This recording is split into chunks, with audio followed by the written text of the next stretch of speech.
Good morning, Truth Team. Yeah, I was about to say good morning, Mickey.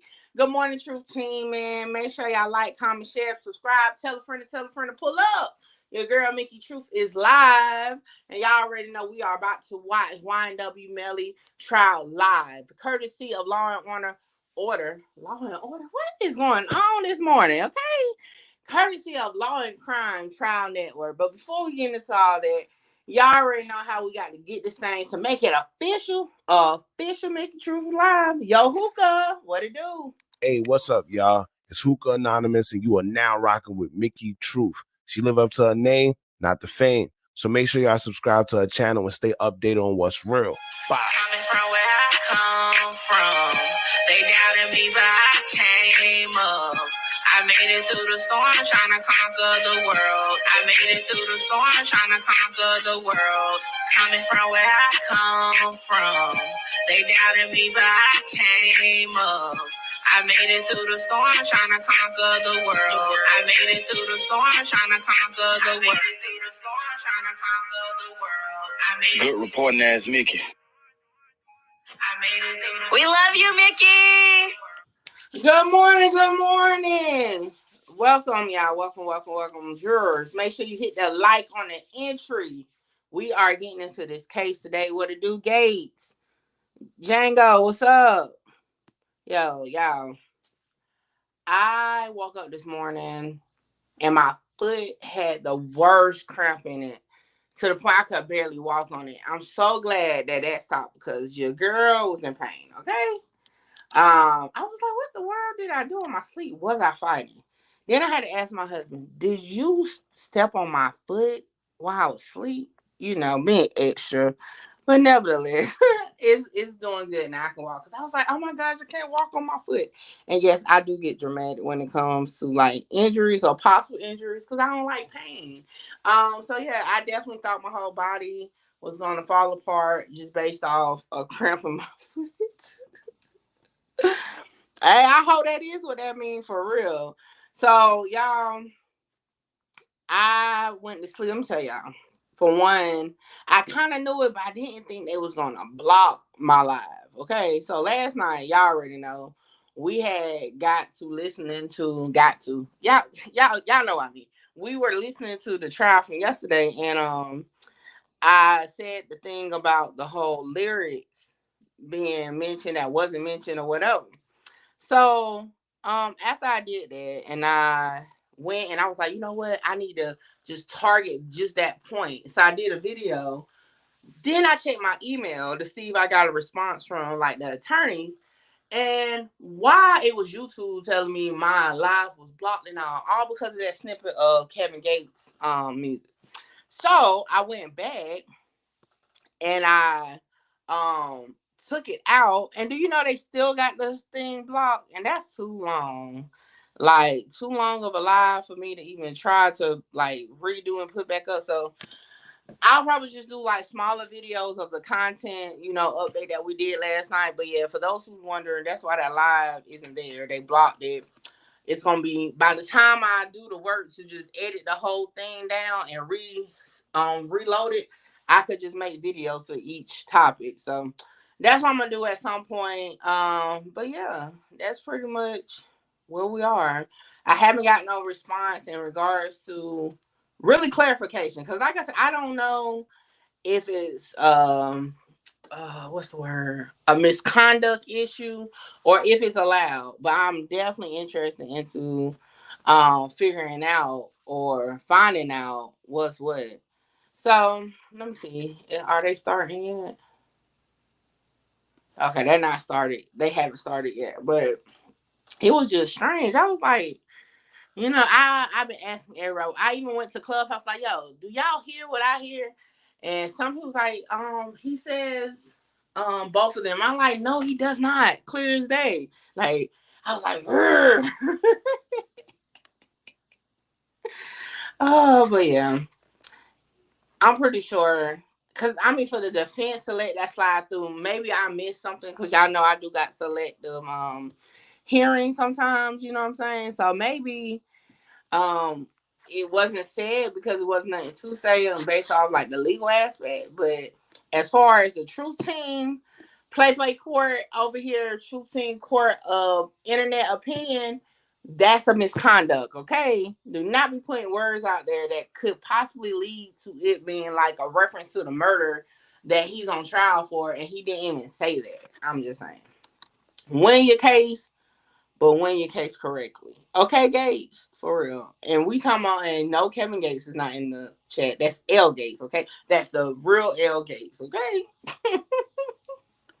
Y'all, I'm hungry this morning, but you ever been hungry but don't want to eat? Like, that's where I'm at. Like, I'm hungry, but it's like I don't want to eat.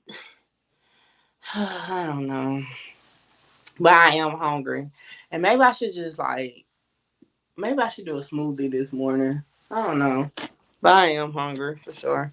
But I'm gonna wait till the actual court start, and then I'm gonna step away and get me something either to eat, drink, something, you know, because we're gonna have a long day. Oh, let me go ahead and say it now. Hold on, did I say it? I be forgetting if I even say it. Okay, but I'm gonna just say it again. As always, all information contained in this video is for entertainment and educational purposes only. All information used in this video is per the Fair Use Act, and any conclusion that you draw is on you, not me, or my platform, or my true team members, okay? Now, also, I want to put out there because I don't know what they're covering. From my understanding, the medical examiner may take the stand today, so I want to say trigger warning possible. Viewer discretion is advised. I'm going to say it now, just in case I forget to say it later. That's where we're at. So, jurors, make sure you stay at your own risk, but I'm pretty sure they're not going to show nothing gruesome. It's probably going to be blurred out, but bam, there we go. Now, let me put the poll up for the first half of the day. Let me see what's going to be my question today. What do I want to put up here? Hold on, did the witness finish yesterday? I don't even remember. I don't know. I don't know what my question would be for this morning. Normally, I have a morning question, lunch question, all that. What it do, Jersey? So I don't know what my question is going to be. So I'm gonna hold off. I'm not gonna add the poll just yet because I don't have a question yet. Let me see what it do when they pop it off. Also, for those who don't know, and I know some of my listeners, right, only listen because they're driving. They can't really watch the screen. Well, guess what? Guess what? Y'all want to know? The Mickey True Voice of Truth podcast is now available on all podcasts and streaming. Apple is taking a little time, but iHeart, Amazon, all that, you can hear your girl. Okay, definitely talk her talk. Now, it won't be per se the content or context that's on YouTube, but it definitely will be my truth, meaning me speaking my voice for Voice of Truth, breaking it down. So make sure y'all subscribe to it. Also, like I said, my House of Truth on Clubhouse, my YouTube is up for that type of content. Also, beyond that, it is available on our heart also in all platforms, podcast platforms. Yeah, it's all about branding now. Okay, I'm just trying to brand, and get that going. So I appreciate y'all support. I'm just talking until the proceeding is this okay, previously recorded. Okay. So I'm just talking until they start the trial for today. What y'all think? How y'all feeling? Who took the win yesterday? Was it the defense or was it the prosecution? What y'all think? Thank you, Gates.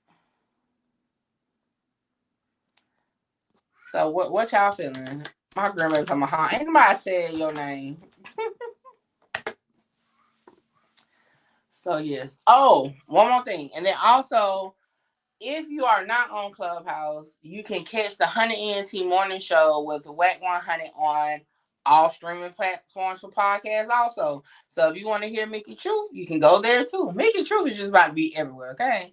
But Yeah, so whether you want to see me, hear me, and sometimes you don't see me anyway. Because, like, right now, I'm working from home today. I got my bonnet on my head, and I'm just chilling in my grandma nightgown and my robe. Prince, what it do? Okay, what up, M girl? M girl said prosecution. I really don't know until I know the stance on how they were able to say those words that wasn't said. I don't know who I'm gonna say is in the lead right now, because if they if they were not able to say that, then why didn't the defense object to it? Right. So if that's the case, I'm definitely gonna say the prosecution was up one. And then for two, if they were able to say it, why did she, have to do a little sneak trip or a sneak attack? So I don't know. I'm gonna just say a tie right now for yesterday until I get some more info, because I do want to know. Um, I'm trying to pay attention. I got the back turn, but we'll see what happens. We will see what happens. Look, I was like, yo, let me find out if I done caught something and it they got to mention me on record. So I'm like, yeah, the Mickey True platform hit us up and told us this. I'm like, yo. Gates said the prosecution's still up because she got all those texts in. Yeah, but the defense did a good job with Oh, hey Danielle. Yeah, see, y'all be having different names, but yeah, shout out to Danielle. Is it Santango? Santiago? I think it's Santiago. Shout out to you. One of the original True Team members from IG, okay? I don't know, cause some like the text message don't get me twisted, right? The question, look, I'm reading in Prince. I'm talking about, but the point is, yeah, they got him in, but the defense did highlight a lot of reasonable doubt with him. So I don't know.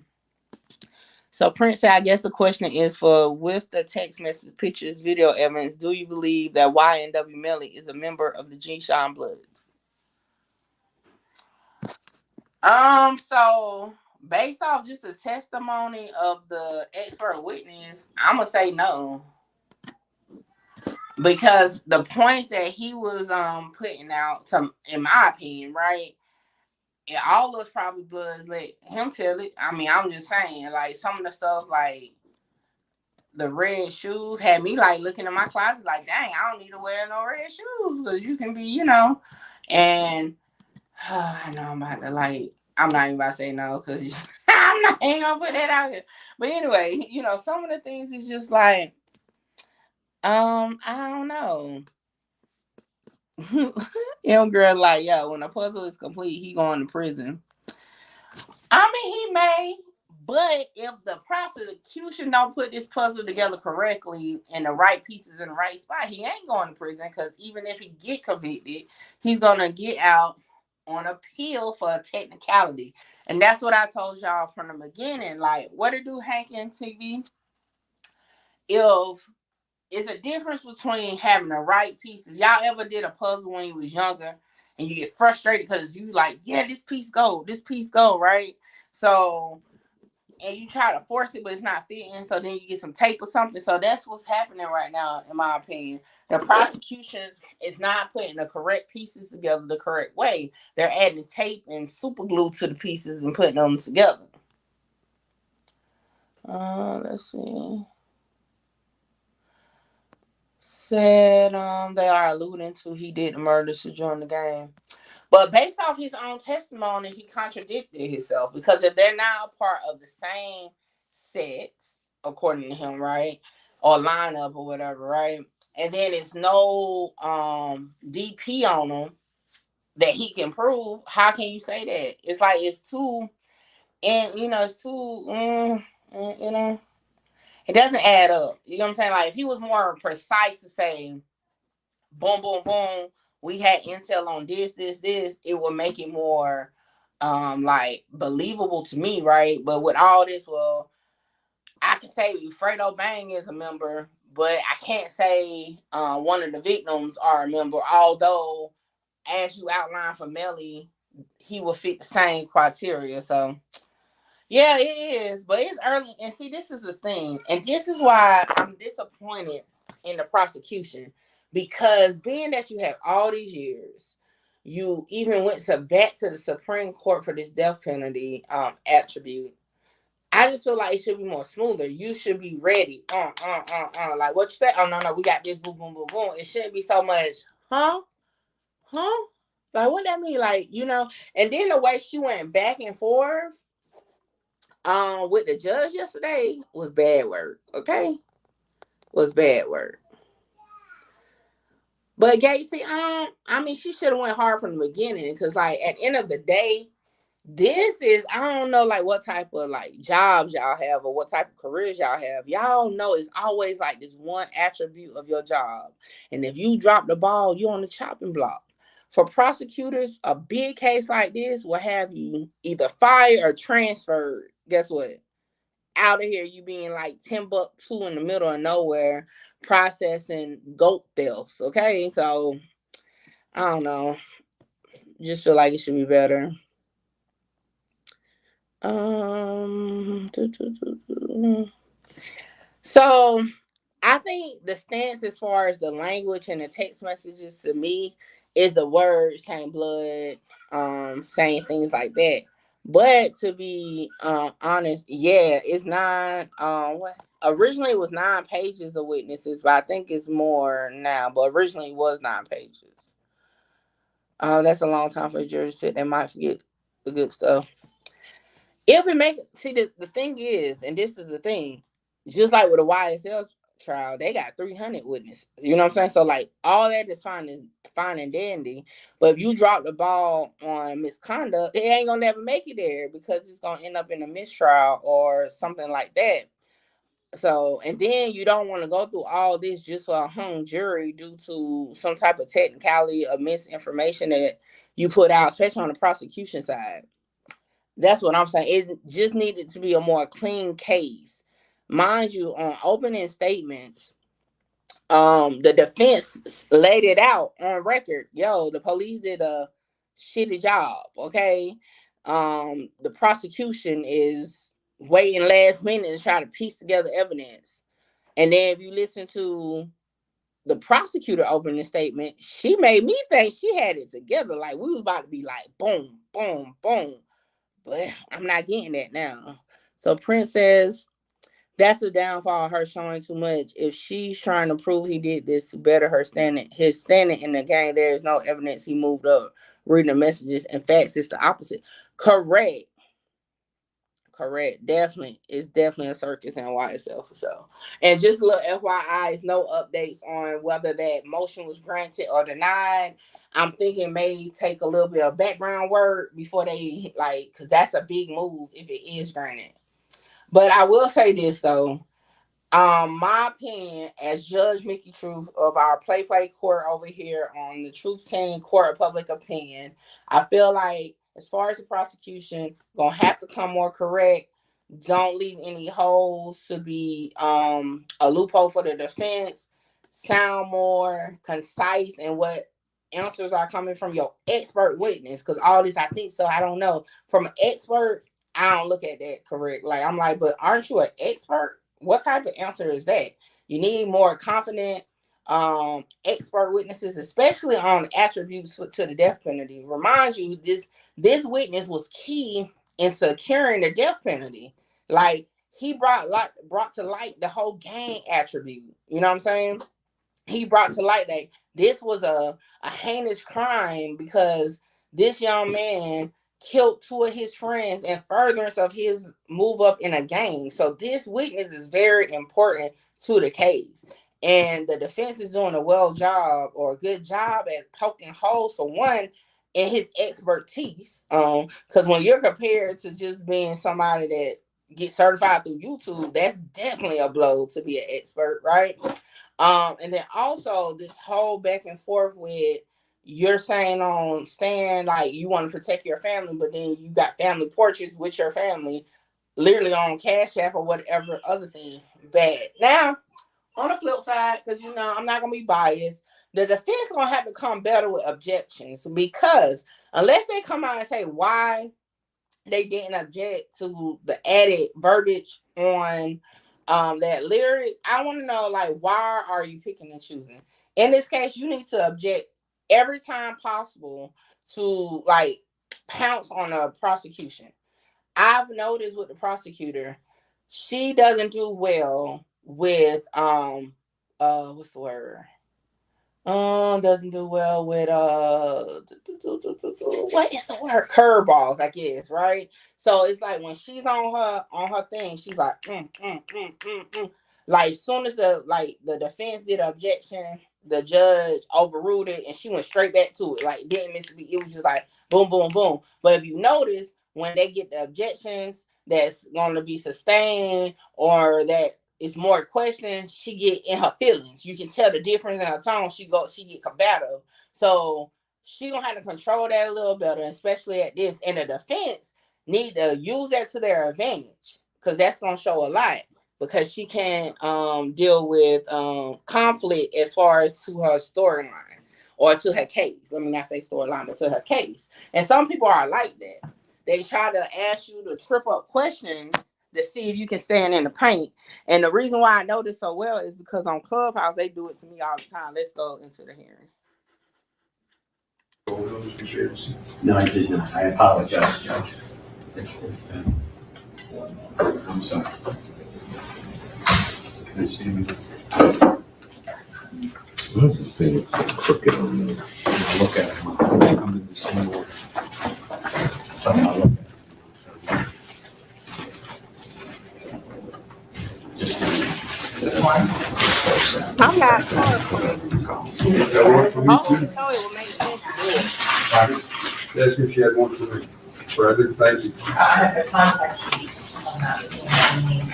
I don't have an extra set of color copies. You want me to have this service call? No, so you can, the circle one for in there. Oh, the circle one. Yes, there's the one for the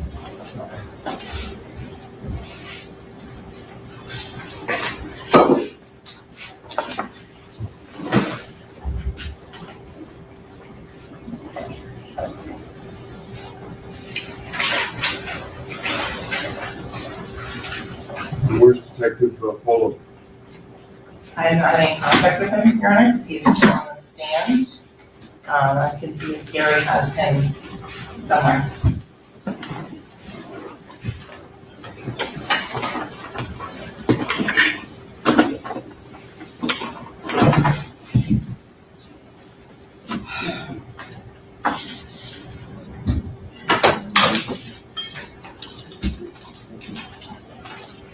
Just a few words. Where's Detective Polo? Yeah, I'm over.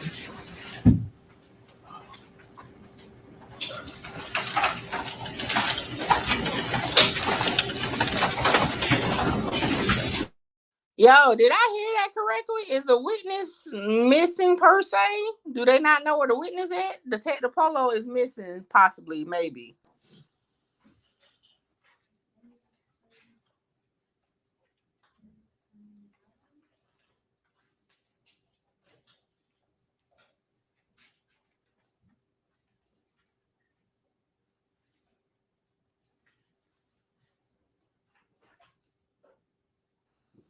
They're going to look for the witness, y'all. Uh-oh. Make sure you like, comment, share, subscribe, tell a friend to pull up. We got some smoke at the YNW Melly hearing or trial. The witness, Detective Danny Polo, has not been heard from by the prosecution since yesterday after leaving the stand. He is the witness that should be on the stand right now. They do not know where he is. He may be in the courthouse. He may be, but we're waiting. So make sure y'all share the room. Tell a friend to pull up, and let's see what happens.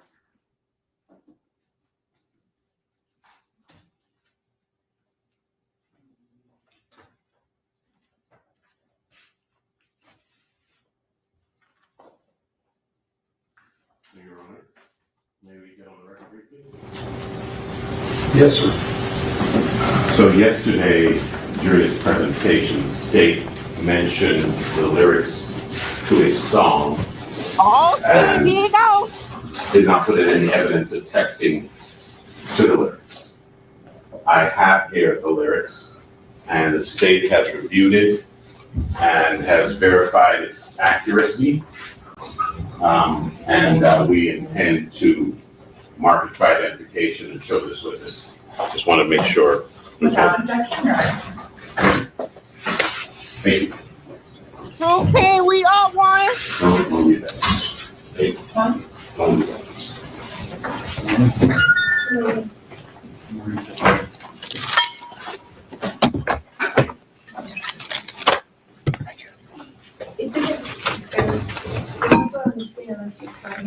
He's not ready for it, but I just want to make sure. You want to switch it? I'll wait for him to come.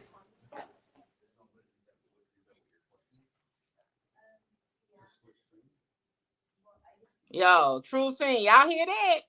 Y'all hear that? Yeah, let's get to it.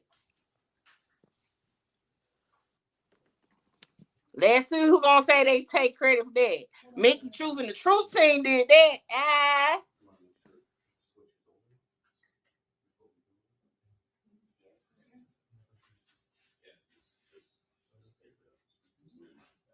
Yo, I'm about to pop my stuff all day, okay?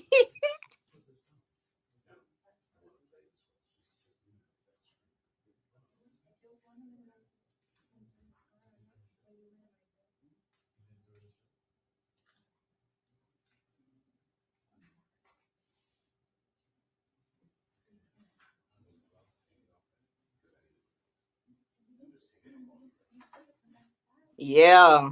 Okay. I can't wait to hear this. If y'all just joining, yo, last night I sent an email calling out the DA providing information with words that was not said in the video, and that indeed YNW Melly said the lyrics verbatim that Kevin Gates had in his song. The defense attorney Howard just put it on record about the lyrics, so now we're waiting to hear. But just know, Mickey Truth caught that, okay? And my truth thing, I can't forget y'all because we was in this together online.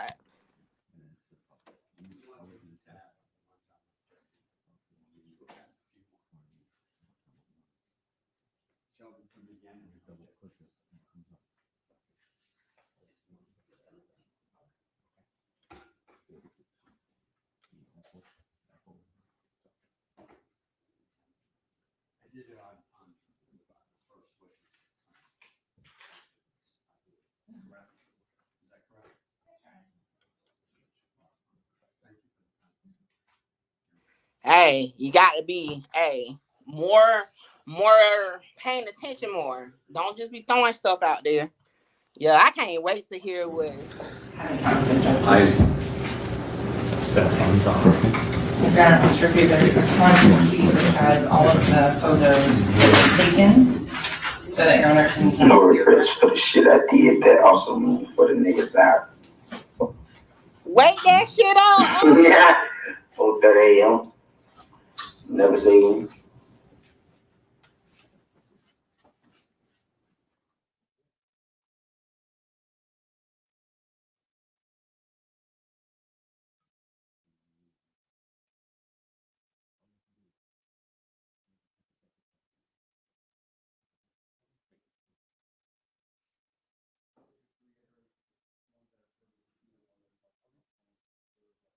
I'm on the edge of my seat. I ain't gonna lie, y'all.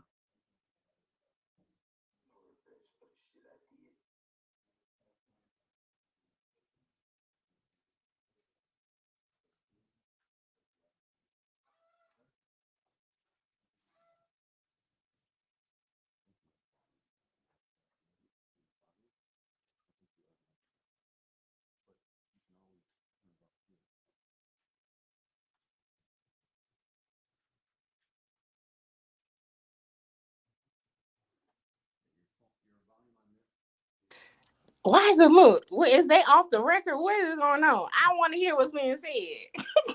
That's why I ain't talking because I'm trying not to miss nothing.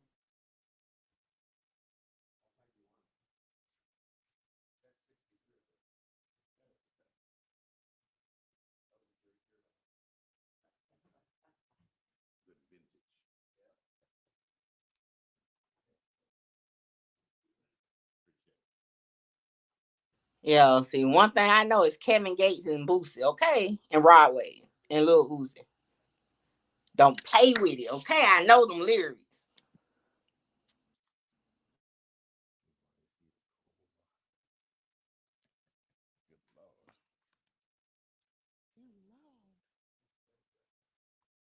I agree, Gates, for real, for real.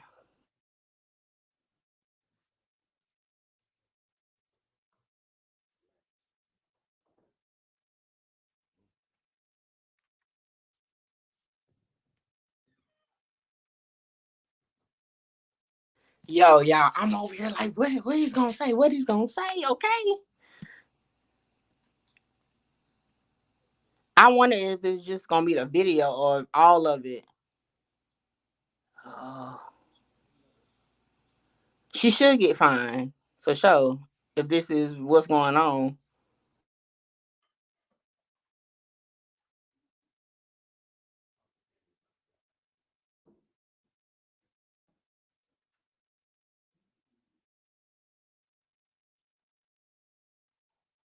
I don't know if they're having like off the record. I don't know, but I'm just gonna stay on mute because I don't want to miss nothing that he's gonna say.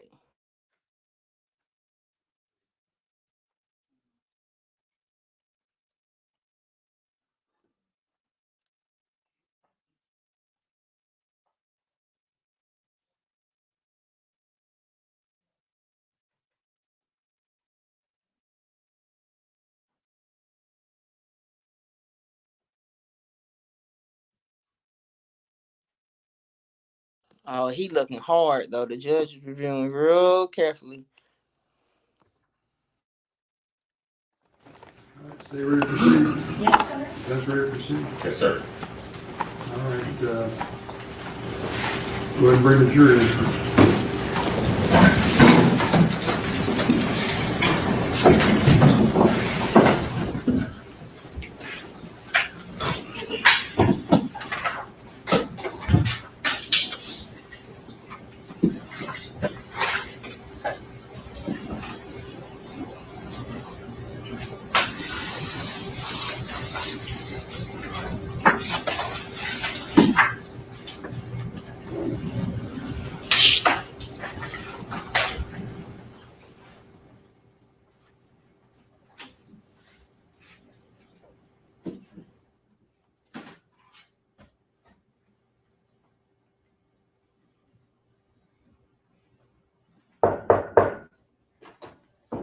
Jury entry.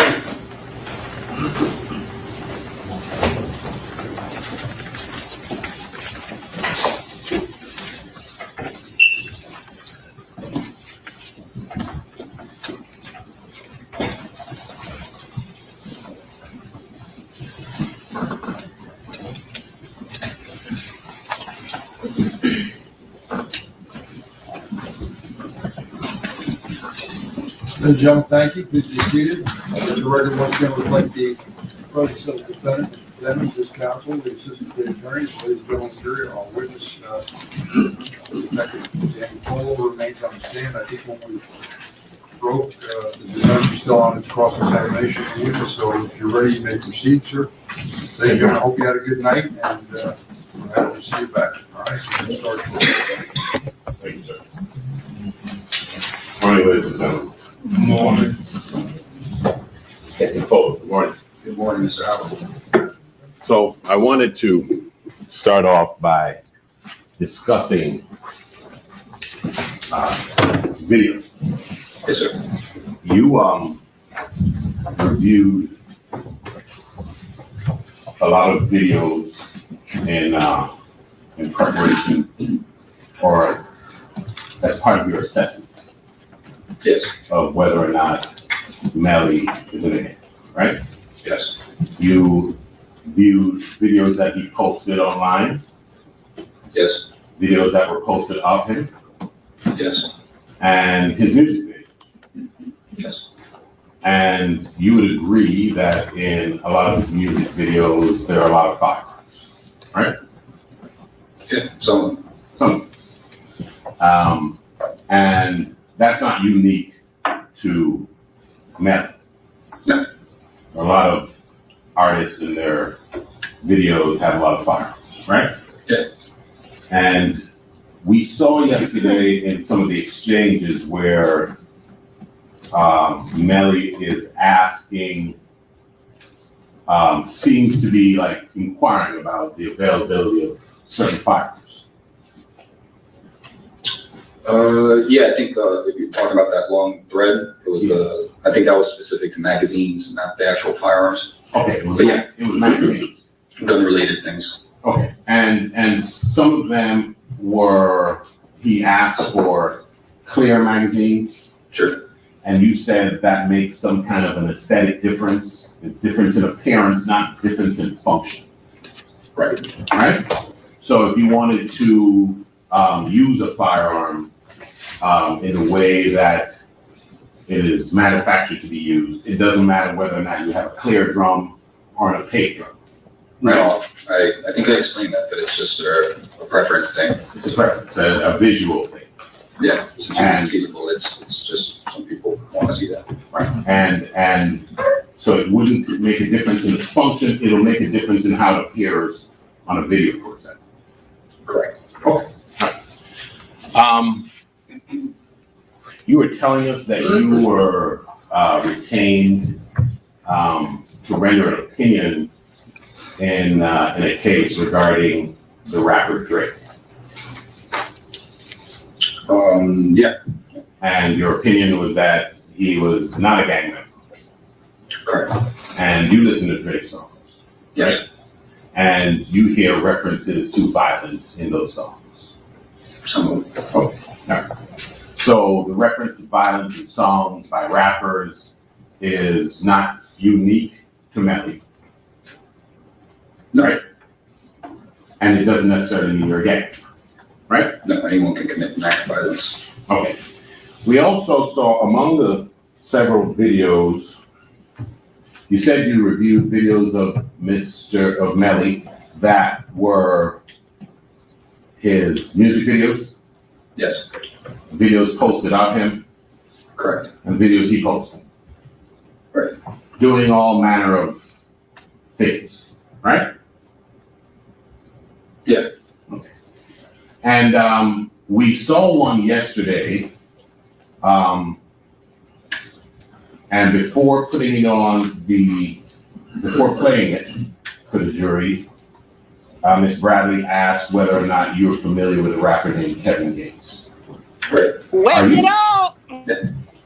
And the lyrics, and then Ms. Bradley played a video, right? Right. And in that video, there were Kevin Gates lyrics being recited. I believe so. And did you help Ms. Bradley decipher what was being said? I don't recall. It's been, when was it that we got the post? Or that I got the post? Sorry. I don't know when you got it. I know that it was played for you yesterday. Right. Right. And during your testimony, you reviewed it. Right? Correct. And Ms. Bradley made some mention of the fact that at the end it says both of them, right? I'm glad she said that, yeah. You agree with that? I would have to listen to it again. I don't recall now.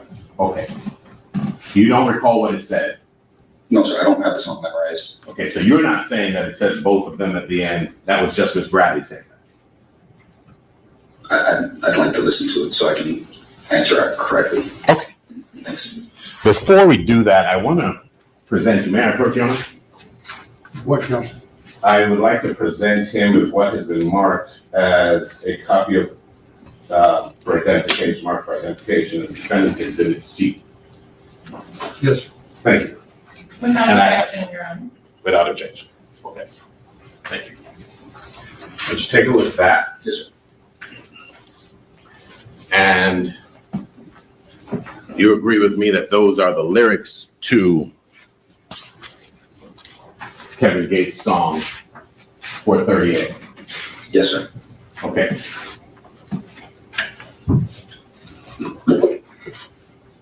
I want to focus your attention on a part of that. Okay.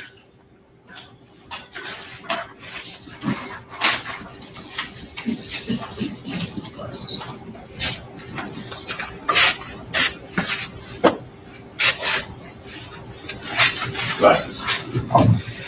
Can you read this? It's a little tiny. It's tiny, but, You think you can? might be able to pull it off. Okay.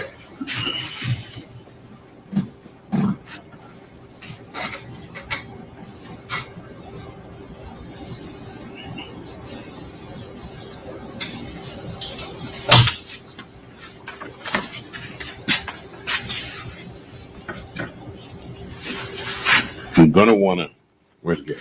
I lost Gary. Oh my gosh.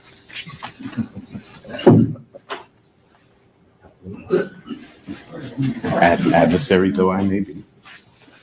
You're gonna display this exhibit 3 to the, or C to the jury? Yes, sir. Right. Without objection. Do you want to admit it first? The judges remember the admonition, this is not something that's in evidence. It's being used as some type of demonstrative exhibit to assist in explaining or illustrating the witness's testimony. The testimony of the witnesses is the evidence, and how this demonstrative will not be with you back in the jury room during your deliberations unless it's later received evidence. The evidence is a testimony of the witness. All right? Proceed. Thank you.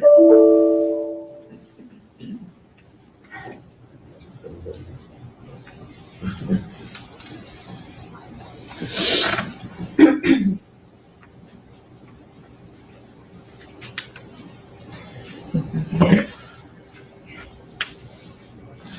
I don't need to put this to that. Yeah.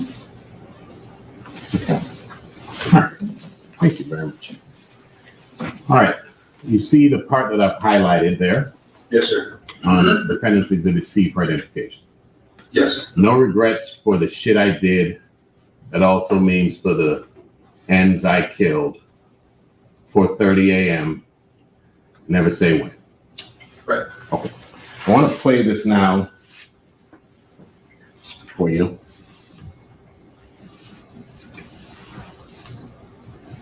No regrets for the shit I did. That also means for the niggas out. Yeah. 4:30 a.m. Never say when. Is that identical to you? Can I? Okay.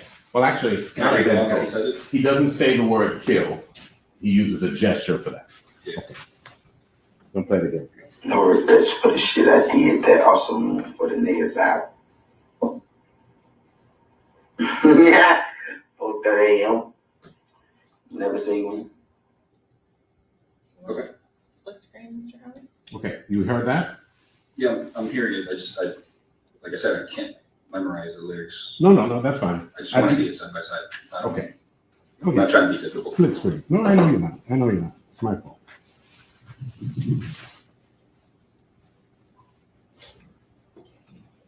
Say the wrong thing, I'll get impeached. I would want you to do that.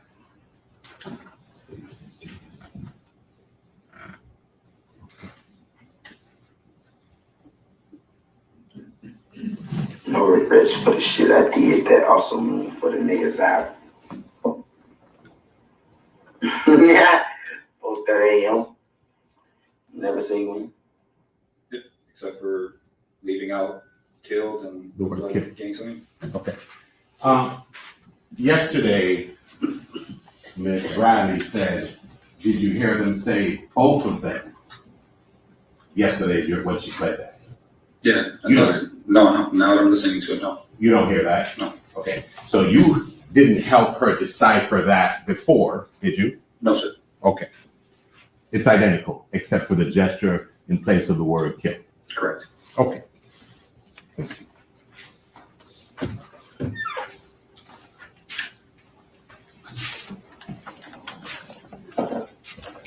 The defense would like to move in Defendant's Exhibit C for identification. Without objection. Thank you, Ms. Evermore. Then it's C, is that right? Identification will be admitted as a 3, or is it somebody else in evidence by the defense? Marked for exhibits or for in evidence? or will be defense one. Right, that's one, there's nothing else. Get me back to this. Defense one.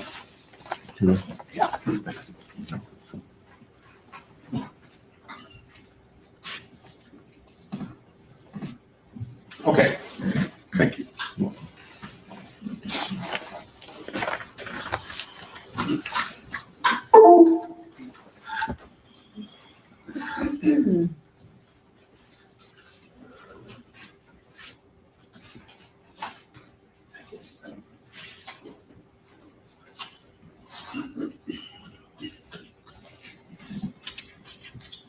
Okay, so you're telling us you didn't assist the state in coming up with the conclusion that it says both of them at the end?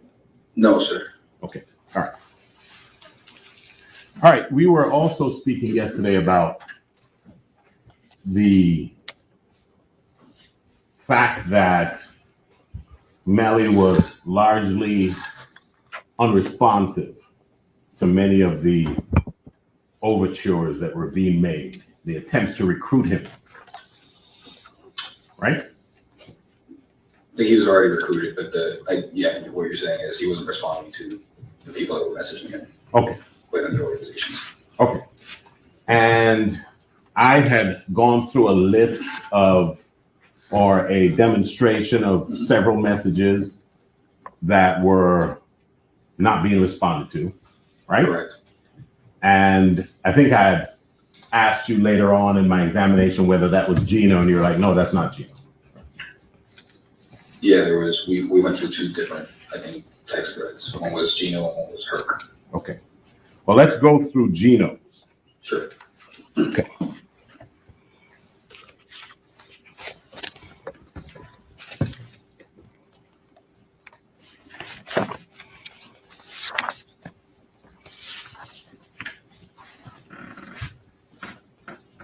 Start with page 30 of Government's Exhibit number 70. Is 70 the 140 pages? Yes. Okay.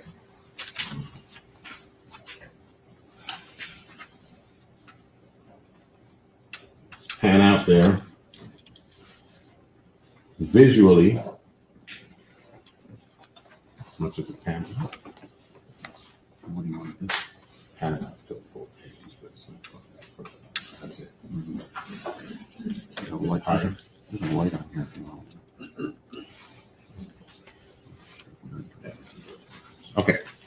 Visually, we can look at the messages reflected in page 30 of State's Exhibit 70, and we can see, first of all, that the person communicating with a 9807 number is Gino. Okay. Yes. And at least we can see that there are no responses to any of these messages, right? Right. Okay. Well, let's try and go through some of them.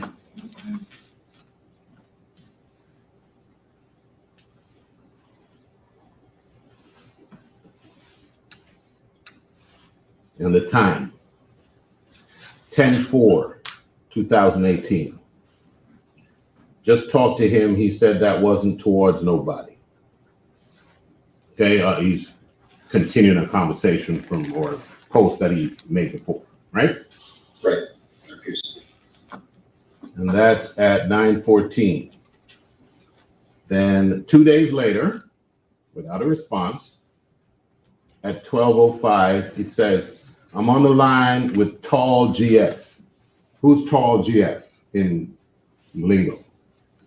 Gino's, like the Godfather in that lineup, his name is Stretch. So Okay. I assume that's a reference to him being tall. Tall, right, okay. I'm on the line with Tall Godfather. He wants to sit down with you and Jay Green. Me, you, Jay Green, and him. See that? Yes, sir. And that's on 10/6. Yeah. So that would be a pretty important meeting because the Godfather wants to sit down, right? Yeah. Okay. And that's on 10/6 at 12:05. 10/6 at 12:05, he reiterates, me, you, him, and Jay Green. Yes. No response? So the next day, 10/7, 4:40. Last, when you free? No response. No response. That whole day goes by. Next day, 10/8, 12:40, 3:40. To stay in tune is to communicate, bro. If you feel like it's too much, I think is what it's meant to say, for you can line up. If it's, sorry, let me go from the top. To stay in tune is to communicate, bro. If you feel like it's too much, you can line up elsewhere, but you won't get the perks and respect you get now. The choice apparently is yours. Yeah. Okay. It's implied, I guess. And that was on 10/8. Any Yes. response? No. Okay. Wasn't read for several So we, weeks. sure. I'm so sorry. So we fast forwarded now to 10/13. So now the Godfather wants to sit down with you, no response. Hey man, you got to communicate, or if it's too much for you, line up elsewhere, right? No response. Correct. And then 10/13, that would be 5 days later. Right. Just cut a fool off that, Yes. whatever that is. Okay. That's 30.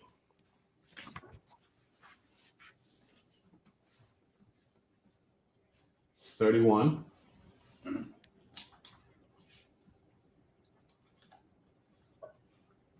It's Boo. I wish you nothing but the best, and if you need me, I'm here. 10/13, 9/27. See it? Yes. 4 days later, 10/17. Speak your mind like a man. Don't have a fool guessing. So Gino is now getting frustrated with this lack of response. You agree with that? I agree. It also, like that first message you read, it kind of seems like we're missing some context of conversations that might not be in these threads. I'm just, because some of the stuff doesn't make sense the way Right. it's almost like a continuation of a conversation that already happened. It might seem that way, but there's no way to tell. Right. So the word you're looking for is you're speculating. Sure. Okay. All right. So finally gets a response after all of that on 10/23, 2018. Now, it appears that none of these messages were even opened until that day. You agree with that? Yeah, I think most of them have the same time stamp, 10:30:51. And the response is beloved. Right. Okay. Not, hold up, man, I missed the Godfather. Right, wasn't that? That's why I think we're missing some conversations that were had, not via text message. Because, and you can speculate all day long. Yeah, I think it's common sense. Okay. But, okay. You're right. Do you have any proof of any of the things that you are speculating to have occurred, sir? We have the phone extraction. If I go through call logs, there might be something there. And it might be a Martian that made a call. Okay, all right. So in response to that 10/23, 2018, at 10:38, Gina responds on the same day. Hit me when you're free. Got to get another one. Right? Right. And then he sends the oath. Correct. On 10/24, that's not opened until then 18. Yeah, I can't see the date, but I believe you. Oh, I'm sorry. It's okay.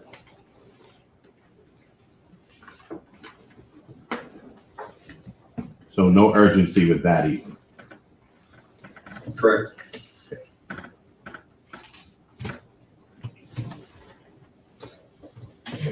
And it says that same day, he texts him again. There's no response to the oath, right? Not to these messages, no. And he texts him, that's the oath. Me and you need to come up with a handle. Yes. So he's a gang member and he's in, he doesn't have a handle yet, and he's just now seeing the oath, right? Not according to the email chain. Okay. Received earlier the month before. Okay. This would just be a second time for sending him the oath. And now we're on to page 32. If we pan out, you'll agree with me. There's no response to anything going on page 32. Correct. Okay.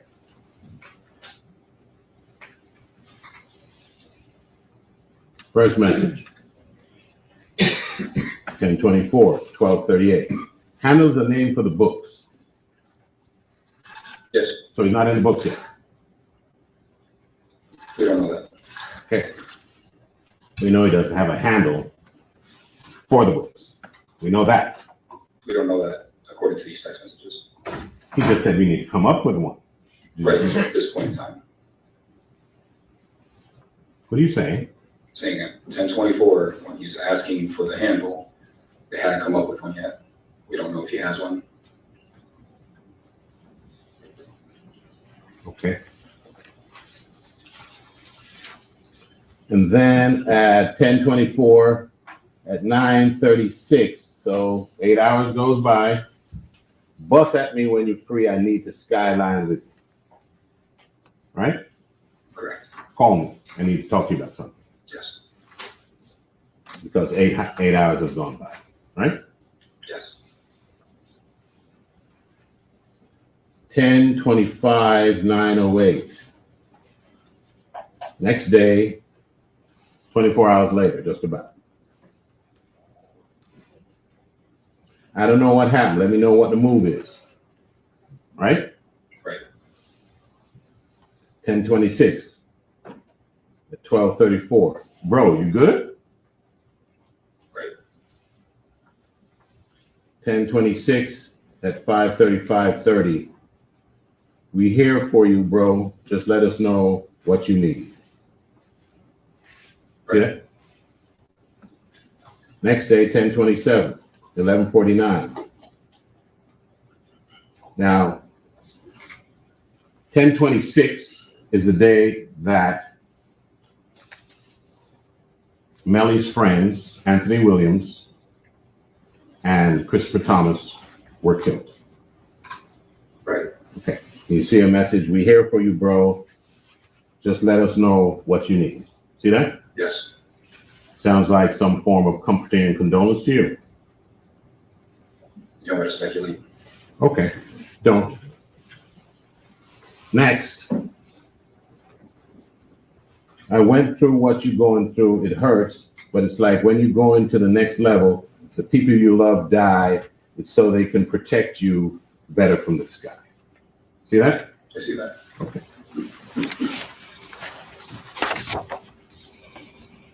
Now, prior to those communications, was there any communication at all where you saw where Melly was complaining to Gino or anybody else or Gino or Stretch? His name? Stretch. Where he's complaining to Gino or Stretch about Anthony Williams?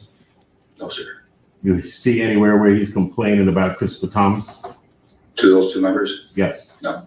Do you see anywhere where they're putting them on a plate for him or anyone else? Not on those messages. Okay.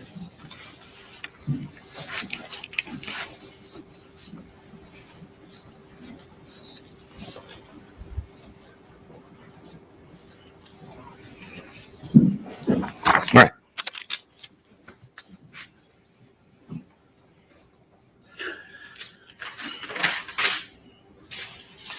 On page 35, you said one of the words that was used, let's look at page 35. See a message there, the last one from the 9807 number, whoever had it. Melly or not. Yes, this one? It says on the homies. Yes. See that? Yes, sir. And you said that's another indication because homies is a term that Buzz used. I also explained that it's just also a term that just people use in general. But it's not just Bloods, it's all gang members. Okay. It's Oh. in reference to, that's my big homie, that's my little homie, that's the big homie. You know, but like I said, if you just say he's my homie and you're just talking to your friends, it doesn't mean anything. Okay, so you have homies. Sure. Okay, I have homies. Yeah. Oh, okay. I hope so. All right.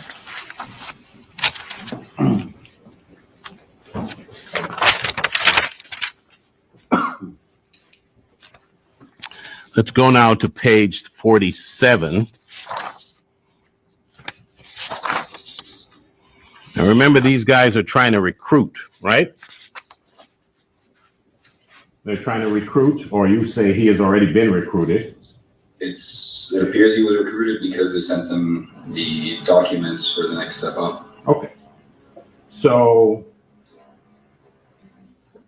I think you used the term clout chasing. I didn't use that term. You used that term, right? Correct. Okay. Tell me if this would be the type of thing you would refer to as clout chasing. On page 47. Post me for my belated birthday, Herc. I'm only asking because I got hella hoes last time you posted me. Yeah, I testified to that already. I know you did. Yeah. Okay.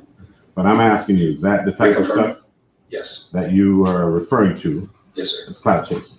Yes. Okay.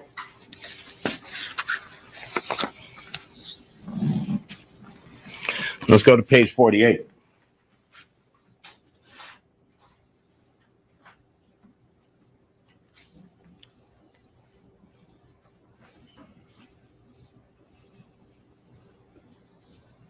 Well, let's start at the top of the page.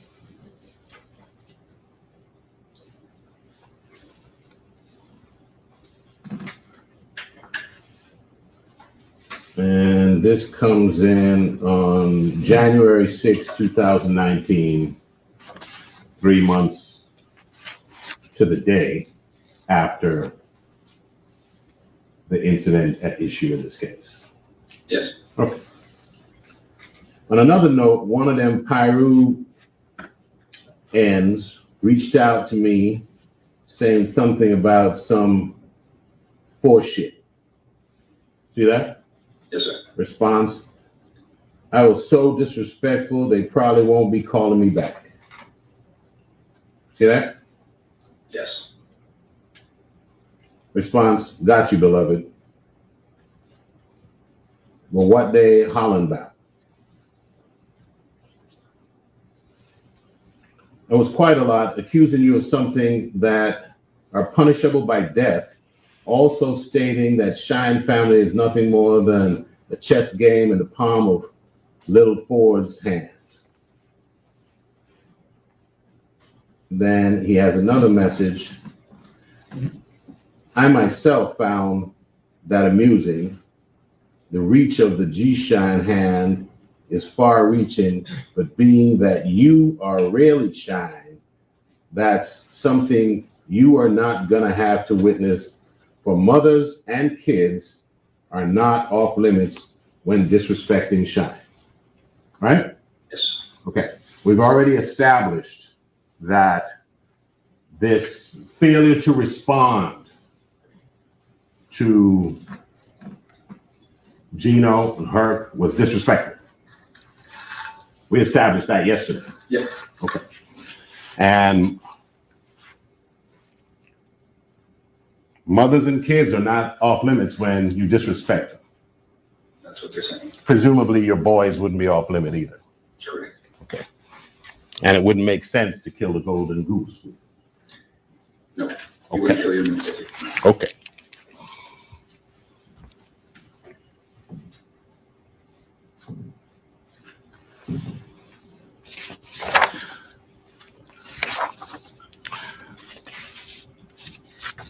Now we saw yesterday where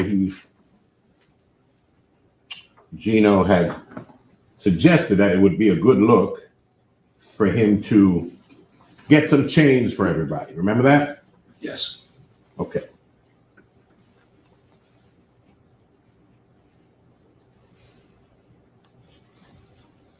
We're now looking at page 51.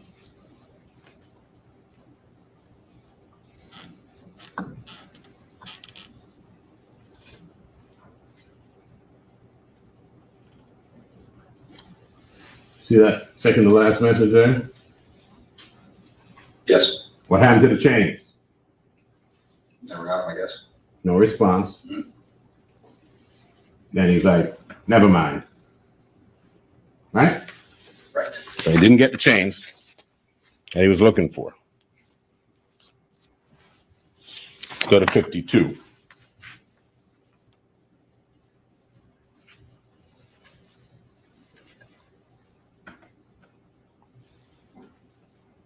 And it seems like Melly is trying to assure him that it'll come, but it hasn't. He says, all that's coming, big bro, be patient. I'm fresh out. I'm going to have everything handled around March. I ain't seen my mama yet. I'm only one man. Right? Right. Answer.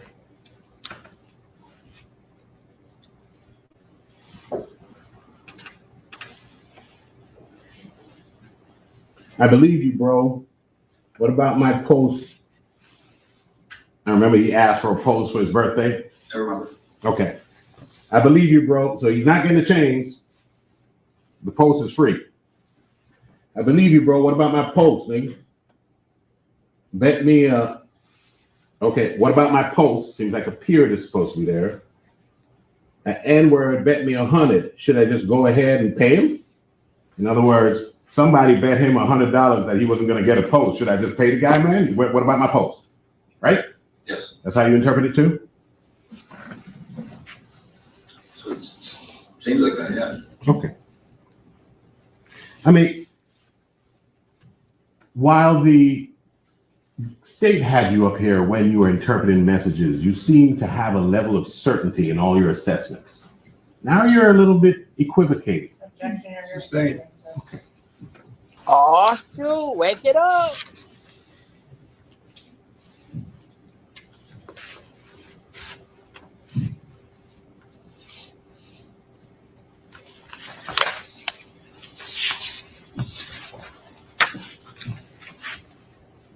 Next page, 53. Yes, sir. Here comes another ask. 150, 45, and 128. This is all after the fact, right? Correct. By months, right? Yes. Hey, for real. Hey, for real though, I need to borrow 10 bands. I'll give you back 15. Remember that? Yep. Okay. Remember he told Melly, line up onto me because we got all this money and we well resourced and we got all of that, right? Right. I need to borrow 10 bands. I'll give you back 15. Right. Okay. Did you get a response? No. Okay. And he says, and you went over this on direct, if I don't pay you back, you can have my stain and my life. Right? Yes, sir. Lend me 10 grand and you can kill me if I don't pay you back. Right. Okay. No response. For sure. Yes.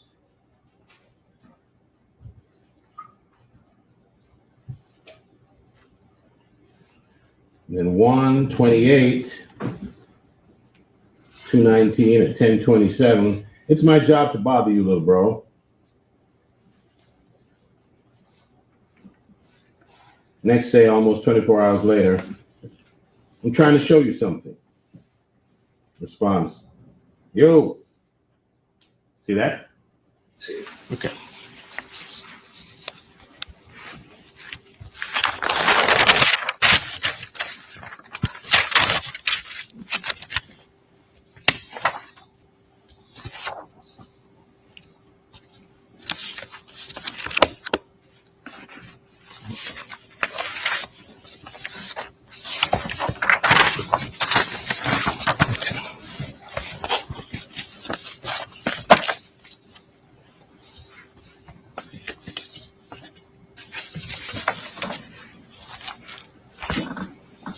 Let's go to page 59. Thank you. This is an edge. Page 59.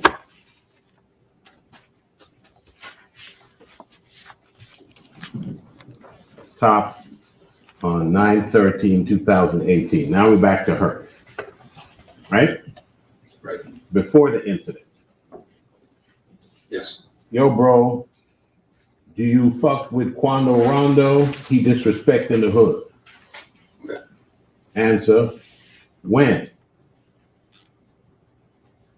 And then Melly responds, nah, me and bruh fought. Well, I fought young boy. He fought my brother Sack. Okay. Right? So now Melly is talking just a month earlier that he fought Young Boy is another rapper. Yes. And that he fought Young Boy because Young Boy was fighting his brother, Sack.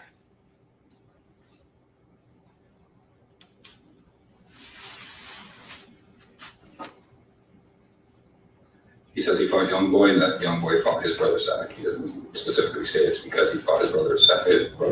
So I don't know if he's defending his honor or if he was just involved in a 2-on-1 fight or a 2-on-2 fight. It's not there. You're asking me to speculate again. Anytime He don't know a lot for an expert. So do you have to speculate on the fact that he's calling Sack his brother? No, says it right there. Okay.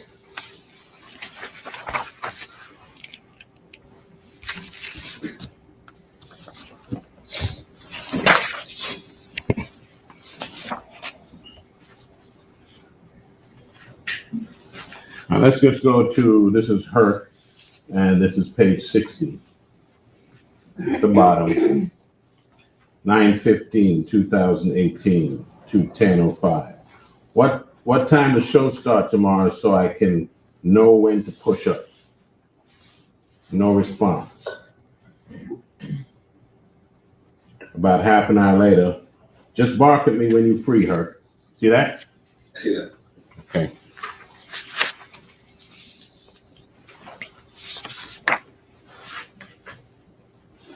Page 61. Excuse me, Mr. Howard. Yes, please. Yes, please.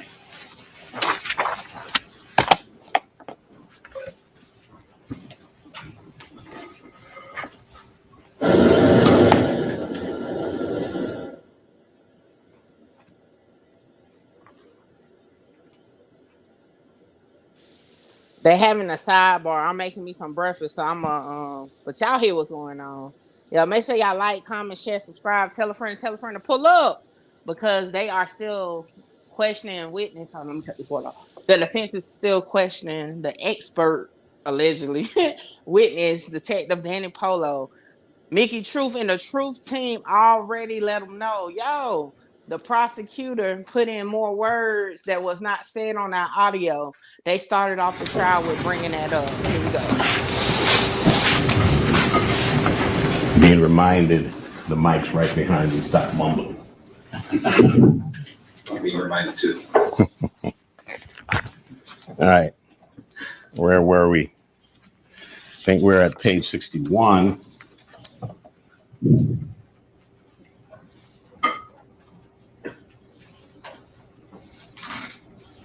Page 61. First message.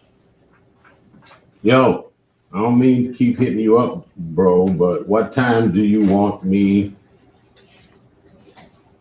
boom up there? I don't know the place or time it starts. Right? Right. So this is 9:15 at 12:30.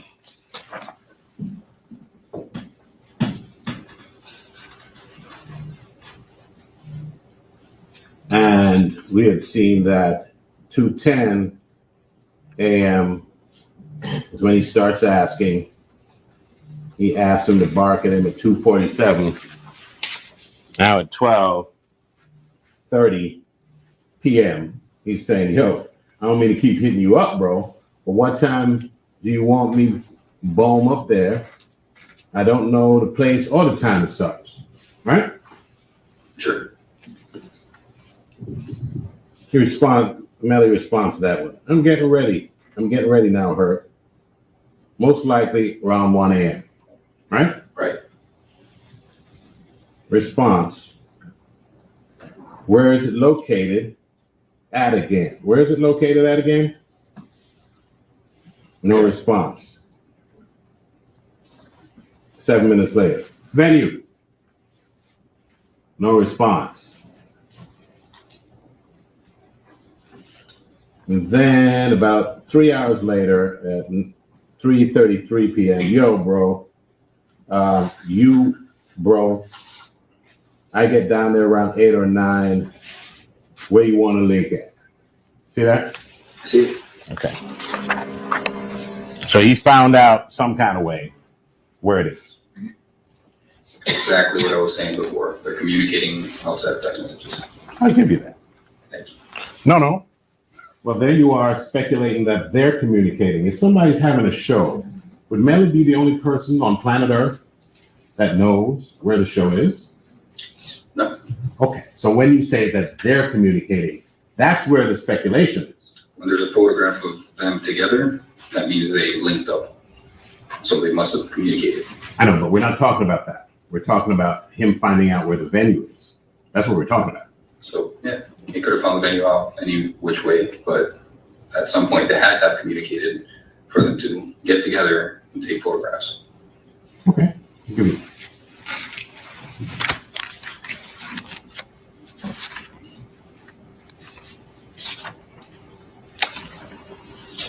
Page 62.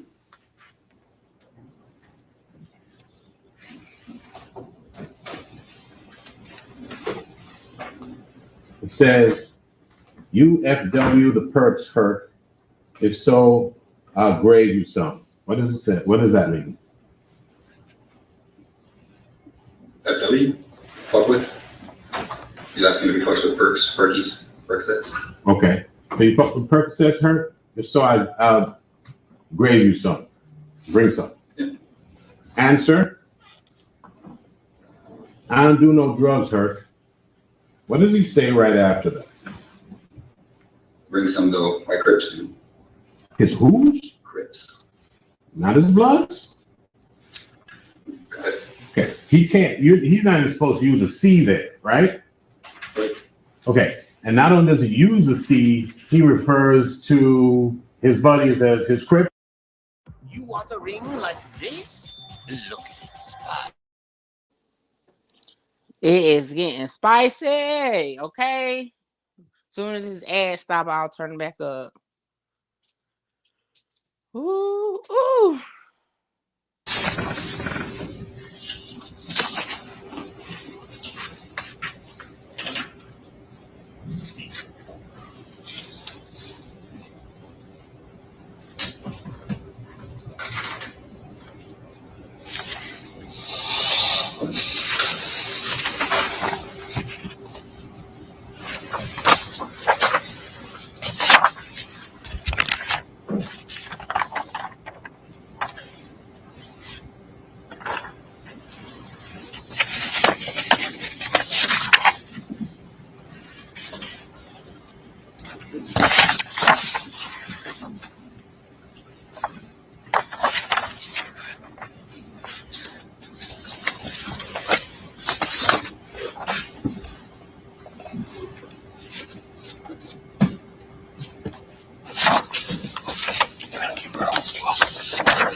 Okay.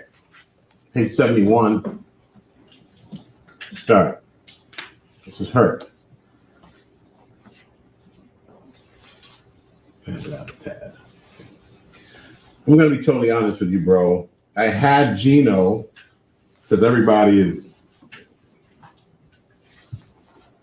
professing to be of higher rank than the other. Herc is professing to be of higher rank than Gino, right?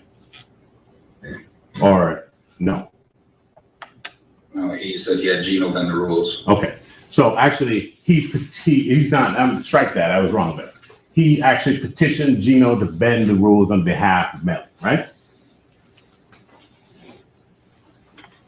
I'm going to be totally honest with you, bro. I had Gino kind of bend the rules for you because I happen to be a huge fan of your music.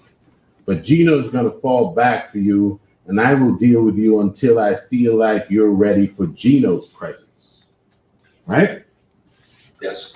So Herc is saying, look, I'm going to handle you and kind of bring you along because you're not ready to stand before Gino. Right? Right. Okay. This Gino the same guy that he was ignoring time and time and time again? That guy? Yes. Okay. And the Godfather who was waiting for him for a meeting is over Gino and her, right? Yes. Okay.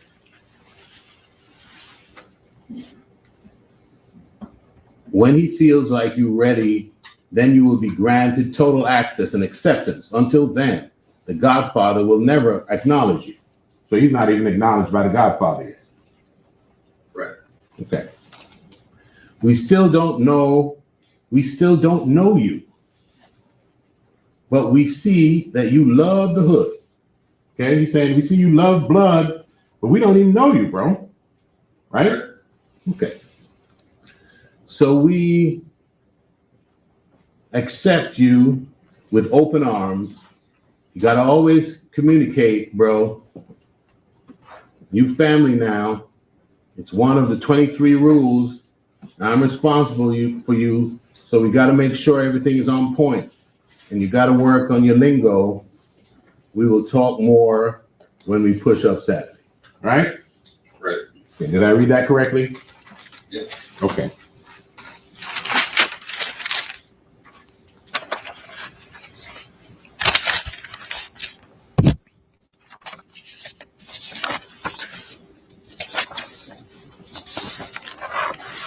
Page 79. You went through this in your testimony as well yesterday with the state. There is a text at 10/26/2018 at 12:42:30. And the question is, yo, is this true? Right? Right. Day of the murders, sorry. Right?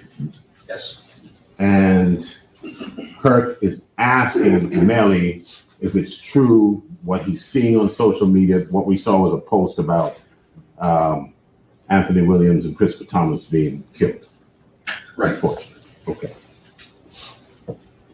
And then he says, that's at 10/26, 12:42. Then at 10/26, 5:57:10. Damn, bro, I'm sorry for your loss.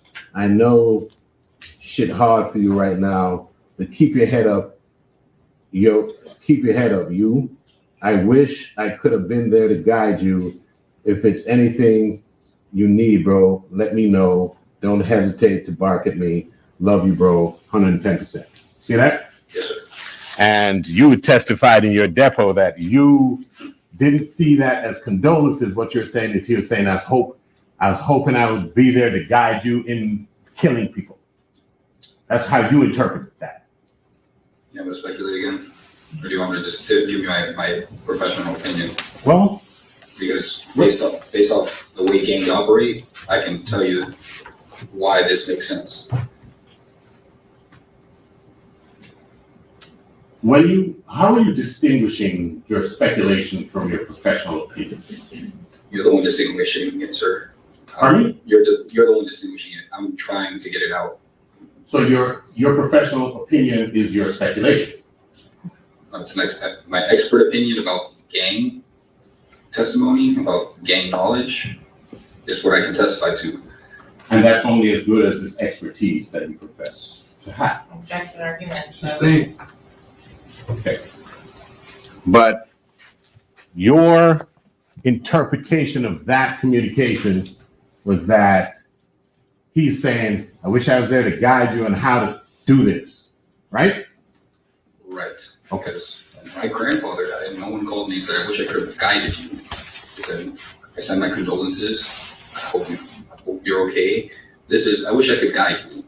Guide you how? Hasn't Herc been trying to guide him the whole time in growing up, being a man, being a blood. Did you say that? Did we see that? Yeah, we saw that. Okay. And you are basing your professional opinion on the anecdotal example of what somebody said to you when your grandfather died? Not just my grandfather, sir.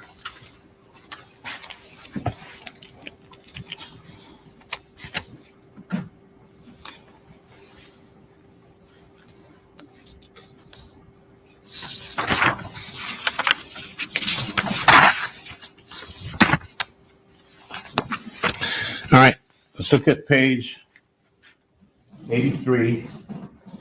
We're panning out a whole bunch of texts from her that weren't responded to, right? Right. Okay, see there from her.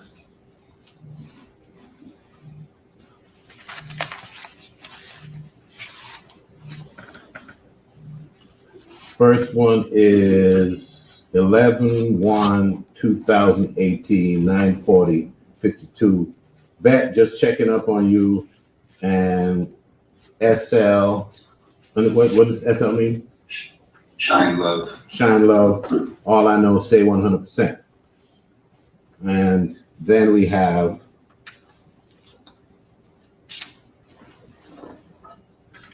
on 11/4. This again is now we're after the incident now, right? 11/4 is after the incident at issue in this case, right? Yes. Okay. Good show, Herc. You had me turn. Be safe on the road to fool. I don't know what that means. Shine love. Then 4 days later, yo, bro, hit me when you're free. Gotta give you some food. Are you suggesting that is him saying I got to give you somebody to kill? I don't believe so. Okay. And then at 11:37 same day, send me, bro, IG, and I'm sending food now. Make sure you check it out. And 11/8/12:58, more or less east side banging blood. I be the true and living, stand on ground with devotion, outstanding, and loyalty for cause. Hola, repping the Shine family, cause real riders don't switch. Therefore, it's platinum, gold, platinum, 001 G's up, even when my mind, body, and soul depart, forever expanding the mind. Height line black. Yes, that would be the food he was referring to, the knowledge. Okay. So the knowledge that he is sending him is this word salad right here, right? Yeah. Oh.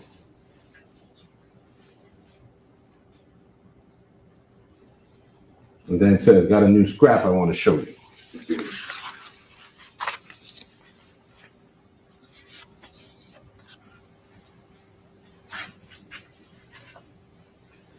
And then at page 84, it's bus at me when you free.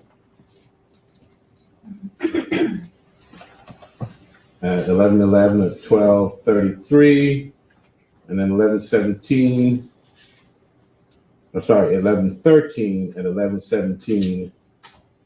2 days later, add me back, you ugly ass. What do you interpret that? Are you gonna allow me to? I'm asking. Yeah. That sounds like he didn't accept his friend request. Sounds like what? He didn't accept his friend request. And he's saying, add me back. Yes. Okay.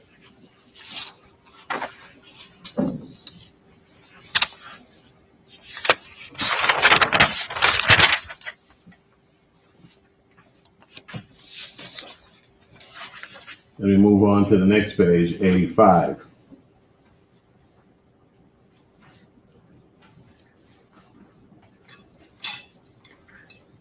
He says at the top, hit me BSAP. That's ASAP, right? Correct. Okay, hit me ASAP. And he sends that at 8:20 on 11/18.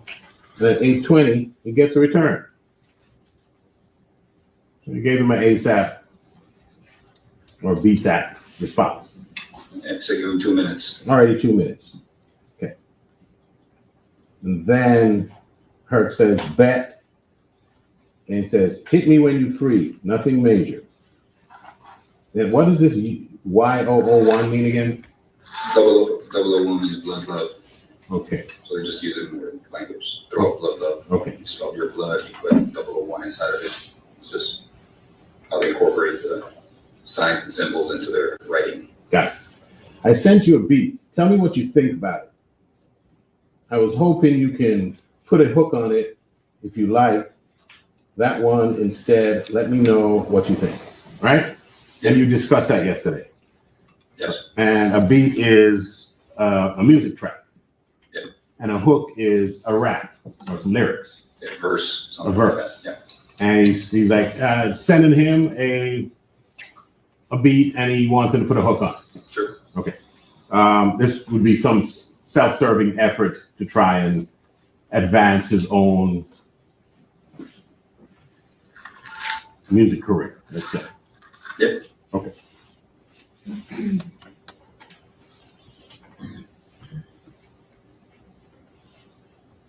All right.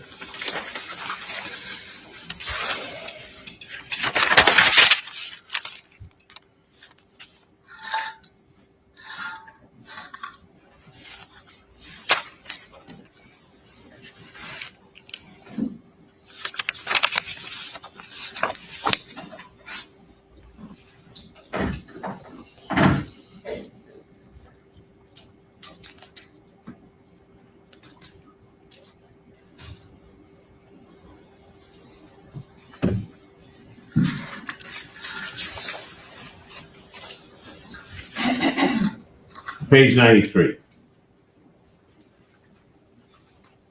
That exchange starts on 10:25 at 12:04:09. What's it looking like? At 11:25 at 12:10, he responds, everything 05 day, they on the road, right? Right. Okay. And then on 11:25 at 2013, bet it up, shine right, shine bright, shine love, bro. Right? According to what you say SL means, right? Yes. Okay. And then 3 days later at 10:03, boy, I see your ugly ass on TV representing, right? Right. Okay. And then 2 days later at 10:57, Y001, rise up, her. See that? I see it. And then on 12:05, this is now 5 days later, 12:02. Damn, what's up, blood? We beefing or something? I know you view me barking at you. I just be trying to check up on you. That's one of the 31 rules of an N rarely care about you, bro. Cause that fake rocking, we don't roll like that, bro. No, in this 5 we straight up with each other cause we gon' die about this GSF shit. You heard? Just let me know what's up. Right? Yes, sir. So he's just getting no response. He's like, bro, beefing or something? What's up? Right? Apparently. Yeah. Okay. So we don't know what calls were or were not made, but we know at least on this occasion, the communication was sufficiently lacking for him to be like, bro, are we beefing? Agreed. You are not barking back? Right. Okay.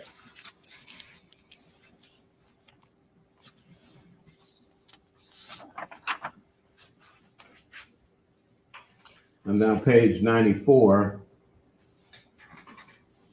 top of the page, he gets a response. Bro, did you really just we beefing? Looks like it's meant to say, bro, did you really just say we beefing? Right? Okay. And there's a status sent whatever that is. And his response is from her, of course we're not beefing, bro, but you got to do better on your communication with your 5 dub. That's part of getting your stain together. Oops, can't see that. What's this one? All right? See it? All right. His response, her, nigga dead busy. And he says, flight to flight, don't even see my mama text on God, right? Right. So he's saying that my phone, I don't even see my mom's text coming, let alone yours. Right. Okay. And his response is, and I smell that, bro. I think you covered this yesterday. And I smell that, bro, but this GSF shit is a real, or R real? Real right. Real right.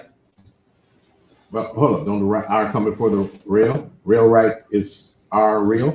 They're doing the double R because double R stands for real right. It's just more like when they put the 001 inside the blood. It's just okay, so that means real right. Okay. And I smell that, bro, but this GSF shit is a real right mob, regardless of how busy you are, how busy we all get. We always got to make sure we find time to check up on the bros, even trouble. Do it, bro. And he's a big artist like you. It's nothing personal. We're not saying we want all your time. Just text and let us know you're good. That's all, bro. You say your brothers, but you be showing us different. And we really got real love for you, her, 110%. Right? Right. So he's saying, look, man, I hear you. I'm sorry? Sure.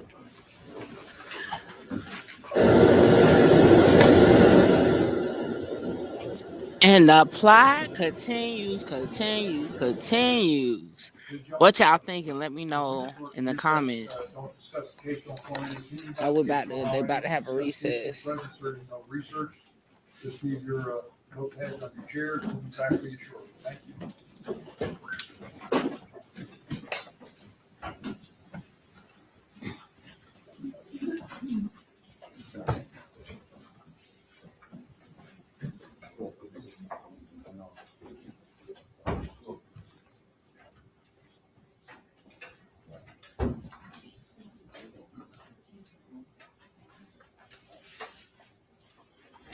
Thank you. Let the record reflect the jury stepped out. Counselor Maynard was defendant. I think John told me Mr. Demons needs a restroom break. Take care of that for him. All right, Counselor, regarding the photographs, is the doctor here yet?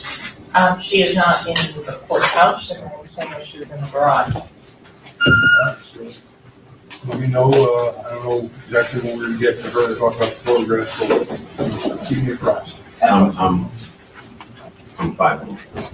See you guys. Thank you.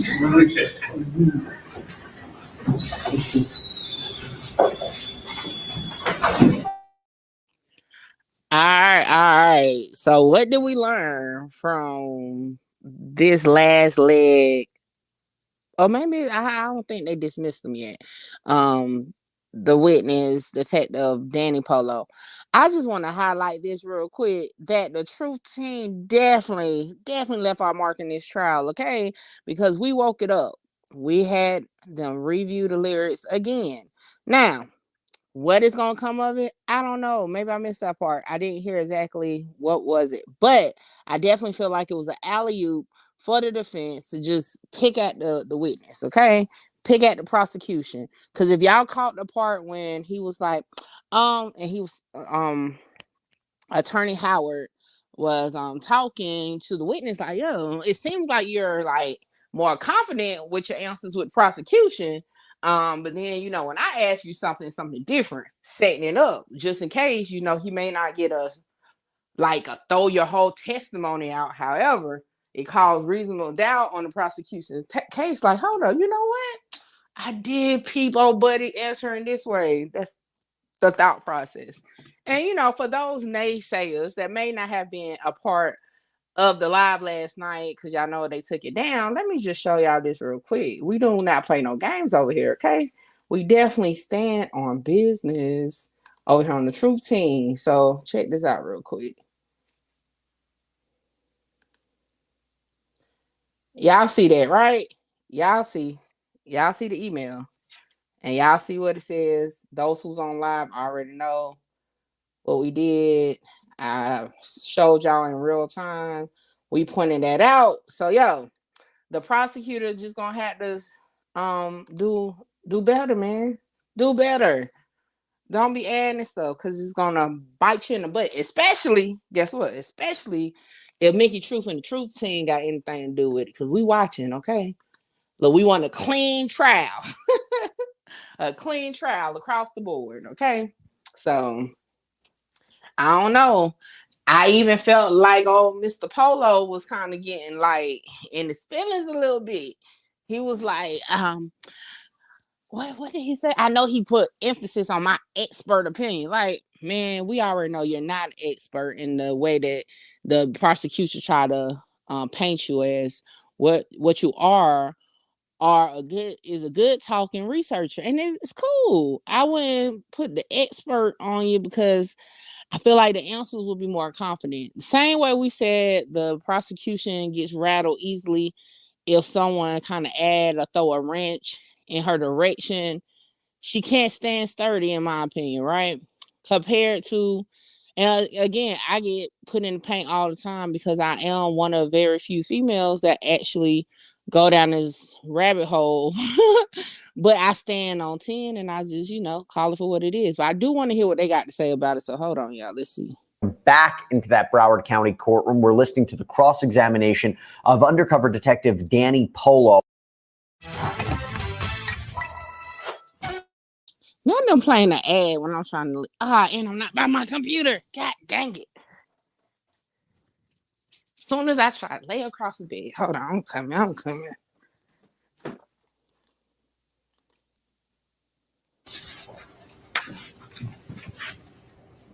Next page, 53. Yes, sir. Here comes another ask. 150, 45, and 128. This is all after the fact, right? Correct. By months, right? Yes. Hey, for real. Though, I need to borrow 10 bands. I'll give you back 15. Remember that? Yeah. Okay. Remember he told Melly, line up onto me because we got all this money and we're well-resourced and we got all of that, right? Right. I need to borrow 10 bands. I'll give you back 15. Right. Okay. Did you get a response? No.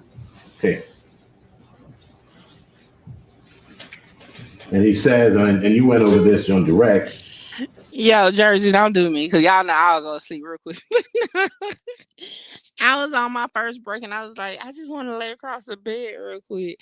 And I think that I heard this before, so I think that's just like recapping it. But I really I'm not even gonna lie, like I want to hear how this is gonna play out. Again, medical examiner is on the grounds, just not in the courthouse yet. We'll be going over pictures at some point today. As I already stated, viewer discretion is advised, trigger warning possible. But before we get into all that, we're still listening to testimony from Detective Danny Polo, which in my opinion, a majority of the people viewing right now are stating his credibility has definitely wavered since everything has been pointed out. Okay.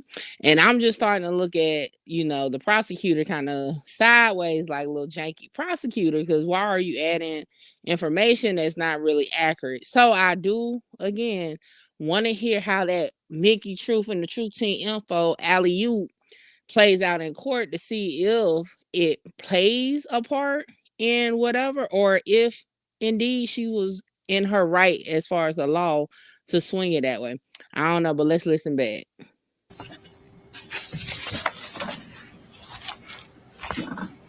Let's go to page 59. Thank you.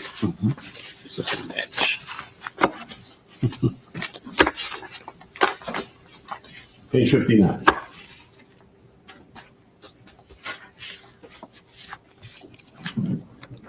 top on 9/13/2018. Now we're back to her, right? Right. Before the incident. Yes. Yo, bro, do you fuck with Quando Rondo? He disrespecting the hood. Okay. Answer, when? Okay. I don't want to play that part again. The name drops is crazy to me, okay? Like, it's just crazy. But I do believe they spoke of on it yesterday, so it was good to go back and review that with the witness. And I've noticed something. Did y'all catch it? The defense is highlighting a lot of the testimony that the prosecution already went over and basically asking the same question. Did y'all catch that? I know I caught that.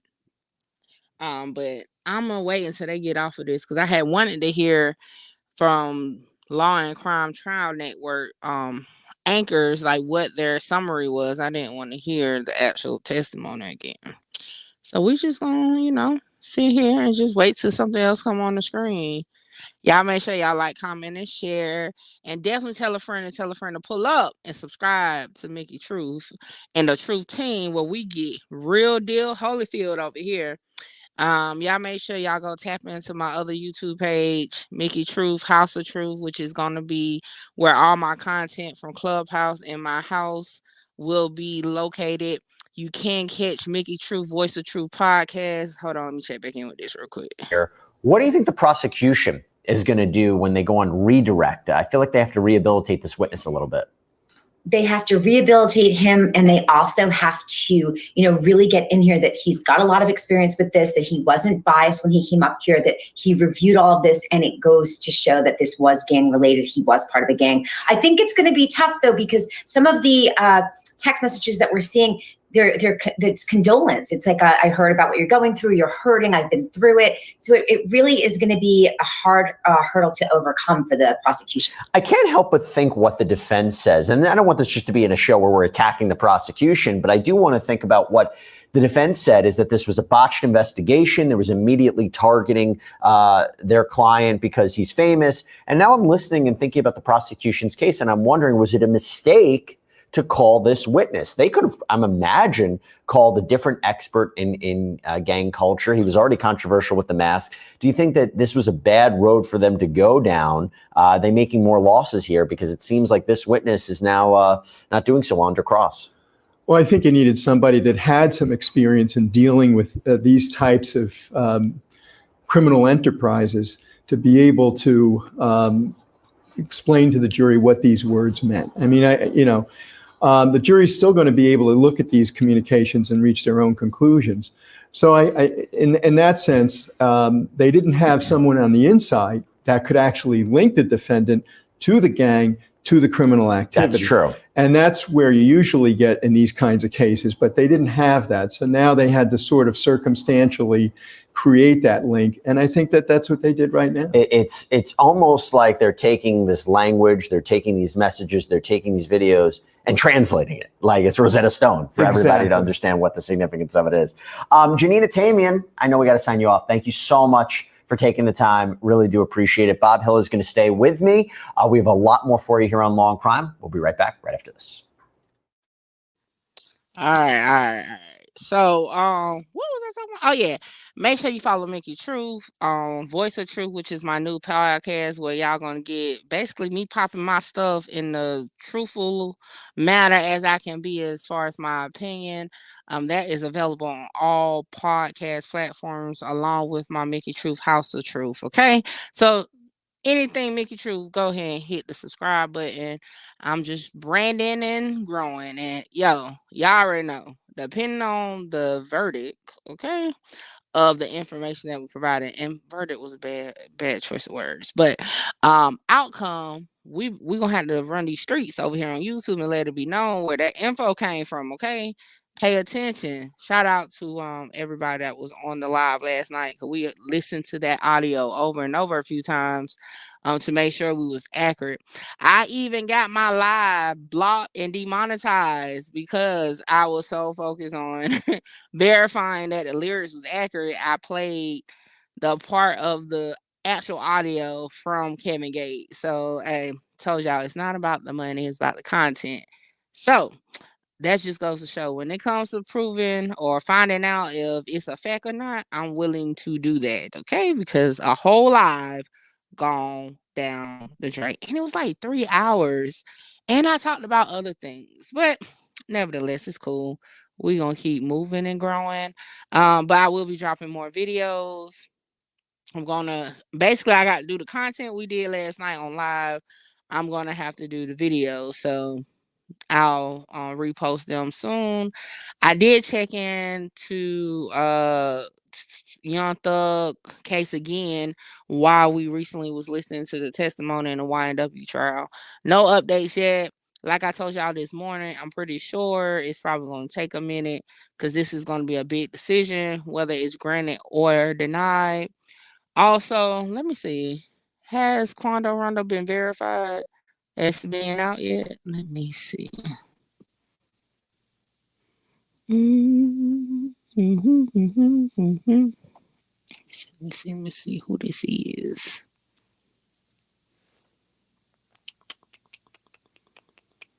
What's his name? Quando Rondo. Quando Rondo. It don't say if he out. So I don't know if he's out still.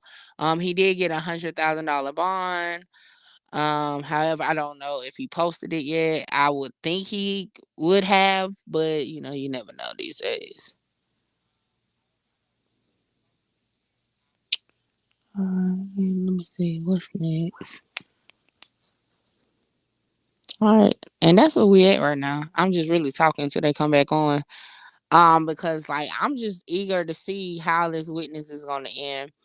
In my own opinion, definitely it seems like the credibility is definitely different now because of the and I said it last night actually, if y'all recall in my video, I did say he didn't sound confident.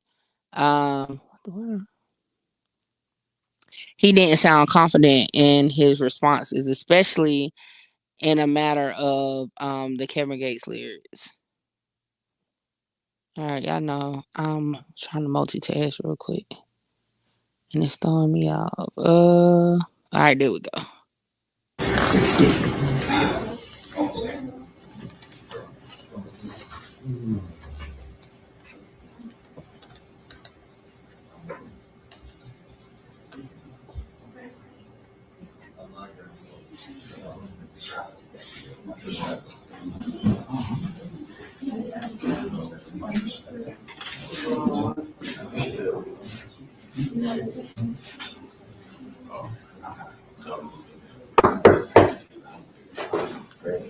Jury entering.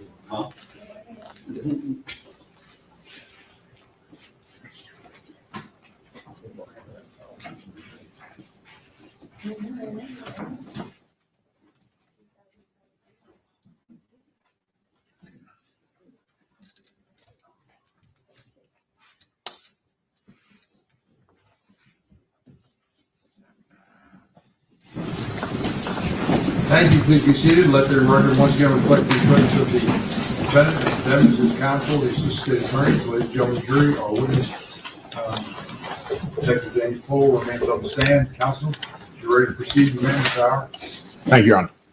All right, we're going to wrap it up. Been led to believe I should have provided pillows with my cross. Putting everybody to sleep. I'm awake. All right, appreciate it. 97.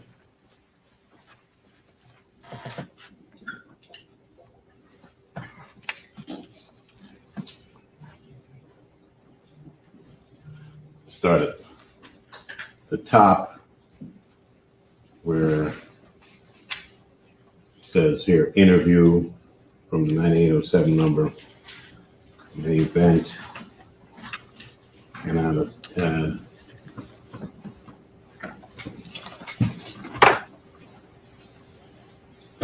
Can you read that? Probably not. Yeah, I can see it, sir.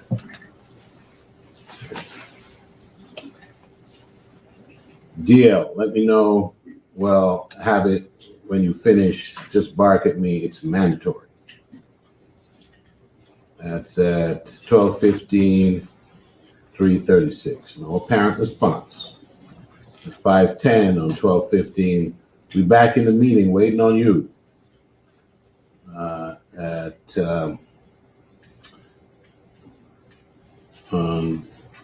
12:20, 5 days later, I'm Melvin. How long you gonna be in Atlanta? And then at 12:21, 5:28, hit me when you get time, bro. And then there's this one. 12:23 at 2:01. Me and Gino came up with an agreement. We trying to be in YNW Melly now. How you feel about that? See that? Yeah. Okay. So they're trying to be in the music group YNW Melly, and they're trying to recruit him to they've recruited him, as you say. Yeah, they're two separate entities.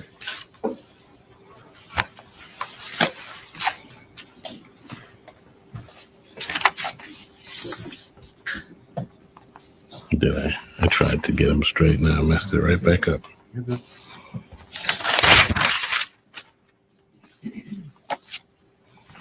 Okay, there's a few more things I want to show you.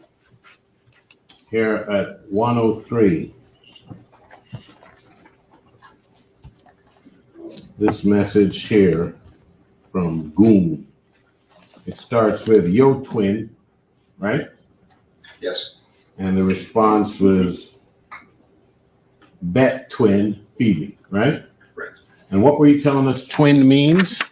Just slang used between Fusion members. So like saying bro or dude or any term of endearment.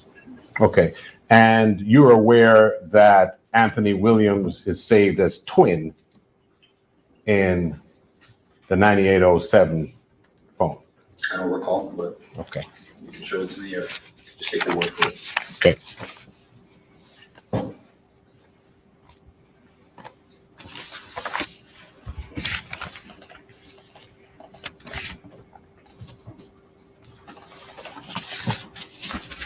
All right. Just jumping, we're almost done at 108 and 109. At 9/7/2018 at 4:36:37, Goon says, "Damn, niggas had you out here all types of laws. The history of the hood important to know. I'ma send it. Make sure you get right on that shit, blood." Right? Right. Answer: I know who the founder is, blood. I'm saying you ain't send it. Julius B. Sonny. See that? See it. And then we go over, he's saying the founder is Julius B. Sonny, right? Correct. And we go over to now page 109. What is it? Can we read it? Yes. Yeah. Okay, but you know Julius B. Sonny is not a person, right? He doesn't even know what he's talking about. He's saying the founder is somebody who's not even a person. Right. Okay. Okay.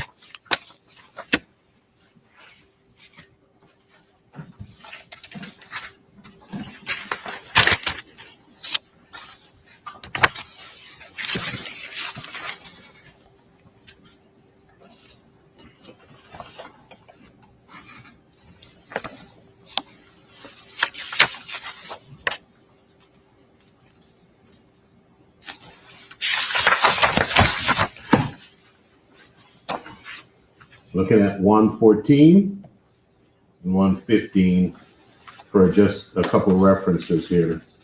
Right at the top, the 9807 right. Person says, just ran into Boobon her. I think there should be a comma there, like that period we missed on the other one. I just ran into Boobon, and he was referring to the other person's her. Boobon's the name of a Broward County Nitrate Gangster Blood member. Okay. Ahmad Robinson. But he's not saying he's Boobon her? No, he's a Nitrate Gangster Blood. Okay.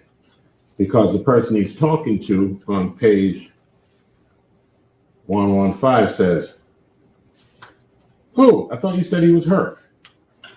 Right? But at least whoever Goon is thought he was saying Bouban is hurt. Yeah. Okay. All right.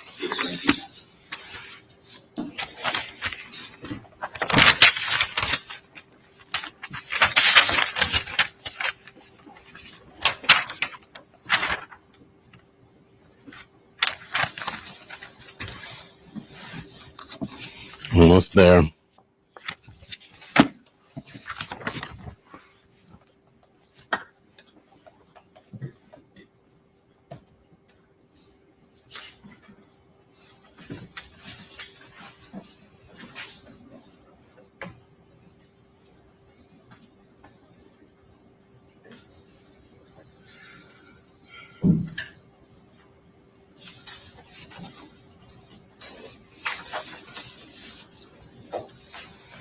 You know what? We are there. Thank you very much. Thank you, sir. All right. You want me to leave this up here? Okay. Thank you. Councilman, any redirect? Yes, sir. You're ready to make a speech? Thank you. Detective Fuller, do you make your determination as to whether or not someone is a gang member based on just one factor? No. What do you base it on? Multitude of factors, and I like to get more corroboration than just, like I said, in the case of Mr. Williams, where I had limited information, I don't want to come to court and make that determination. And in terms of, is Mr. Williams on trial today? He's not. Okay. And when a person becomes a member of a gang, is it a lifetime membership? Depends on the gang. Okay. Depends on circumstances, depends on the person. Sometimes they're allowed to be put on the shelf, stay out, or not be an active member. Okay, so you mentioned put on the shelf. That's the term we haven't used before. What does that mean? It's just a term to state that the person's not actively involved in the gang's activities, not necessarily just the criminal portion of it, but the gang activities. They might not be going meetings and stuff like that. Okay. You also used the term meal ticket. Is that something that has a particular connotation in regards to gangs? Yeah, so I think it's been going on for as long as I can think. Gangs have always used rappers, and rappers have always used gangs to promote each other. Gangs use rappers because rappers bring in money, fame, things of that sort. Women, as we saw in the text messages, and the rappers use the gang for support so they can get into certain venues because they might not be allowed to certain venues, as we saw in some of the texts, unless they have that support. So you mentioned that they use each other. Yes. How is that reflected in the messages, and in your opinion, based on what you've seen? Well, it appears that maybe Melly wasn't reciprocating as much as they were asking him to. But they were asking him to, right? Give me chains, get me to the show, post me on social media, minor asks, some minor asks. So asking for $10,000 maybe might not be a minor ask for Melly, but some people think that's a lot of money. Okay. And is there a certain amount of latitude or give when the gang wants something? Yeah, so especially if you have fame and they're trying to use that fame, and they're going to give you a little more space, a little more wiggle room because they don't want to lose you. This is evidence with other rappers who claim gang affiliations and who've been on trial for gang.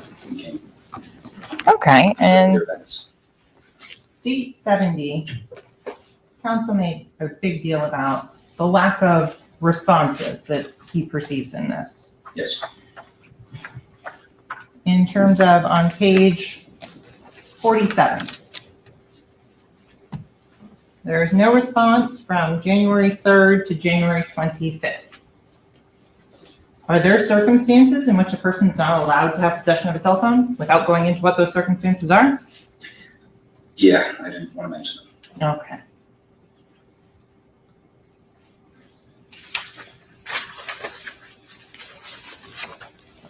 So you mentioned as well that the messages don't show phone calls. No, phone calls, FaceTimes, Instagram FaceTime, Facebook FaceTime. And so in terms of the state would like to publish at this point part of state 64, showing defense counsel.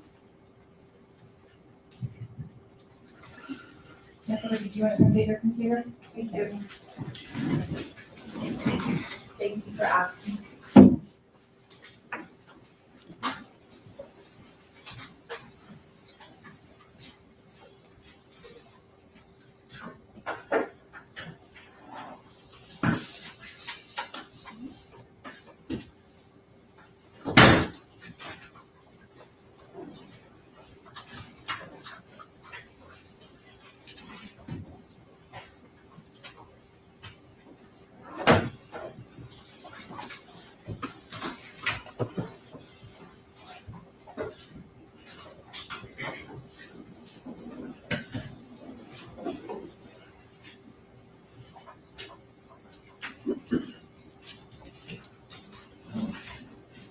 So Detective Polo publishing from what has been admitted into evidence is state 64, the extraction of the phone from the 9807 phone number.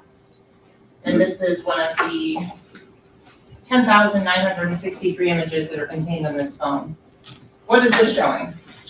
Missed FaceTime calls, messages received, more FaceTime calls. Specifically, is there a missed FaceTime call from Gino? Gino's there. And is that one of the numbers in the contacts that we just went over? That is, yeah, that's one of the text threads that we went over. And there are messages from Gino. Are there messages from Gino on January 2nd? I believe so. I would have to double check, but there's plenty of messages.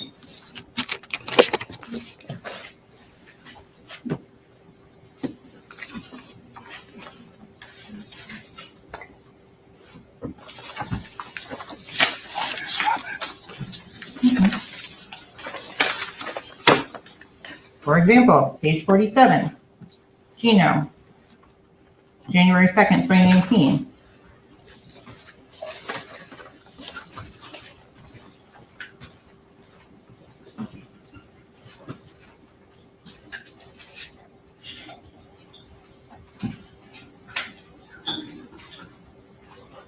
Yes.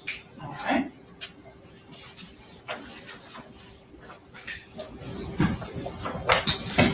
So Detective Polo, is there evidence to support that there was other types of communication other than what's reflected in just those messages?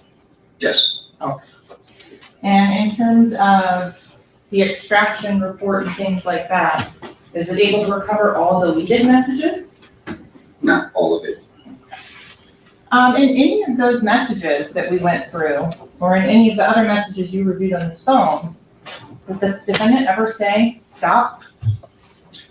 No, it does the complete opposite. Sends his email and says, feed me, send me more knowledge. I want these documents, basically. So.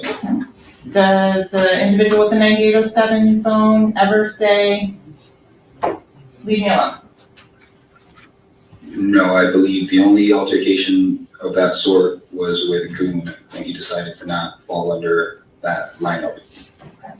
So counsel asked you if the phone tells you when messages and things are received and who they're from. Right. Approximately how many emails are unread on this phone? 2072. And how many text messages or iMessages are unread on this phone at this point? 195. The phone has and shows that the defendant, or whoever was using the phone, I should say, went sought out the email from Jaquan Burton and opened it up. Yes. You mentioned as well, and there's a lot of things about that, the majority of the messages aren't from October 26th of 2018. You would agree with that? Right.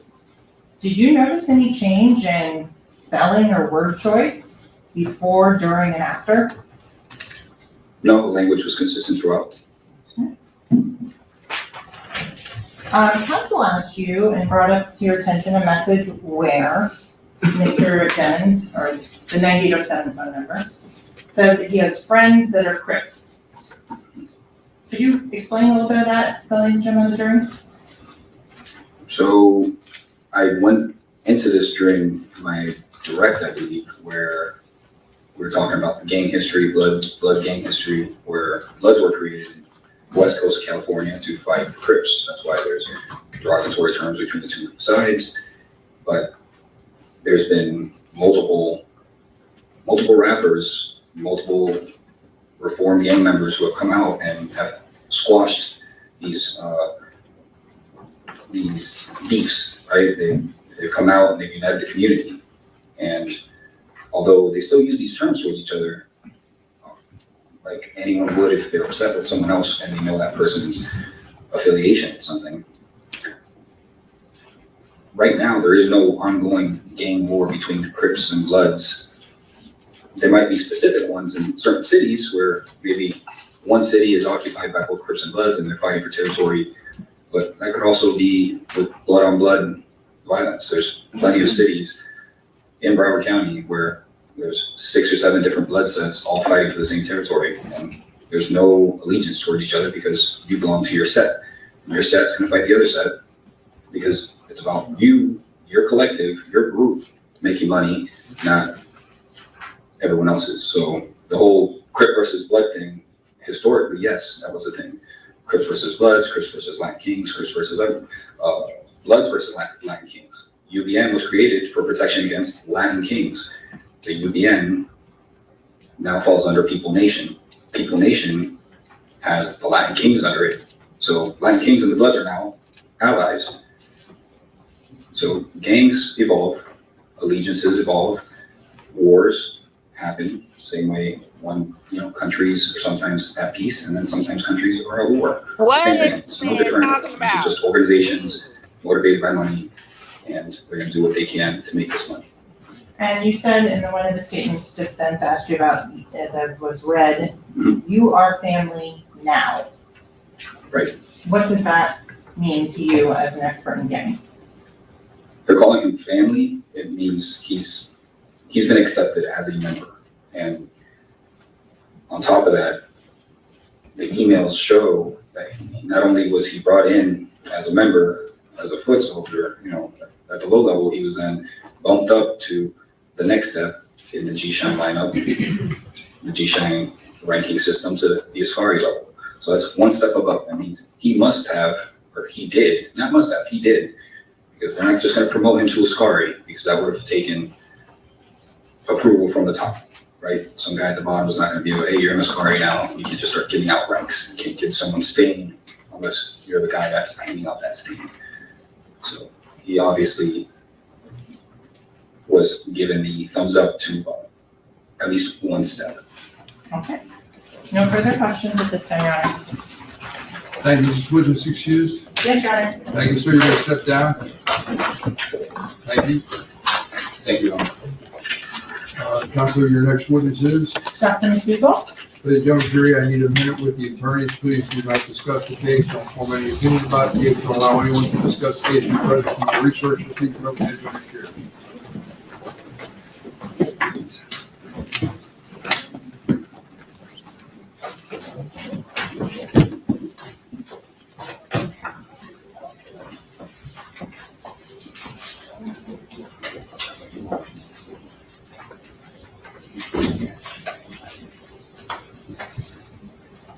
Bad. Thank you. Let the record reflect the jury stepped out. Counsel remain along with the defendant. Can you bring Dr. McDougall in, please? Before you turn your ring, there's been no legal ID, so I don't understand how she can testify other than identified by a case They're number. referring to the medical. I think the medical examiner now. So the court knows. So I would be objecting to her referring to any of the individuals other than the case number. So with no legal ID. And so, Your Honor, this was the same issue that we talked about previously. The state would disagree with that the images have been shown of the victims that would identify them and that that has been established by other evidence. In fact, Detective Polo just identified the victims during his testimony, Anthony Williams and Christopher Thomas. There was no objection to that, and it was able to make that identification. Thank you. Anything else? No, no. Just bring the doctor in. Sure.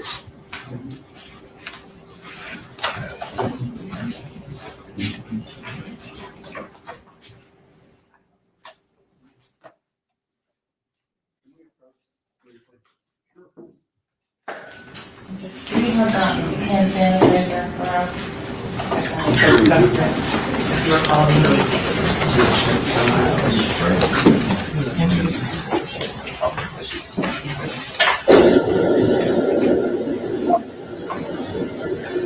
So let's see what's about to happen. Y'all make sure y'all like, comment, share, subscribe. Tell a friend to pull up. We are live with the YNW Melly trial, courtesy of Law and Crime Trial Network. They are discussing possible photos of the decedents. Definitely Gates for real. However, they got some type of, they're not on the same page about it, so we're just waiting to see what's going to come to that. Detective Danny Detective Danny Polo has been dismissed from the witness stand. I'm all over the place. However, we definitely gonna have to chop Come on up. How are you?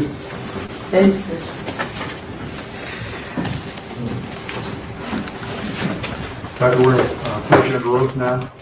You solemnly swear or affirm that the testimony you share in this case should be the truth, the whole truth, and nothing but the truth. I do. Please state your full legal name for the record. My name is Rebecca McDougall, and it's Dougall. Thank you. Thank you.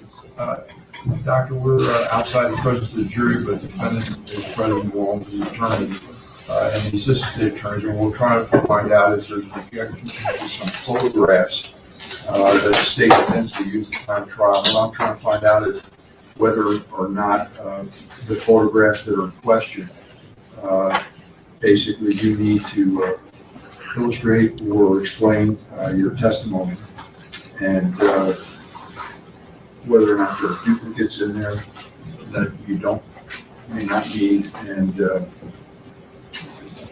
basically if there's multiple photographs suggesting the same thing, to delete the multiple photographs.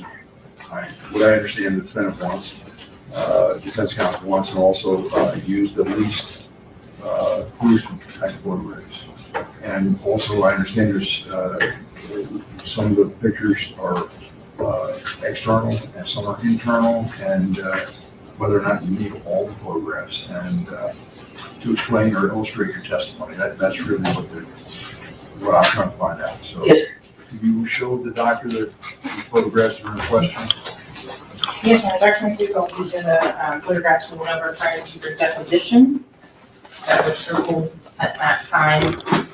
And in terms of Ms. Smith, be so kind, the number on this, there were 136 photos in total in this taken at the time of autopsy, and so we're just seeking to use 28 of them.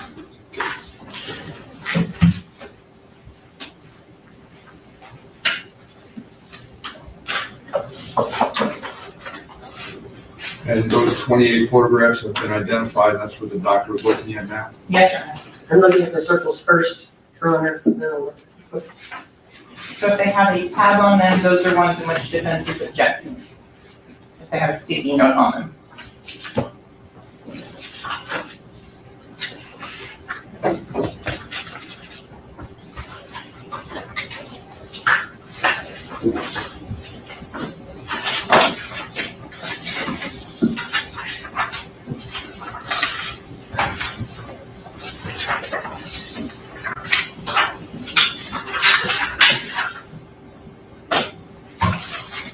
Your Honor, while the doctor's reviewing those, I have case number provided to defense. I have a copy for Your Honor. It's Henderson v. State 463 7 2nd 196. You gave me Williams mistake yesterday. Yes, so I provided Henderson to Mr. Howard, you had left earlier. And so specifically on there, it says, those whose work products are murdered human beings should expect to be confronted by photographs of their accomplishments. And in the other case that the state cited, which is Williams v. State, found at 77 3rd 726, the court said, where photographs are relevant, the trial court must determine whether the gruesomeness of the portrayal is so inflammatory as to create an undue prejudice in the minds of the jurors and distract them from a fair and impassioned consideration of evidence. When less graphic photos are available to illustrate the same point, the relevancy standard by no means constitutes a carte blanche for the admission of the gruesome photos. Judge, there's no question that the victims in this case died of gunshot wounds.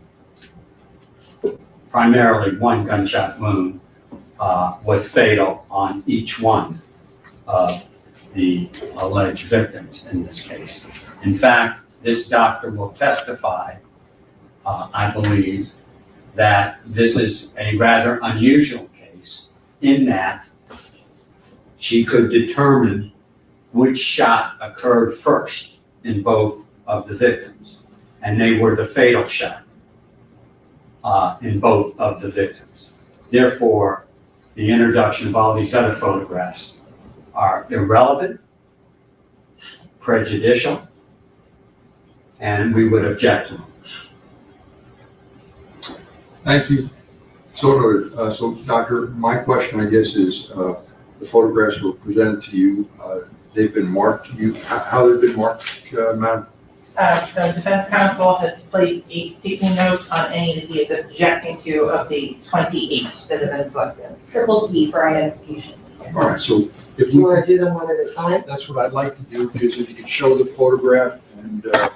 May I approach? Yes, you may. This photo. Doctor, you're not concerned or intimidated if the attorney. Of course not. Come up to you. No, I'd rather than see it here, so I don't have Come on to up. show it.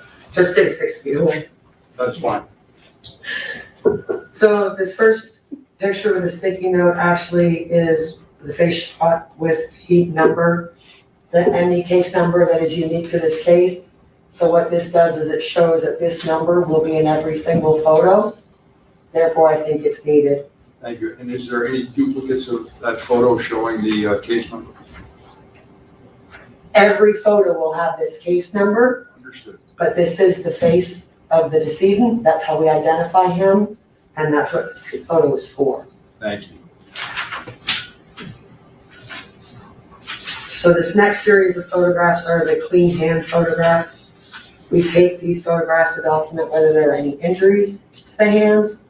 You know, were they in a scuffle? Is there any hemorrhaging, contusions? If that's a line of questioning, then I need these photos to show that. And so Dr. McDougall, you said clean hand. If you could explain to His Honor. I can. So in the course of a suspicious case, when we take photographs, we do what's called overall photographs initially. So those are usually bloody hands, right? Bloody defects, bloody body. When we clean them up, we take a second round of photographs that are clean photographs. So these photographs are the clean photographs. I don't see any blood on any of these photographs.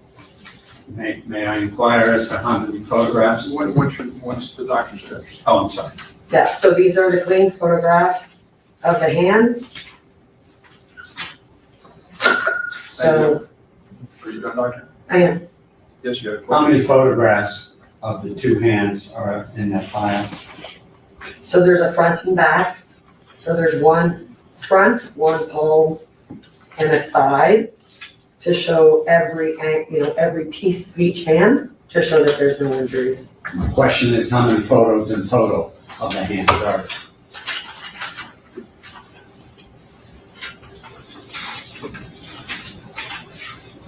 So there are 6 photographs, one of the palmar surface of each hand, on the other surface of each hand, and one of the side of each hand.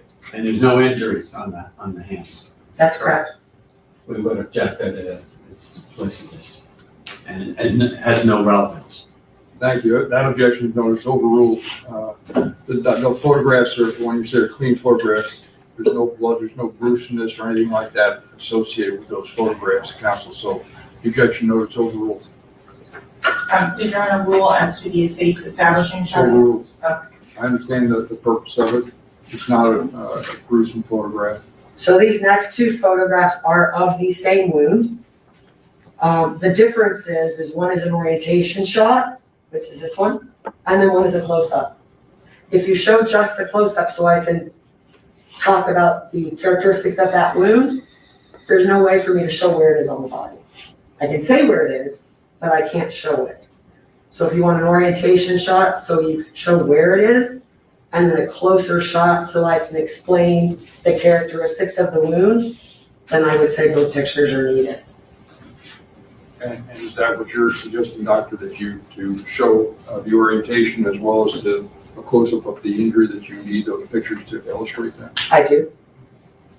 Thank you. What's next? So, there's 3. You can take one out. Sure. I don't need all 3. And so, doctor, which would be the best one to remove from that set? Thank you. Is that okay with you? I haven't said a word. I know, I'm just asking. So, I understand those aren't objected to. There's no sticker on them, correct? Am I correct, counsel? There's a sticker on one in the left hand, I believe. So I would argue you can take one of these out because both of them I can see. We see the ear on the left-hand side, so You're telling me you don't need both? I don't need, no, sir. So just eliminate one. And in terms of the better with the one with the scale or without? With.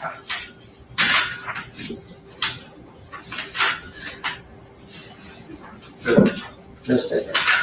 Yeah, no sticker, so I don't know that there's an objection to it. Same argument on the 2 pictures of D. One is an orientation shot, so it shows you where on the body this exit wound is. The second is a close-up, so you can describe the characteristics of the wound. And are you telling me, doctor, that you need both photographs to illustrate or explain your testimony? I would prefer both, because you can tell in the close-up that this looks like a laceration, which is consistent with an exit wound. I can explain it from this one, but you can't really see it. Thank you. Is the court allowing both of those photographs in? She's saying she needs to explain the testimony, yes, that's the way I understand it. I believe she said she could explain it on either one of the photographs. I can explain that it's a laceration on each one in order for everyone involved to be able to see why it's a laceration instead of, yeah, that's a laceration over there. I think they're needed. Thank you. Objection notes overruled. Again, these photographs show depict an injury externally. It's not an internal. I don't know that they're so gruesome as to inflame the jury, something along these lines. I did, so the court knows, put a sticker on all of the internal injuries, I believe, you're looking at right now. Correct, Doctor? Yes, sir. And I'm standing at a distance from you because you are not in that 10-day grace period. I'm not. So I'm going to move a little further away. That's fine. So normally, Judge, I would say that internal photographs are not needed.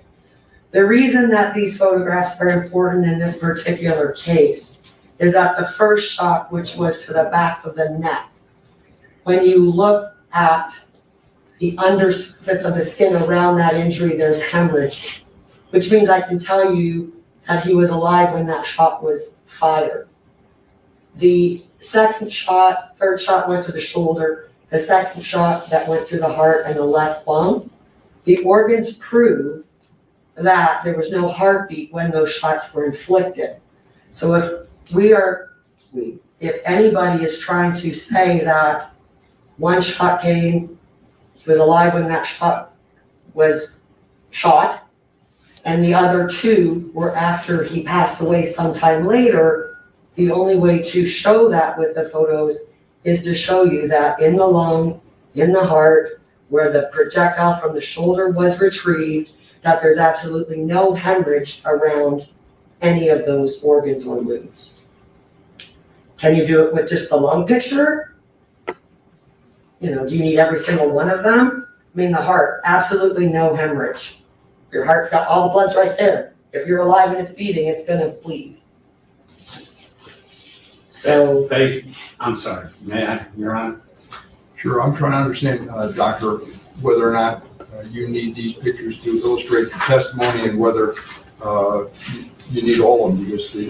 If I want to show you that there's hemorrhage here, and he was alive and that's why there's hemorrhage, and there's nothing on this lung, so he's dead when that shot's fired, then I need these photographs. Can we parse it down to half of them? I mean, if you want to show that there's no hemorrhage in the heart, the pathway of that bullet is the same projectile, you could show one. So would be removing perhaps the lung photo? I think the lung is probably the best photo of all of them because there's no hemorrhage there. I think you need the one that shows that there was a beating heart when the bullet went through the head, and at least one, I would argue, I don't argue, right? I would suggest, whatever the right word is. This photograph is the projectile from the right back. No hemorrhage around it where we get it out. So that's the third shot. So one of these and one of the second shot and one of the first shot to show the difference in this is a beating heart, these are not. If that's something that needs to be shown with photographs. And how I came to that conclusion. I'm done. We are not contesting that the first shot was the fatal shot.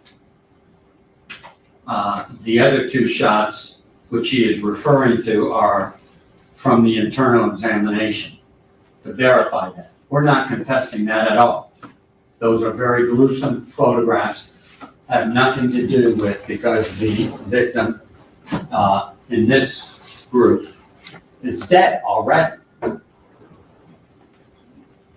So unless we're contesting that, there's no reason other than to prejudice this jury of the gruesomeness of this autopsy. And so, Doctor, going back to those photographs, to illustrate or explain your testimony, my question is, all of these photographs, these are the photographs that I look at that are somewhat gruesome. I agree.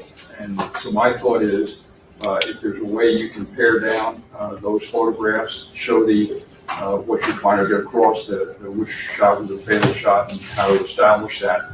I don't have a problem with that. In fact, I'd appreciate that. But my thought is, really, you're the witness, you know what you need to explain your testimony.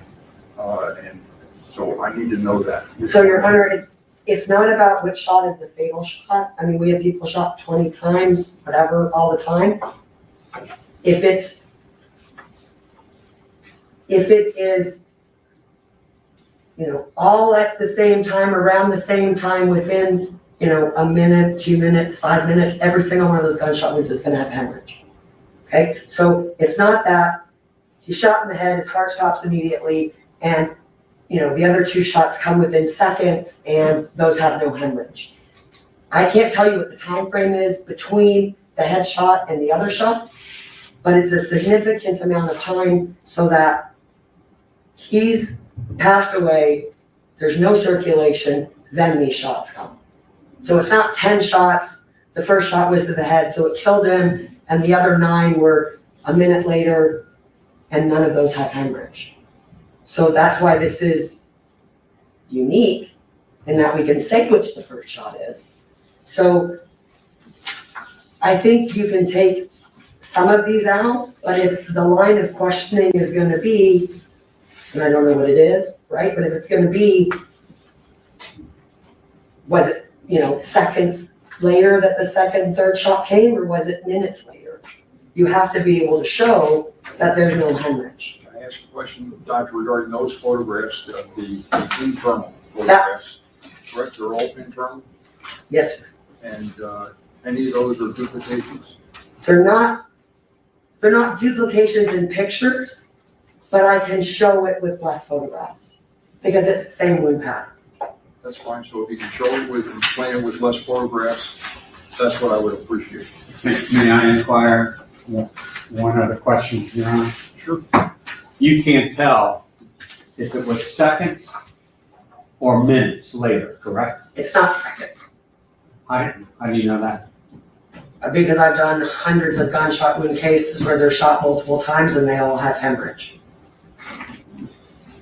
In those cases, you have not been able to determine which is the first shot, second shot, and third shot, correct? That's correct. Okay, so in other words, this is an unusual case wherein you can tell what the first shot is. And in fact, I think you testified, this is like 1 in a million. Let's say 3. Think I've had 3 Okay. in 12, 13 years. Okay.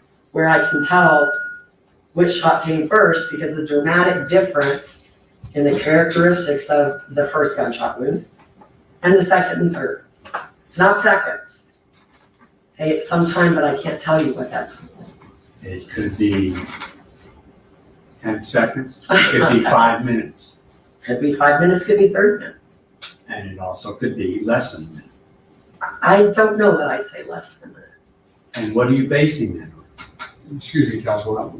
I assume you deposed her a long time ago. You deposed this witness, correct? Yes. All right, so we're talking about photographs, not about the other issue. My job here is to determine whether the photographs are too gruesome. And my thought is that these photographs, the internal ones, do have some qualities that you want to say is gruesome. However, we're trying to limit those. But I don't think it's so prejudicial or so gruesome as to create any type of prejudice in the mind of the jury. The autopsy photographs trying to explain the motive of death. So in any event, doctor, if you could, if you're satisfied which ones you need to for your testimony and which ones you can eliminate. The attorneys can jump up here as well. These are 3 different, well, these are all the same shot. So this is probably it's a lung. That's the one you want? And so to show and so it's clear for the record that as a photo of the lung has been removed from the body, it's not encased in any sort of, you don't see ribs, you don't see blood, you don't see other fatty tissue. It's Correct. internal. And so in terms of the lung shot and the heart shot, are those from the same wound path? Correct. So all of these 4 photographs are from the same wound path. So this is gunshot wound 3, this is gunshot wound 1, and this is gunshot wound 2. Okay, so you would be fine taking out these 3, the photo of the heart with the trajectory run through it, the photo of the ribs post-removal of the sternum, and the photo of the lungs still in place in the body. That's the heart. Correct. Yep. I figured it out. It might be actually it's the heart and So those 3 would take out. Okay. And you would just need the other 3 to explain the differences. correct. All right, so those photographs that Dr. handed to you that have been excluded, how many in number are there? They've been excluded. 1, 2, 3, 4, 5. So that brings down to 23 photos. Thank you. Doctor, of the 23 photos that remain, you're indicating you need those photographs to explain and illustrate your testimony. Is that correct? That's correct. Thank you. All right, so you ready to get started, guys? Yes, and we just need to update the digital version of them. And so the record is clear, Your Honor. May I have a standing objection to those photographs that we've gone over that I objected to? Sure. Can you identify for the record, let's just be clear which ones they are? Does the state have any objection to a standing objection? No, Your Honor. So there's no objection to a standing objection, but I just like somehow those ones with the yellow tab the defense was objecting to be noted. Sure. I'm happy. Yes. That's Ms. Smith had a good idea of numbering them, and I can refer to them by the number, so that there's no question on that. Your Honor, on a side note, can I suggest we let the jury start their lunch while we do this 10 to 12? Thank you. Thank you. Madam State, your witness, what do you want to do? I have no. I've already been here 2.5 hours. What's another? You want to start, Doctor? Is that the No, it's fine. It's jury's more important. Can I do this? Let me just find out if the jury wants to, it'll be another few minutes. Can I just have my bailiff go in and see if, take a poll with them, see if they want to have lunch or break for lunch or want to continue? Any objection to that? No, sir. Okay. Do you All right. tell them what the next witness is? I'm not going to tell them anything, just find out what they want to do. Okay. How long do you think your direct examination is going to be? Hour and a half. We'll just break for lunch. All right, we'll just break for lunch. All right, so any objection if Gary just lets the jury break for lunch? No, Your Honor. No, Your Honor. All right, so Gary, just tell him not to, we'll see him back at, say, it's now 12, 10 to 12, say 1:15, all right? See everybody back at 1:15. Anything else to discuss, counsel?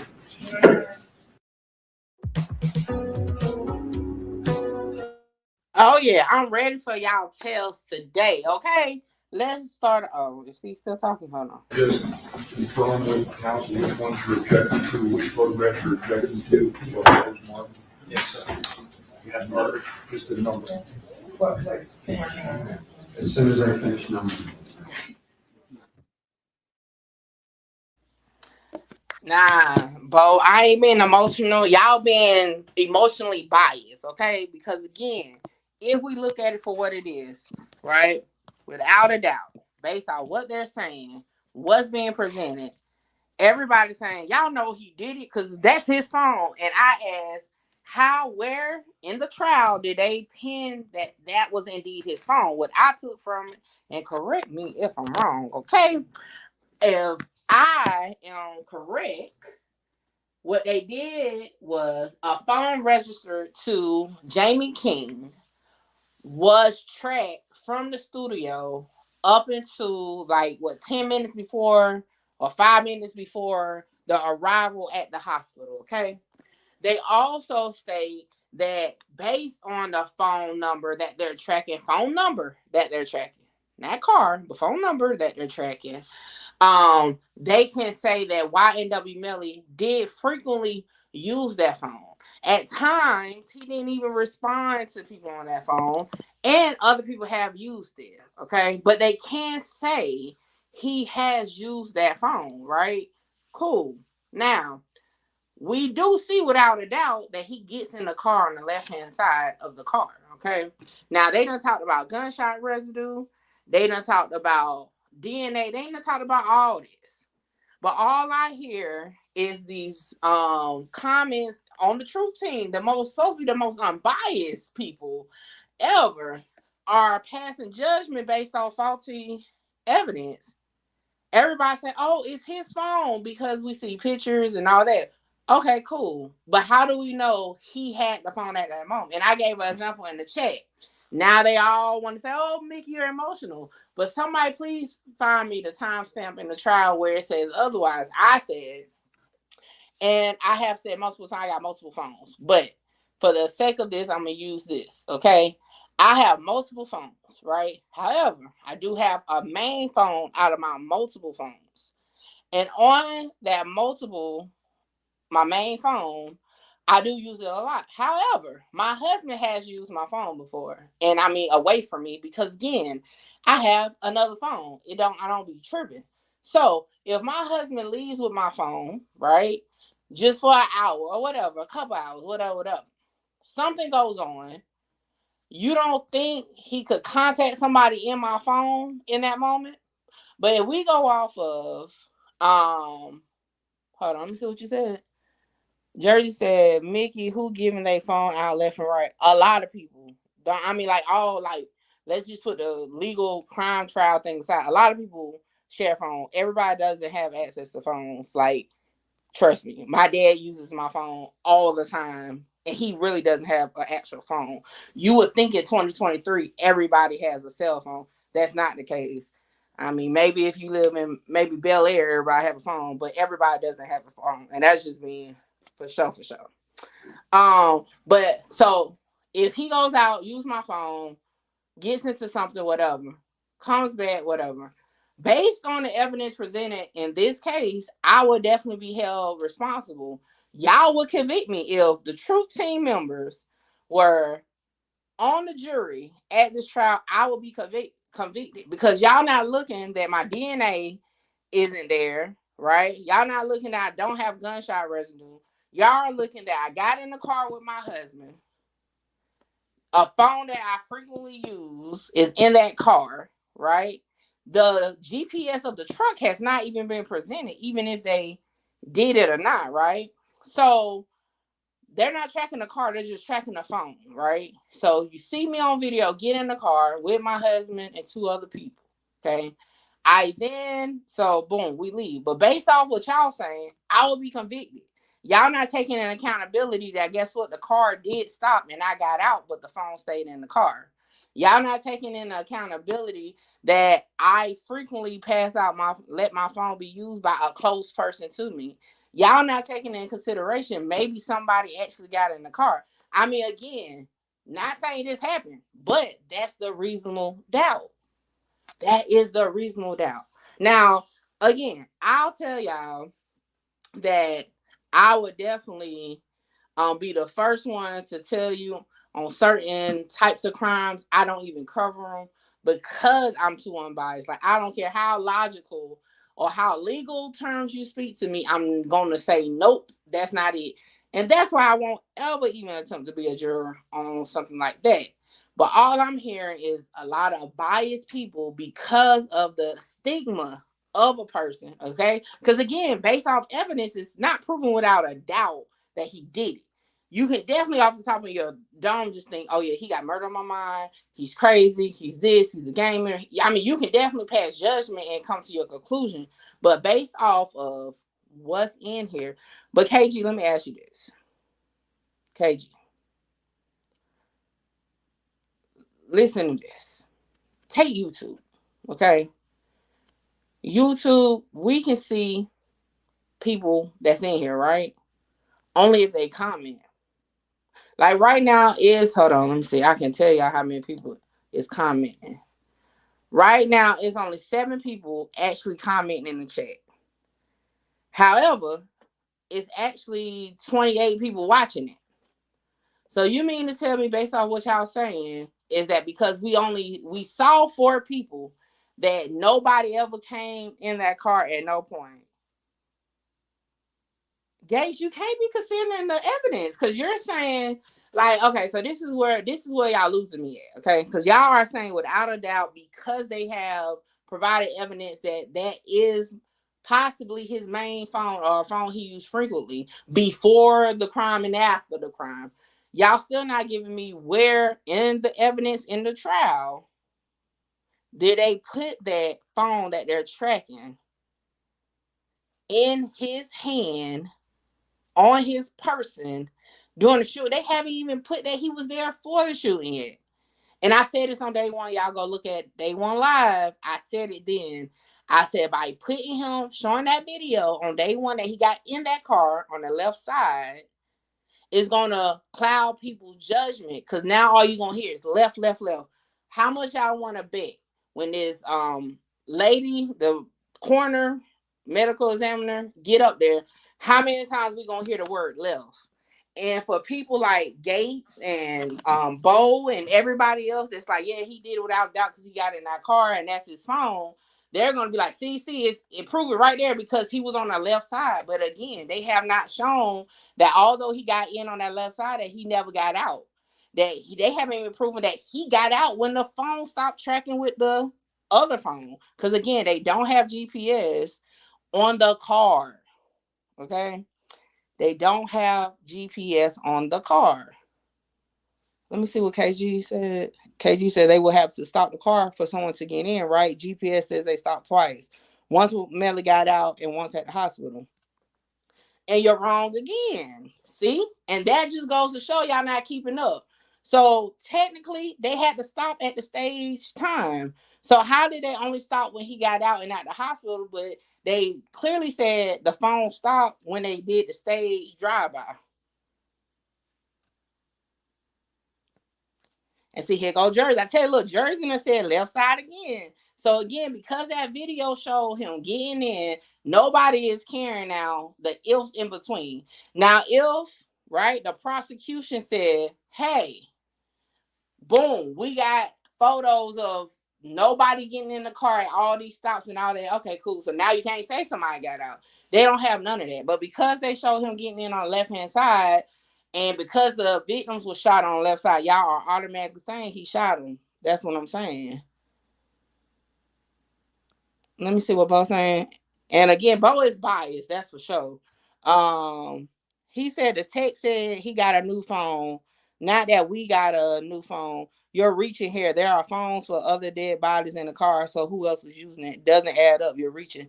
Well, Bo, let's start here. Let me look back at. Let me break down your comment. Just because he got a new phone, I don't speak on we. I would say Mickey. I would say me. Although, again, other people use my phone, so that doesn't prove anything. Next, it says, you said phones for the other dead bodies in the car. So who else is using it? Well, guess what? Bortland. Could Bortland have used it at any point that night? During, again, the night of. Now, everybody's showing messages before and after. So do we know that during whatever conversations went on, even right before the murders, that Melly was the only person communicating on that phone? Like, do they have footage of him being the only person with the 9807 phone in his hand? Because again, the expert even said he cannot pinpoint that the phone in the video is indeed the phone that was tracking. Come on, y'all just, I don't know. I can't believe it. Sounds like I'm having this debate on Clubhouse. I can't even believe y'all are really saying that without no reasonable doubt, the state has proven that indeed the phone that was tracked is Melly's. That indeed, without a reasonable doubt, that Melly was the one that had to do the shooting. Although they don't have no GSR test, no DNA, that is wild to me. I got to rethink my truth team members because this is crazy. All right, let me see what's next. But our other people have pics and shit in the phone. The defense cannot prove it's not his phone.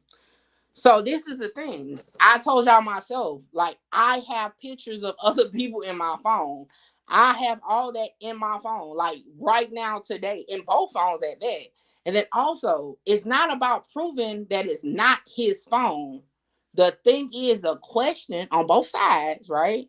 The prosecutor, because, like, how do you know, and the defense has brought it out, that at that time of the shooting, Melly was using a phone?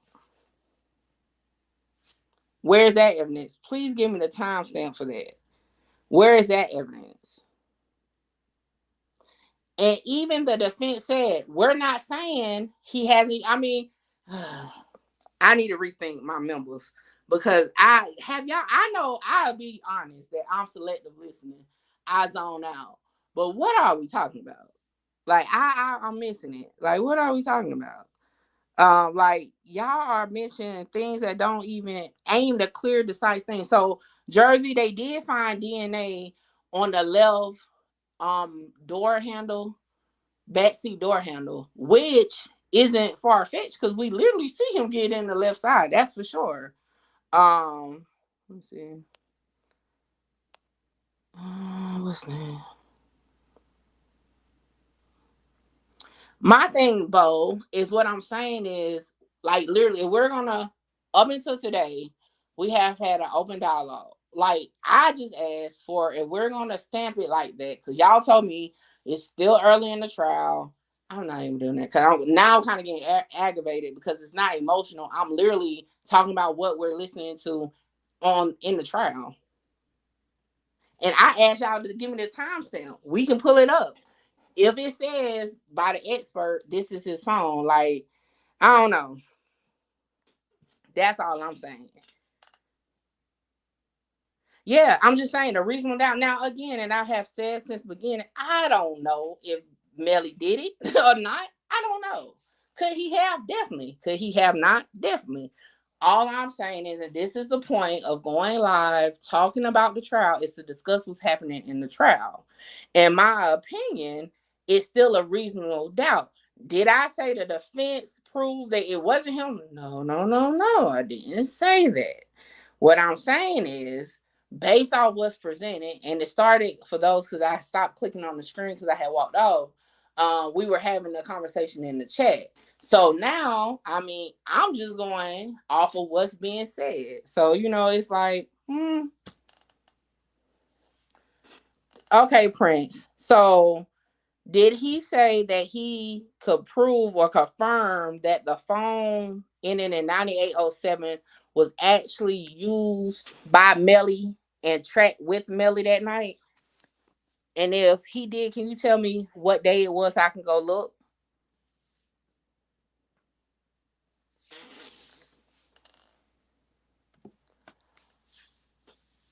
And let me know where it's at so I can go look at it. Because I don't recall him saying that he could say definitely he was a frequent user of it, right?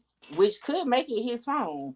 But I believe the defense put out, and I don't recall that a good answer was provided when he said, how do we know, or can you confirm that it was actually Melly using the phone? Prince said, not at all, just from the evidence in the phone that appears it's Melly. Okay, so again, my question never was if it's his phone. I said, have they proven? Because if y'all recall throughout the trial, the past 8 days, they have said, for one, the text message, even the judge brought that up, the text messages show that it's coming from Sat Chaser, right? That's when they had to pull up the text messages to show that at some point before and after, Melly is seen using the phone because he's texting his mom. He's texting that, right? Get it. What I'm saying is, have evidence been provided that pinpoint that Melly is in possession of the phone ending in 9807? Simple question. If it's as I'm just talking on emotion, then y'all should be able to provide me where I can go look, and then I can be like, oh, so they did say it. That's all I'm saying. Okay, it does. It definitely does. Okay, so Gay said, what's evidence that someone else was using the phone? Well, I'll give you that. And matter of fact, I'll find where they said it in the trial. They do point out that other people was using the phone at some point, even after he was arrested. That's one. But give me a minute. I'm gonna look and find the points in the trial. But the defense highlighted the phone was still in use after Melly went to jail, right? That people were still posting on his Instagram page that, right. So it does show that other people was using the phone. Now, in my opinion, based on what I heard, they haven't proven who was using the phone. They definitely haven't proved that they proved that the phone was in use. I give that for sure. All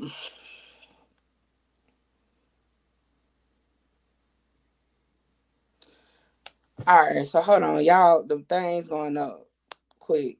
So Gay said that's not a good point. He was in jail and they got the password from him. They who? So yes, he was in jail, provided his mom a password for a phone, but they got the phone from Track. Now, if they would have been like, we got the phone from his mama and his mom provided us the password, that's a strong argument in my opinion. But they did say that he provided a password to a phone to his mom over a jail call, and that they got the actual phone from Track. What it do, Brick? Let me see. Well, based on the evidence that they provided, they haven't said it's solely his phone. They have even the prosecution, right? Now the prosecution just showed like, okay, well, who else is going to be texting Fredo Bang, right? Which is a good argument. However, it would be a great piece of evidence if it couldn't be rebuttal that it could be somebody else. Because I just, again, gave an example for those who keep saying it was emotions. I said, someone close to me, and matter of fact, it ain't got to be my husband, my daughter. If my daughter had my phone and something went on, she could definitely know the people in my phone to text or provide a call. Again, it technically does not say without a doubt because Fredo Bang was text or call that it was Melly. Because guess what? In the same photos that they have presented, all of them rolled together or was down together. So how do we not know that it was somebody else that's within their group of friends that did it? That's a reasonable doubt. Or maybe maybe I'm just tripping and don't know the definition of these words. Cause I think I saw somebody say that too. That I'm confusing what it means. Now, again, this is a long trial. I know for sure it's going to go all through July, but the conversation is to talk about what's presented so far in the trial in the last 8 days. I even stopped referring back to the documentation that they had in 2018 because some of it might be outdated. So my only thing is when everybody's like, oh, he did it. Well, and I do it with Big Stepper, and I've been doing it with Big Stepper for a couple of days because he comes in, he'll tell you, I don't care what the evidence say, Melly did it. Cool. But what I'm saying is, if we're just going to really break down what's being said and shown in court, let's just really piece it together. Now, have the defense like shut the case down? Nah, not gonna say all that. But it's definitely you know what I'm saying? They done poke some holes in it. Let me see. Justify, I guess, because I definitely, man, people will ask you to use your phone all the time. My best friend phone stayed dead all the time. She has a phone, but it's dead all the time. She definitely that had my phone. I remember I almost got divorced because I let her use my phone and one of her peoples called my phone back on something like, what's up, boo? Like it was her phone. So it definitely happens. But I guess if you're not familiar with that type of level of life, that people don't always have a phone to access to a phone, I guess you would say don't nobody use other people's phones. Let me see what's next. Reasonable doubt is a doubt based upon reason and common sense. Is not based purely on speculation. Where's the speculation?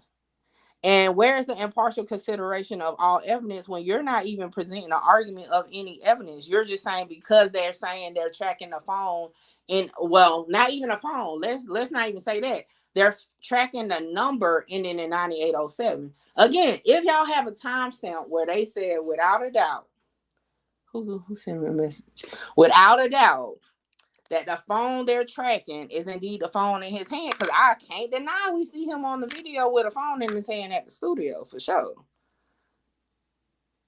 And that's my whole point, Lamar. Again, we got a long way to go. Tomorrow, this whole thing can get turned around. I'm talking about based on what's going on so far. That's what I'm talking about. Prince says, reasonable doubt, more simpler, is with the evidence provided. Has a prosecutor proven to you that it can only be this defendant and no one else?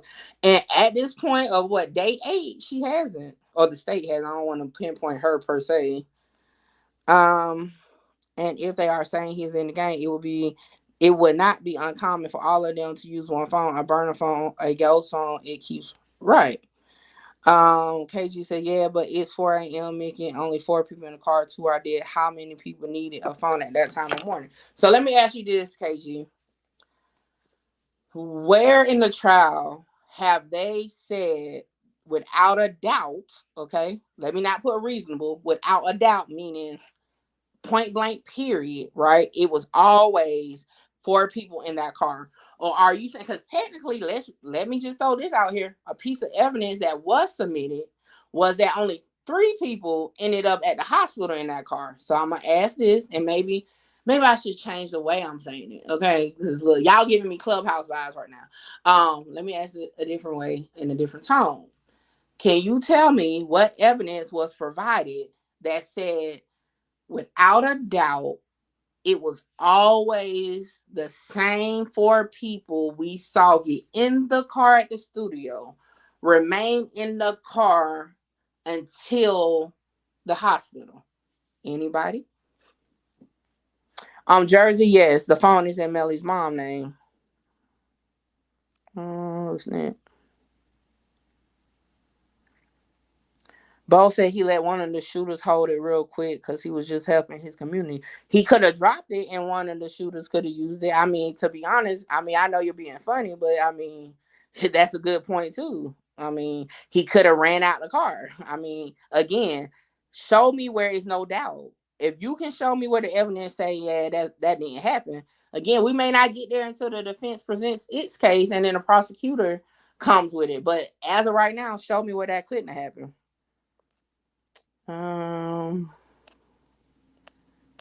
If you have doubts to his guilt, or it could have been another petty, then the prosecutor has not proven their case beyond a reasonable doubt. If it can be 2 people, then not guilty. Right. And that's why I say again, if he even is convicted, how this case is going in the first 8 days, it's going to be grounds for appeal and possibly overturn conviction, in my opinion. What's next? Hold on. Y'all going fast. Hold on. Okay, I answered that question. I don't know, y'all. Look, that's why I can't be no lawyer, because that's exhausting. I will be so flustered, like, be like, yo, where are you seeing this at? But, yo, it's all fun and games. It's just us having an opinion, but it's just, if we're really just looking at the evidence, I mean, I just don't see it shut down like that. Not to pass the judgment that he's guilty. Again, I'm taking my personal view out of it. I'm not even looking at a personal view, right? Because I can tell you a couple scenarios where something else could have took place, but that's not how I'm looking at it. I'm just going off of what they're presenting, and it still shows some doubt. Now, have I said if he's guilty or not? No, we do it for fun daily. But like I said on Clubhouse, I mean, at this point, I don't know which way it's gonna go. For sure. What it do, Untamed? Let me see. KG says, so they pinged all the phones in the car, even gave us all the numbers. Wouldn't another phone ping in that location if it... Hold on. Y'all going fast. Hold on. Well, to clarify, KG, technically they didn't ping all the phones in the car because technically Portland does have a phone. It was broken. They haven't shown records that broken phone wasn't there, to be honest, right? They haven't provided evidence that, let's just go with Fredo Bang, right? Did his phone ping in the area? So we're going to say that all numbers was accounted for, then let's talk about it. Because technically they only ping Track's phone, Melly phone, the 2 victims' phone, and then Withers. So if that's the case, they would have pinged everybody's phone, Mills' phone, Glass phone, everybody's phone. So boom, poked a hole in that one. So that's some doubt. Let me see. Jersey said the thing is the defense don't have to prove, the prosecutor does, and it's frustrating. I agree. And that's why it's irritating too, because the prosecutor is not standing strong on certain things. There's too many holes. Again, I'm doubtful. Even if I felt like just outside looking in, he was guilty, in the court of law, it's too many holes. Hold on. All right, Prince says, let's go backwards. The prosecutor with a medical examination reports knows that the shots came from the rear passenger. They placed the rear passenger there by the studio camera and cell phone data. Right. So, and I say this again, and I think I said it on day one. We see, and I clearly said if I was on the juror, I would be stuck on that. Like, okay, where is he? Right? Where did he end up? So we see him on video getting in at the left passenger side, right? We also see that he's not in the car at the hospital, right? Now you're showing that, now again, the cell records doesn't say, even if, I'm going to give it to y'all on this. Okay, let's say he had the phone, right? Who's to say, or where did they say that phone was on the left side of the car, though? Please, Bo, do you know that? What day did they say The record showed 9807 was on the left passenger side of the car. Tell me that. What's next? Oh, okay, my bad, Jersey. Okay. Bo says your main contention on doubt is that it has not been reasonably proven that it was only Melly that could have done it, and that's fair. Everyone else is just saying it seems like. I mean, that's, but see, y'all look, y'all was coming from my throat talking about emotional, and Mickey don't get emotional because again, I don't know Melly. Look, when I had my back and forth with the other YouTuber, I really, and to be honest, which I said I didn't give a fuck, like, right? And I say that because that's actually what I said to him, because he got emotional about it, because I was just talking about the actual evidence presented. He had an emotional tie to it because he's friends of the one of the decedent's family. See, me, I don't know these people, never talked to these people at all. At this point, the only person I can say that's possibly tied to this case that I talked to one time was Fredo Bain, and that was that. And that was even then just asking clarification of some of the allegations. So, like, I have no attachment to this case at all, even if it was somebody else. Now, I was about to say Chris Brown, but I might have been sounding like y'all if it was like a Chris Brown case. You get what I'm saying? Like, I don't care what they say, but I'm not even on that type of stance though. Let me see. What's next?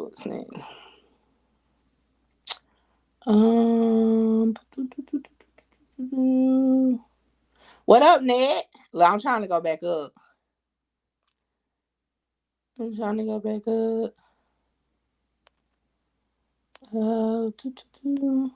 Prince said, who rear passenger is the question. Right. I said a couple days ago, how do we know everybody stayed in the same seat? Well, the only evidence that confirms that two people were in the same spot is the decedents. We see the two decedents get in the car on the right side of the vehicle. At the hospital, they show them being pulled out from the right side of the vehicle. So, in my opinion, that's the only concrete. Now, Bortland says he was the driver and all that. We see him getting in the driver's seat, right? He also said that the shooting happened at a different location, and it didn't. So he's not even a reliable witness, right, as far as right now. So how do we know that he sat there the whole time? How do we know that Melly sat in the backseat the whole time? I gave y'all an example the other day on how that could be different. It's just like right now it's so many holes. And so let me summarize my whole point is the prosecution needs to knuckle down and seal some of these holes for reasonable doubt. The prosecution need to start asking her expert witnesses to go ahead and clean it up, right? Clean it up. Make it make sense where there's no way to say, is bam. That's what it is. That's what we need in a capital murder. No. Because it's technically not that charge. Death penalty case? Yeah. Let's see what's next. So we see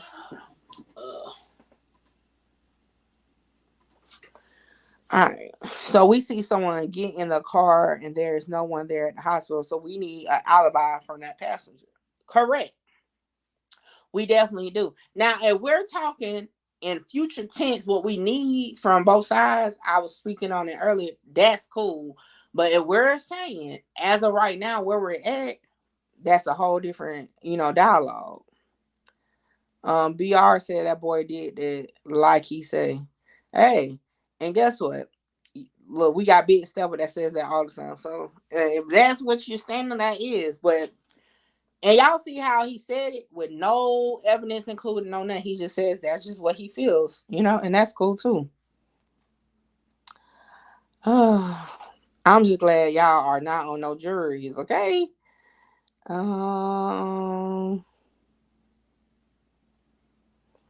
No, because the people in the other car said they kept going, but the other car turned off. And I will say this. People in the other car, again, they chose to only track one phone. Do you know why they tracked that one phone, Withers? Because he is the one that said, "Oh, Melly was with me." So because he gave a statement that turned out to be a lie, is why they pinged his phone.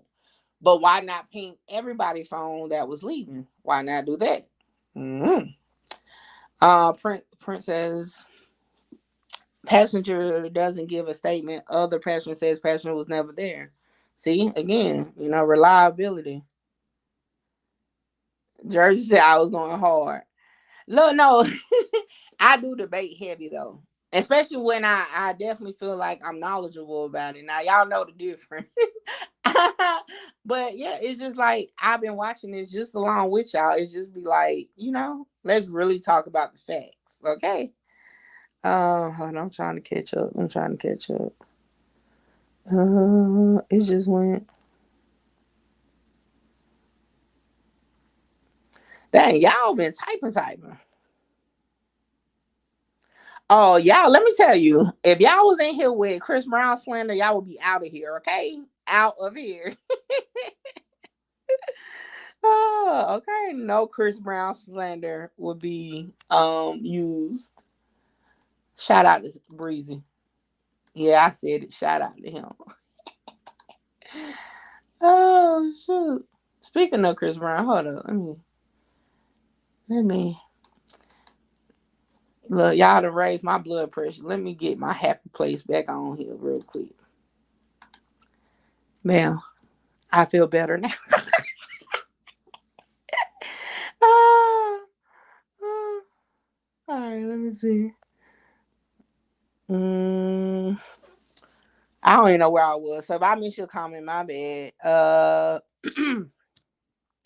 Why both drivers lied to not place Melly in the back seat of the gray Jeep? Yeah. So again, they probably. I mean, like I said, if we just take out logic as far as like legal logic, right? If we just take out all that, hell, for all we know, they was at Fredo Bang house coming up with that story. I mean, to be real, I mean, we can definitely assume that if this is, if that's the conversation, but when we talk about more so the evidence in the courtroom is different than us just saying, yo, they definitely met up to talk about get their story together for sure, right? Both sides can't be on the jury. I already had followed the story and hearsay evidence, so I can't be on the jury if I wanted to. Otherwise, I would have opinion on only the evidence. Okay. Yeah, definitely no slander allowed, okay? At all. But y'all, I will be having a mock trial and it's gonna be for the Chris Brown slander that happened on Clubhouse. That's gonna be fun, okay? Oh. KG's talking about Mickey about to ask for the mistrial and take Archer. Nah, for real. Y'all out of here. Oh, that is crazy. Let me see what Prince say. My first question would be, why did both drivers lie to not play? Oh, I don't think I already read it. Did I read it? I don't know. It's definitely, like I said, it's definitely some holes in the story. Don't get me wrong, but just based on what's provided, they have improved. Now, again, if they come back just like in a game, in a sports game, one team can have the whole game. Matter of fact, Super Bowl, 2 years ago? Can't remember who's playing. One team had yeah, look, my husband even know, do not do no Chris Brown slander, okay? At all. But hold on, what I was saying with the Super Bowl, I betted on the Super Bowl and I just knew I was about to win. And then in the last minute of the game, I lost. Like the team I betted to win was winning the whole entire game up until the last minute, and I lost. So again, they may come knucking and bucking tomorrow, a week from now, but as of right now, they're not proving it. Hold on, y'all.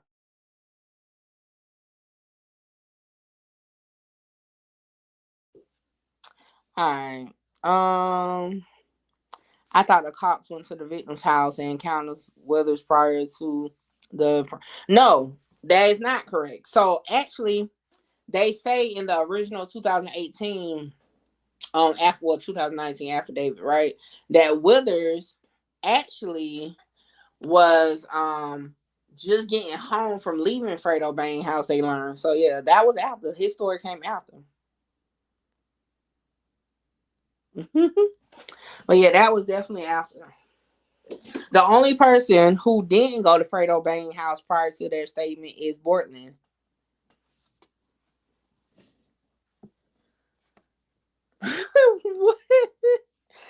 Can't wait to tell all book when he is poor, when he protected by double jeopardy if he gets off. Y'all make sure y'all like, comment, share, subscribe. Y'all got me over. I'm up. I was sleepy earlier. I was about to go to bed until who was it? Was that Justified Jersey? No, that was Gates. No, who started poking me? I think that was Gates. That was definitely Gates. Look, I'm getting in my zone for my mock trial. But if y'all saw how that was, that's how I'm gonna be when I'm in my attorney mode. When I be hosting my mock trial, I'm be like, objection, strike, leading the witness. Okay. Okay, that's definitely how I feel too. It wasn't me. I wasn't there. I don't know these people. But I could definitely argue your point. And then, it's funny though, because people do hit me up, like as far as on the paperwork, that be wanting me to like run their stuff, verify their stuff and stuff like that. Cause they know I'm gonna get to the business. I can either clear you or stamp you as a reg. So yeah, it's just the personality. Okay. Let me see. In other news. I don't really have no other news to get into. Yeah. Bitch, I won't play no music, okay? Because they took my live down. I said, you suckers. Oh, yes. How long? Oh, yeah. I got step away at 1:00. So we gonna listen to some of the conversation from Law and Crime. I got a meeting at 1:00. I'm glad I looked. But I will say this. This was added the other day. I don't know what this means or what this is gonna do, but a new discovery was placed, and it says 3 images from open source investigation. Video from Facebook. Young Set Chaser Howard emailed to counsel on June 23rd, 2023. So I don't know what that's gonna be about, but like I said, the tables can turn for sure. And that's just why you just got emailed that. That is crazy. I'm put it right here. Put my face on there. So how does that line up with them questioning Melly when they arrived to Fredo's house if they didn't know about the play and was skeptical? Oh, they didn't question Melly, Prince. Where you get that from?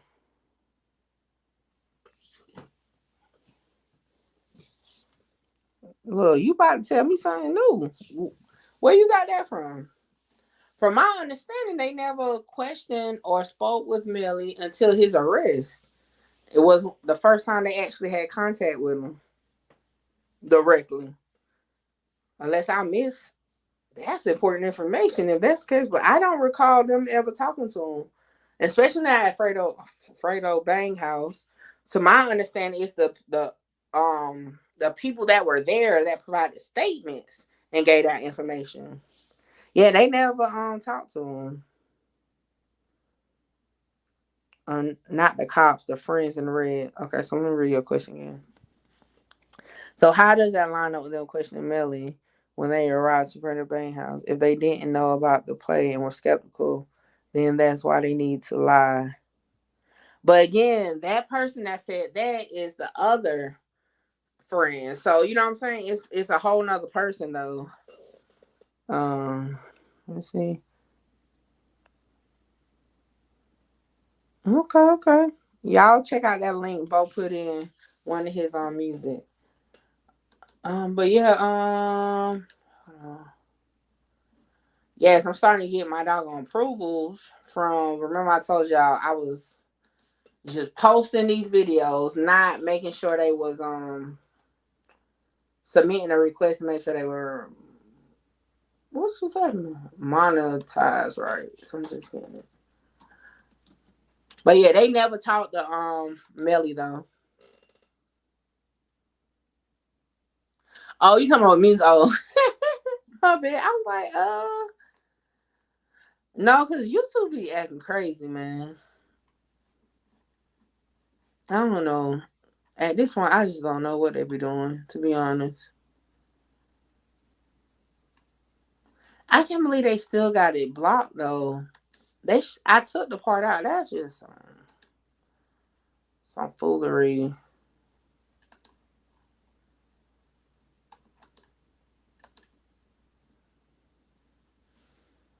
That is crazy. That is crazy. All right. But I don't know, Bo. You might try to strike me. All right, hold on. I was about to do something. What I was about to do? Dang, I'm tired. Oh.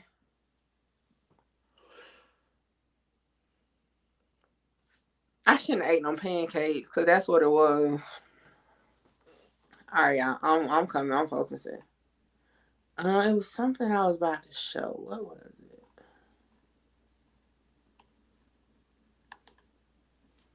Hey, Miss Parker. It's Photoshop. Mickey, the first the first time they hear the name Melly is when Willis says it in his statement. I don't remember. To be honest. I thought you tell me Bortland mentioned it? I don't remember. Hold on. Do we got time to listen? What time is lunch? Lunch is over at 1:15. Hold on, I think we got time to listen to it real quick. Cause I don't remember, to be honest. Who said it first? I know for sure Withers said it. I don't recall if Bortland said it or not.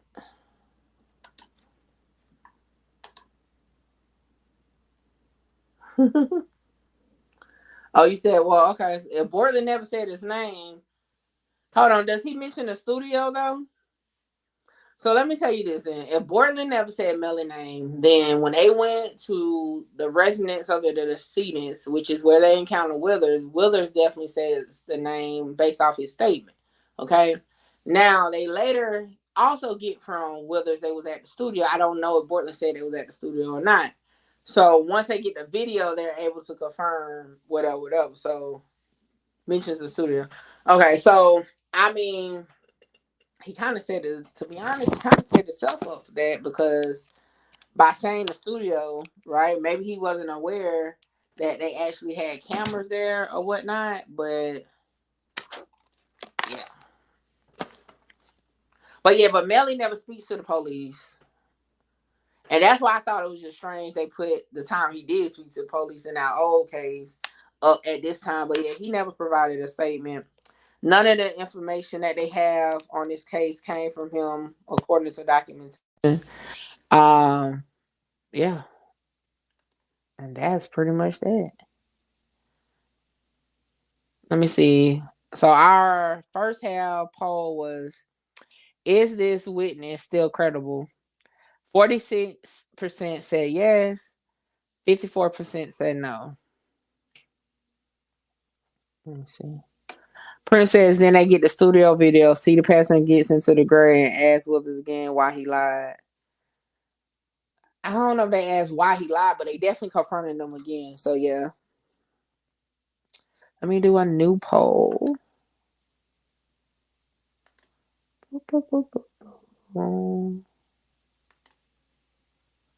I end the poll. Hold on, I'm making a new poll.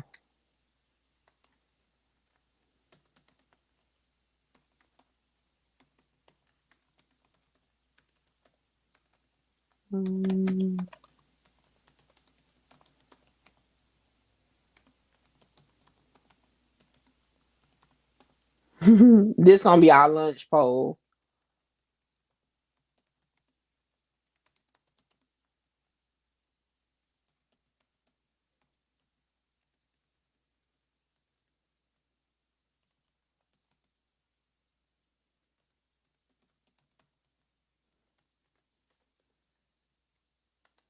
All right.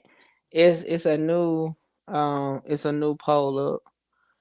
I'm reading this from the probable cause affidavit for Melly arrest by Detective Moretti. Okay. Oh, where she spoke out at, Jersey?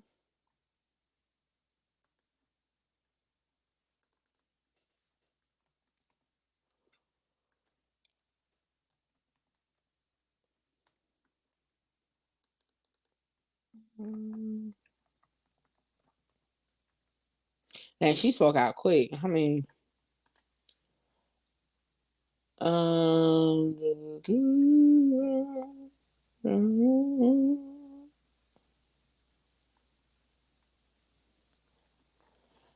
I'm about to see if I can find it.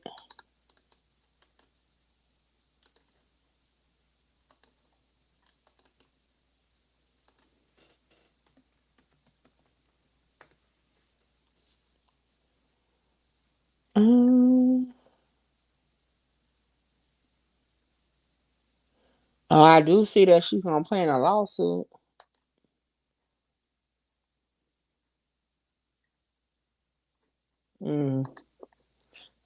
I need to get the paperwork of that lawsuit.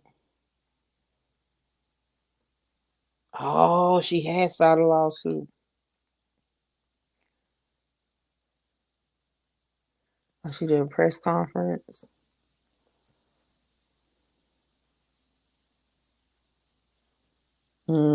Gotcha. All right, so it says a Chicago woman has filed a lawsuit after charges against her. Are you serious? After charges against her and her son were dropped in a deadly shooting at a Southside restaurant. Dang, where? Oh, here you go. Bam. Shout out to Justified. That was not Justified. That was Jersey. My bad.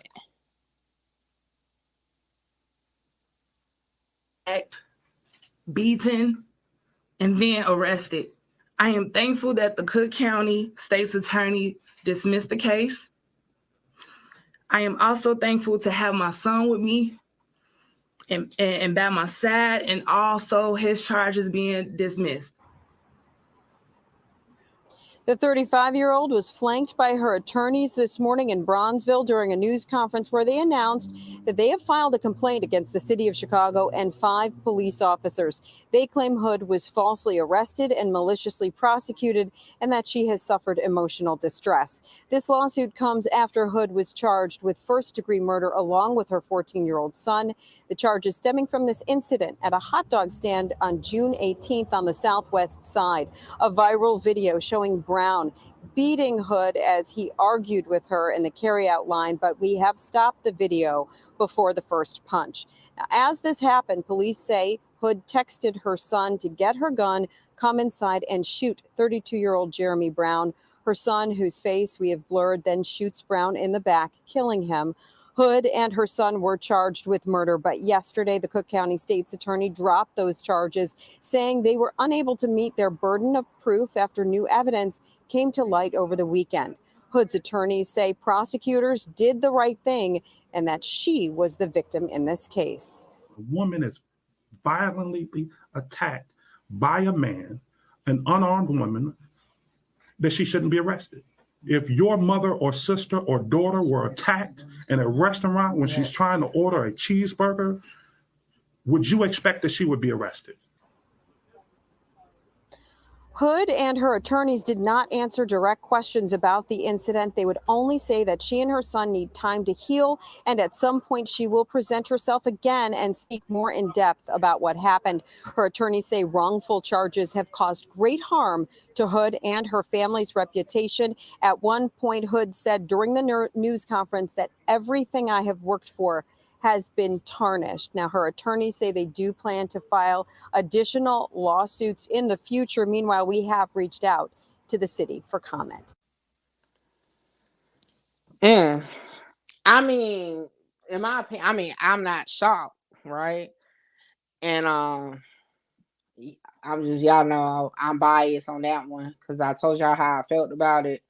So yeah, what y'all feel? Let me know. Because I'm just gonna be honest, I definitely would have filed a lawsuit for sure. To be honest, I would have filed a lawsuit against the decedent family or estate, all that. So I'm just gonna say, and I started off by saying Mickey is biased on that one because I really I was triggered when I watched the video. So, but yeah, what y'all thinking?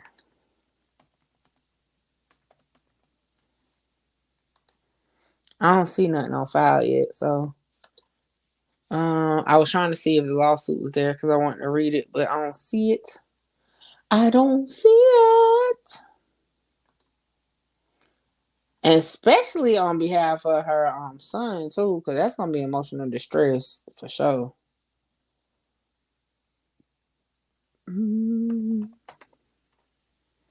So I am about to do some content. Ooh, excuse me. I'm probably gonna start working on it this week. I wasn't even aware, and I live right here in South Carolina, okay? And I wasn't even aware of it. Let me see what Prince come out. I think that the men run away are not men and should have protected the elder, but I'm a different kind. Yeah. And Prince, remember we talked about that on the morning show.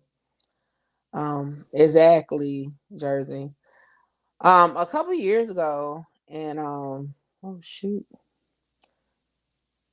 That guy beat that woman like she did something to him. Me too, Nat, for sure.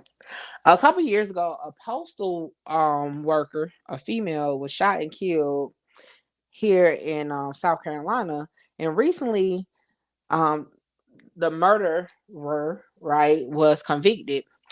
And I didn't even know it was a South Carolina case. My daughter had sent it to me, but I'm gonna cover it. It's over and done with now, so I'll be able to have access more to a lot of the things. So that content is coming soon. I'm gonna that's gonna be one of my research projects.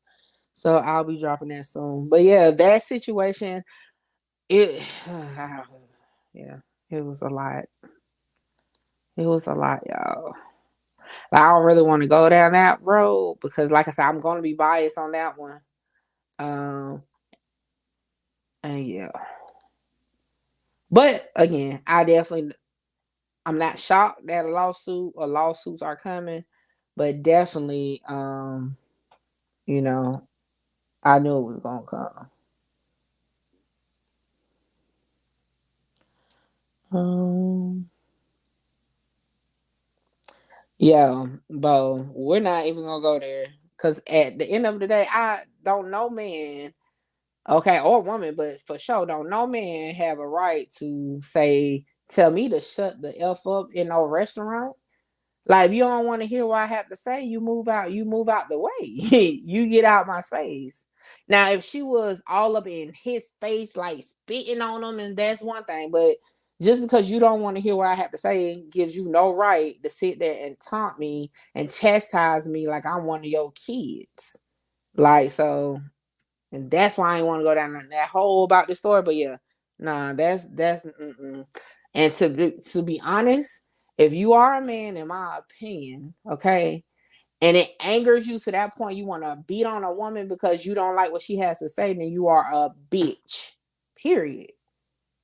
Just because a woman doesn't shut up when you tell them to shut up, don't mean you put their hands on. Now, could you have just sat there and moved out the way and just or got your old lady to handle it? You surely could have, because from my understanding, the girlfriend was there. But yeah, nah, we're not gonna do that. Um, yeah, I think so too, Prince. They really just blowing smoke with all this evidence, and when they are done, the other guy who is out on house arrest will be their witness against YNW Melly. You know what? Legal experts are saying that too, for sure.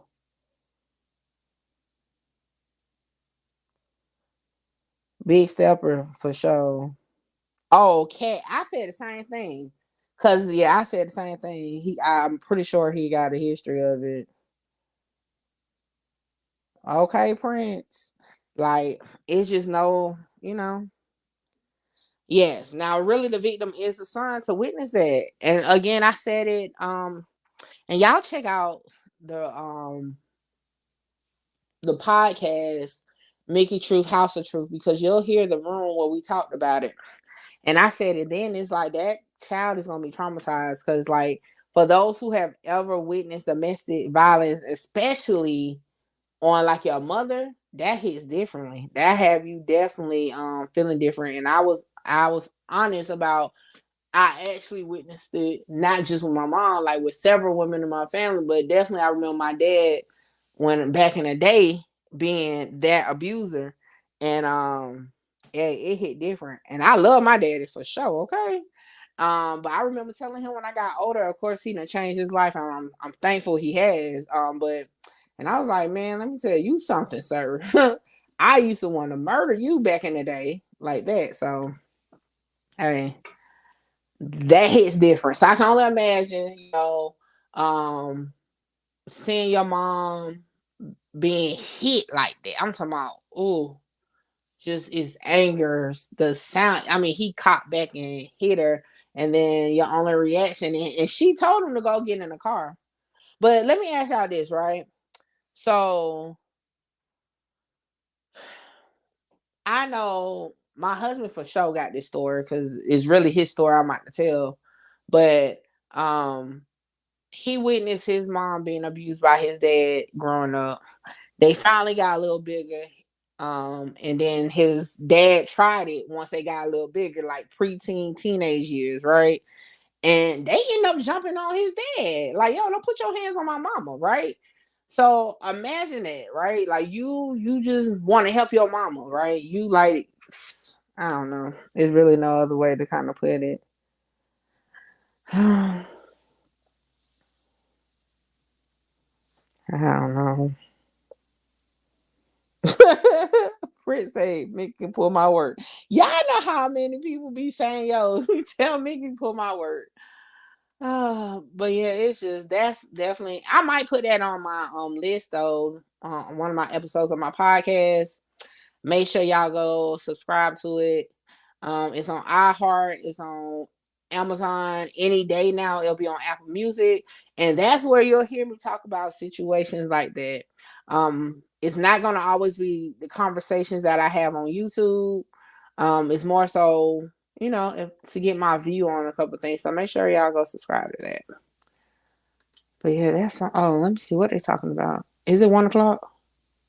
I got 10 minutes. Can't be late. You know what I'm saying? They're gonna be like, yo, why you always late? But yeah.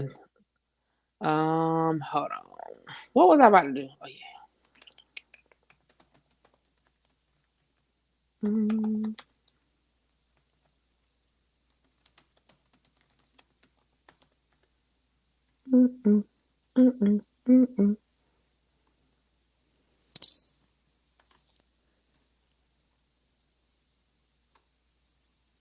Oh yeah. We in there. We in there. I had to check and make sure my stuff was there. So yeah. Y'all go make sure y'all tap into my podcast.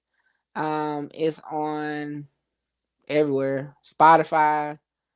It's on Amazon, Audible. So y'all go tap in. I'm gonna put the link in the chat though. Cause like I said, it'll give you another way to listen to me. And I'm gonna start getting guests to pull up too, and just have a dialogue about different things. Yeah. Okay, let me see. It doesn't make sense that she takes him just to tell him to get back in the car. The police department should be sued. And I will say this is my opinion, right? I feel like, so I feel like this is in her mind. Maybe it started escalating and she is a licensed concealed weapon permit holder, right? So maybe in her mind, she's like, yo, I don't know what this dude is on. And this is just my opinion, right? I don't know what this dude is on, but I need my ish, right? And she just said, like, come bring it. Cause I'm not even gonna lie. I done had my daughter back when she was younger bring me mine. It's not in that type of situation, but I have asked, like, I can be, if I forget it in the car, yo, go get it, you know. Again, I've been very open. I took my kids hunting at a young age, so it wasn't like she wasn't familiar with guns. Anyway, I just don't see how, you know, I see it being an innocent thing. You know what I'm saying? Maybe not per se for him to come shoot or nothing like that, because obviously, because she told him to get back in, you know, in the car. But you know what, Stepper, you don't want no smoke with me. You want smoke with me, Big Stepper? Big Stepper say, okay, you trying to be famous. Y'all see me and my fairy tale delusional husband right here. Yes, podcast on all platforms. And I actually had one before. I just, you know, didn't stick with it. But this go round, you know, I'm sticking with it. Gave it a new name, Voice of Truth. So that's really the burden on the I bet y'all. I cut that on too early. I ain't gonna cut it on right now. I got like 7 more minutes before I got to take this meeting call. But yeah, y'all make sure y'all tap in. When he came in though, he stood there. He didn't try to hand her the gun. Now I might need to watch the other video just for like conversation purposes though. When he came in, had his mom already been hit though? Cause you know what I'm saying? Did he come in when the mom was saying get back in the car? Like, you know what I'm saying? Like, it would depend just in, you know, my theory as to when did he come in, right? Was it as soon as he was coming in, she's like, get back in the car because things hadn't escalated, and then, you know, or was it that, you know, he was just standing there looking?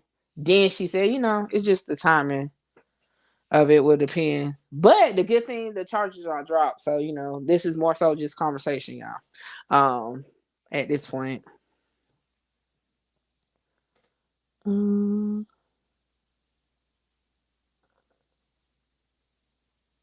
Oh shoot.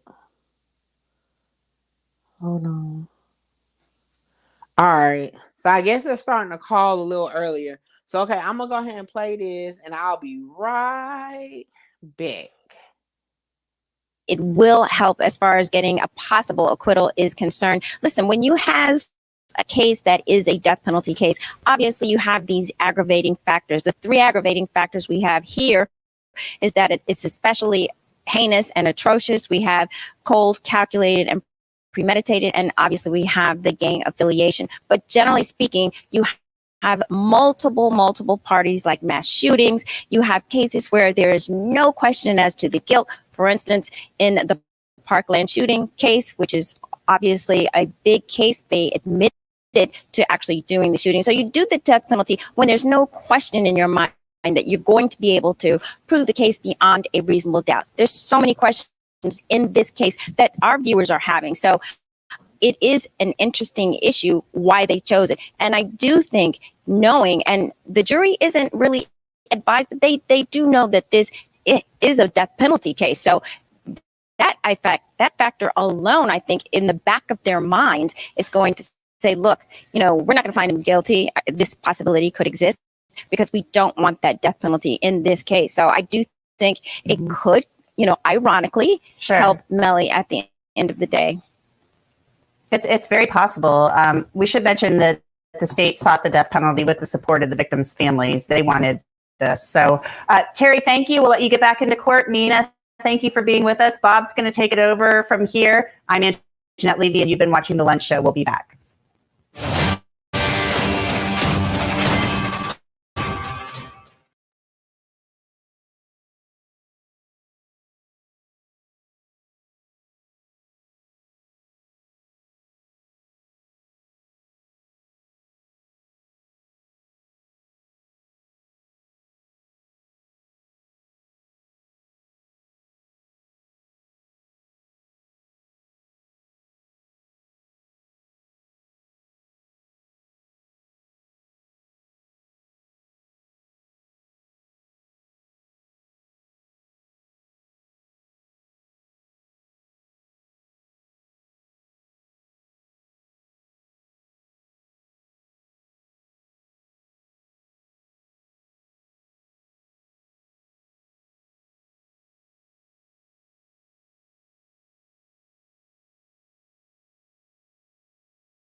Welcome along.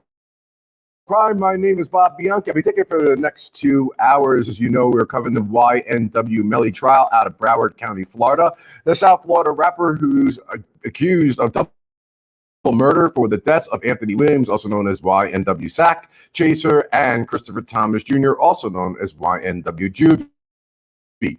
Court is still at their lunch recess, but they're slated to begin pretty soon. So as soon as they come on, we're going to jump into it. But before they went to lunch, the state said that they plan to call the medical examiner, Rebecca McDougal, to the witness stand. However, the defense, which is kind of typical in cases like this, objected to the admission of autopsy photos that the state went into evidence. So let's take a listen to what it is that they had to say, break it down with my great panel, because again, this is a very common argument made, and the judge has to kind of strike a balance between two competing legal interests. Let's go to it. In the other case that the state cited, which is Williams' case, found at 77 3rd 726, the court said, where photographs are relevant, the trial court must determine whether the gruesomeness of the portrayal is so inflammatory as to create an undue prejudice in the minds of the jurors and distract them from a fair and unimpassioned consideration of evidence. When less graphic photos are available to illustrate the same point, the relevancy standard by no means constitutes a carte blanche for the admission of the gruesome photos. Judge, there's no question that the victims in this case died of gunshot wounds. Primarily one gunshot wound was fatal on each one of the alleged victims in this case. In fact, this doctor will testify, I believe, that this is a rather unusual case in that she could determine which shot occurred first in both of the victims, and they were the fatal shot in both of the victims. Therefore, the introduction of all these other photographs are irrelevant, prejudicial, and we would object to them. Thank you. So good. So, Doctor, my question, I guess, is the photographs were presented to you. They've been marked to you. How they've been marked, ma'am? So the defense counsel has placed a sticky note on any of these objecting to of the 28 that have been selected. Triple C for identification. All right, so if you want to do them one at a time, that's what I'd like to do. If you can show the photograph and may I approach you? Yes, you may. Doctor, you're not concerned with intimidated if the attorney. Of course not. Up to you. No, I'd rather than see it here, so I'll have to show her. Just take 6 feet away. That's fine. So this first picture of the sticky note actually is the face shot with the number, the ND case number that is unique to this case. So what this does is it shows that this number will be in every single photo. Therefore, I think it's needed. Thank you. And is there any duplicates of that photo showing the case number? Every photo will have this case number. Understood. But this is the face of the decedent. That's how we identify him. And that's what this photo is for. Thank you. So this next series of photographs are the clean hand photographs. We take these photographs to document whether there are any injuries to the hands. You know, were they in a scuffle? Is there any hemorrhaging, contusions? If that's a line of questioning, then I need these photos to show that. And so Dr. McLeese, clean hand, you could explain to his honor. I can. So in the course of a suspicious case, when we take photographs, we do what's called overall photographs initially.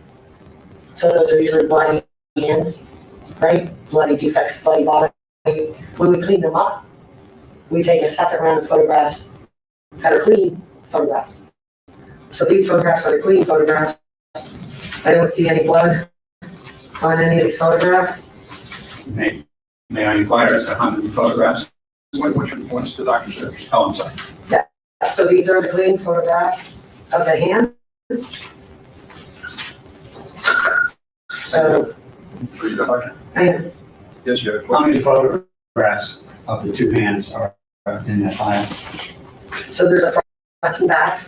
So there's one front, one palm, and a side to show every piece of each hand to show that there's no injuries. Question is, how many photos in total of that hand are?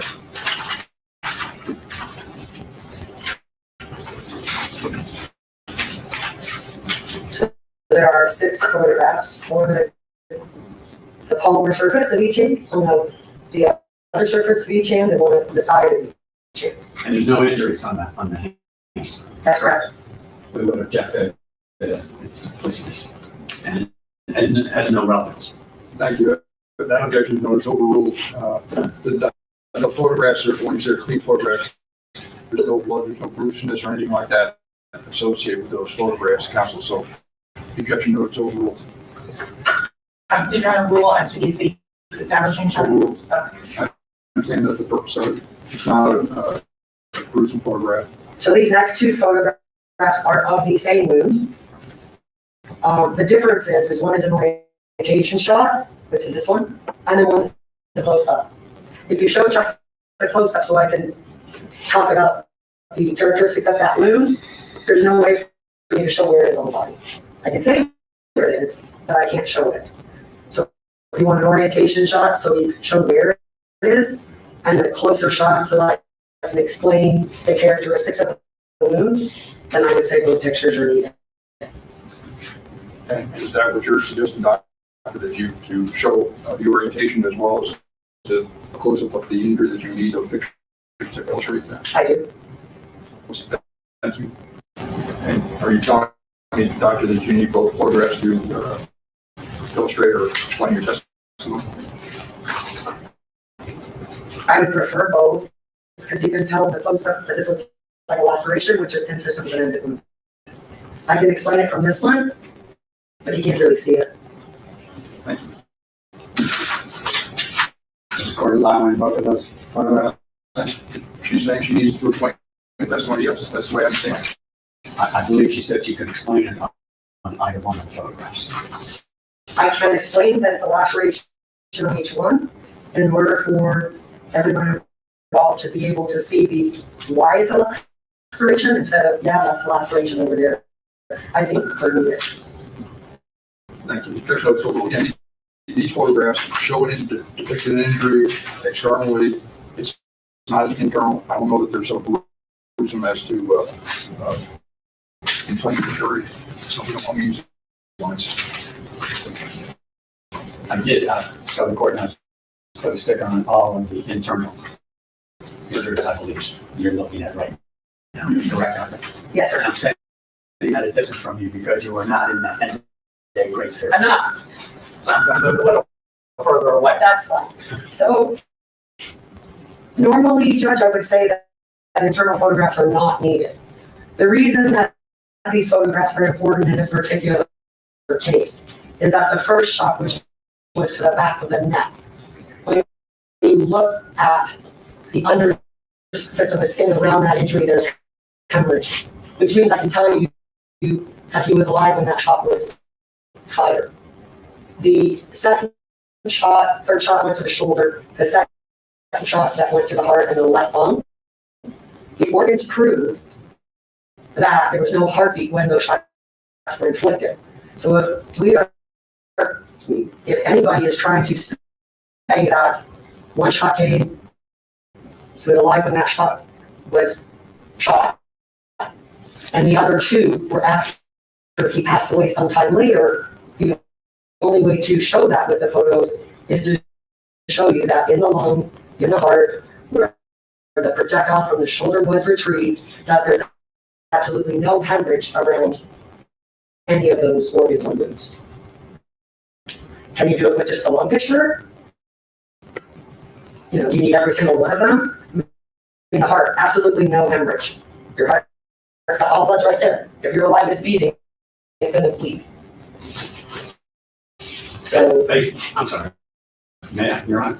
Sure, I'm trying to understand, Doctor, whether or not You need these pictures to illustrate the testimony and whether you need all of these. If I were to show you that there's hemorrhage here, and he was alive, and that's why there's hemorrhage, and there's nothing on this lung, so he's dead when that shot's fired, then I need these photographs. Can we parse it down to half of them? I mean, you want to show that there's no hemorrhage in the heart, the path of that bullet is the same projectile.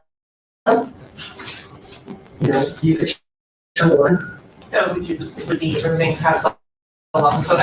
I think the lung is probably the best photo of all of them because there's no hemorrhage there. I think you need the one that shows that there was a bleeding heart when the bullet went through the head, and at least one.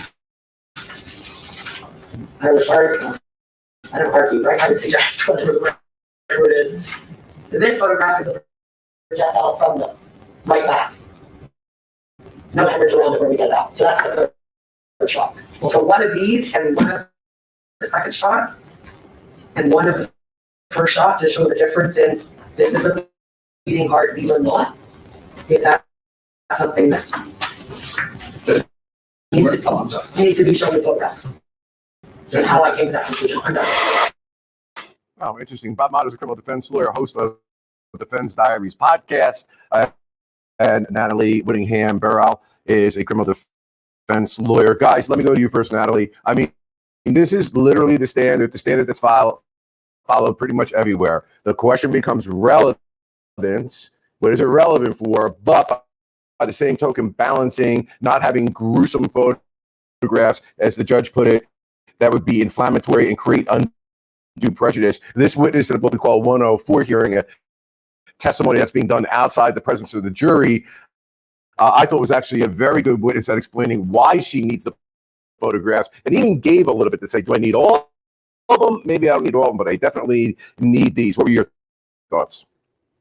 Well, and I think the judge struck the perfect balance here because he does go on to exclude a small amount of the photographs and allow in a majority of them. It's really important not to prejudice the jury with extremely gruesome photos. Most people in the real world have no idea how gruesome and violent an autopsy can be, the way in which the body is broken down, and that can inflame the passions of the jury if they see that, and they can just look at that and say, wow, that's really disgusting what happened to this person. Maybe this guy is guilty. And so the court has to strike that balance while also allowing the prosecution to make their case for why they think that this was a setup and not a drive-by shooting, but instead people that were shot from behind and then shot outside once they were already, already deceased. So the judge struck the balance of letting the state lay their burden while also protecting Mr. Demmons from undue prejudice. Bob, I ever hear about autopsy photos, I go back to my experience as an EMT, and I worked in many gunshot case stabbings, whatever, crime scenes and homicides. And, there was always something that was strange to me. Maybe we get one of our psychologists on the show to explain it. I never had a problem on a scene. But when, 2 days later, when the autopsy photos would come in, then the crime scene photos would come in, for some reason, I had a much more visceral response to it, even though I was the one who was literally there. So that's just my own personal anecdote. You can either psychoanalyze me or tell me, what do you think of the judge's ruling? I think it's the right. Is my audio clear? Because it sounds staticky on my end. Can y'all hear me clear? Let me know. Because I'm over here. I hear a lot of static. I done came in and out multiple times and it's still... but let's go back to this for now. Let's see. And there's a lot of bloodshed. It's always a tricky thing for me personally, just because of how I've always been growing up. But our argument always is defense attorneys is more an issue of, is it more prejudicial than it is probative? I clearly think there's relevance to the pictures. I mean, an ME or whoever performed the autopsy is going to have to be able to show some photographs to show where the wounds were, where the entry and exit wounds were.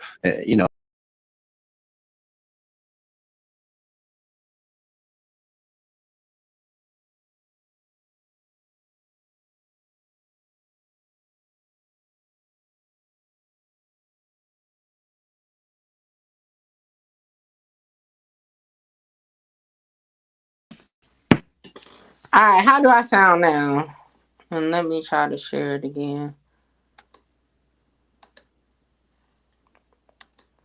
Yo, so I went and did the update, right?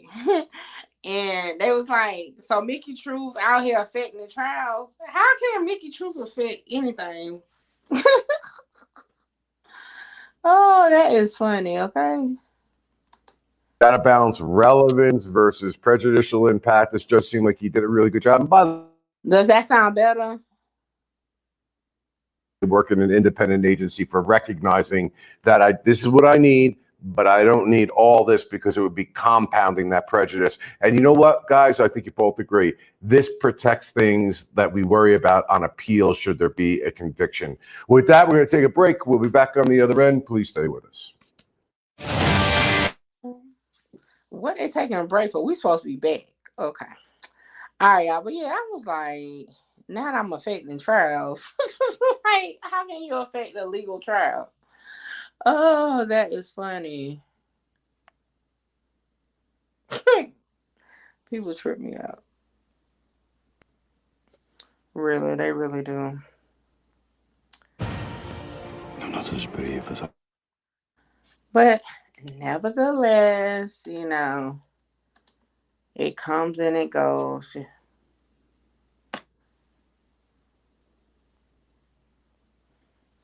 On Clubhouse. Because, I was talking about it last night, and when I said it, and they brought it up today, and trial was like, I would say trolls, right? They're like, oh, you're affecting trials. I can't affect no trial. My name wasn't mentioned at all, okay? Obviously, it was a legal standing. That's why they mentioned it. And it wasn't like it really impacted that, but yeah. Now y'all see why I think everybody trolls.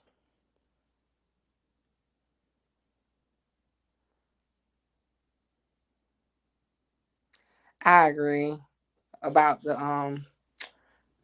No, I can't even honestly say I agree. I agree and don't agree. God dang it. I'm like on both sides of the fence on that one, to be honest. That's just my honest to God answer right there. So we should be coming back from lunch. And and that's why I'm glad I said my honest answer, because I thought about it, because to be honest, and the reason why I say I don't know, I'm really like, it just depends. I'm selective with it, because for certain crimes and stuff like that, I definitely would be like, for sure. But then at the same time, I don't know, Prince. To be honest, I don't know.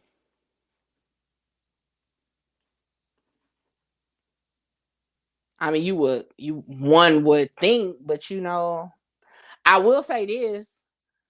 And y'all remember on live, I did it around the time. I use genius.com. That's not what they presented. So they could have found that on their own though. And just the timing. I mean, if I'm just really being honest, of course I would want to say, yeah, it's because of me. But just to be honest, they didn't use the actual lyrics from where I got the lyrics from last night. So, but my whole thing with the death penalty is, being that we know sometimes evidence could, like, people can be wrongly convicted. I would definitely feel the weight if I, convicted someone and sent them to death, and it turns out 20 years later they was innocent. So,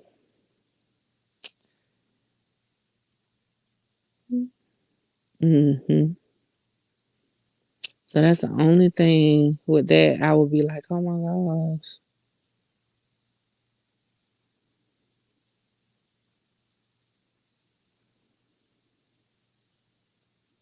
What Boosie on live talking about? And why they so late coming back? They ain't never on time. Y'all continue to share the lives. Tell everybody to pull up on us. Pull up, pull up, pull up. Did y'all see 1090 J say he made over $1 million exposing rats? That's crazy. Over $1 million. That is crazy.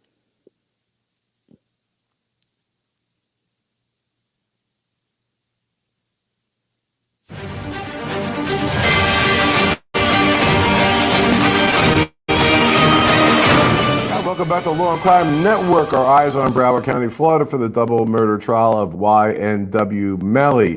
While we wait for the court to resume their lunch recess, let's take a listen to some of the testimony from earlier today from Detective Danny Polo. Polo spent nearly 3 days on the witness stand to testify as a gang expert for the state. He was under cross-examination earlier today, and keep in mind, it's a very important witness for the state. This is the guy who originally came in with a mask. Eventually, there was an argument by the defense lawyer, so he testified before the jury, masked at one point, unmasked at another point, but essentially very important in terms of giving his opinion. That's what an expert can do with regard to Melly and his involvement with gangs, and obviously prosecutors want to tie it to the murder. Let's take a listen.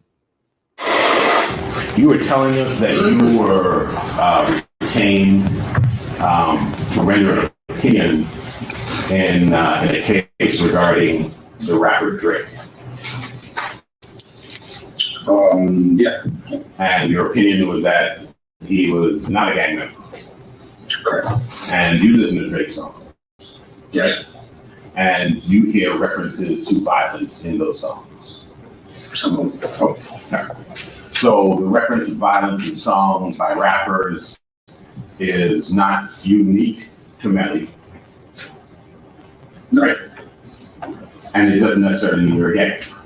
Right? No, anyone can commit an act of violence. Okay. We also saw among the several videos, you said you reviewed videos of Melly that were his music videos. Yes. Videos posted of him. Correct. And videos he posted. Right. Doing all manner of things. Right? Yeah. Okay. And we saw one yesterday, and before putting it on,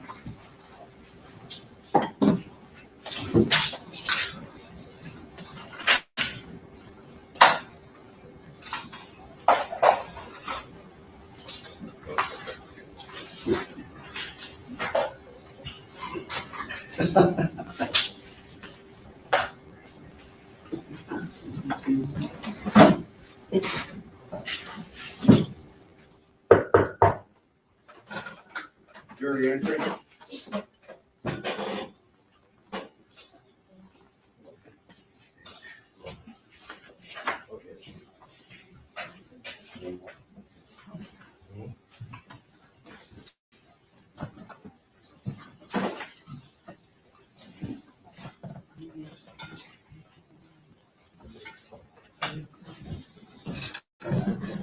Ladies and gentlemen, thank you. Please be seated. Let the record reflect the presence of the defendant, his counsel, the assistant attorneys, ladies and gentlemen, jurors.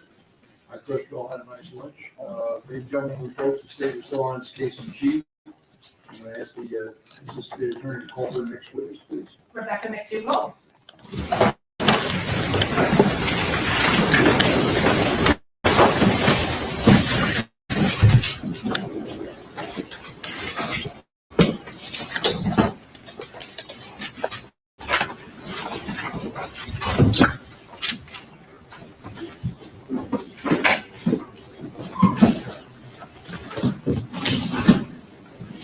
Good afternoon.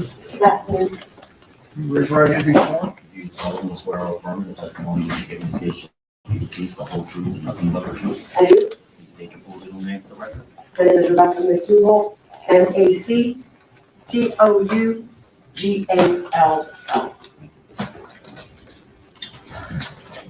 Madam, you're all set?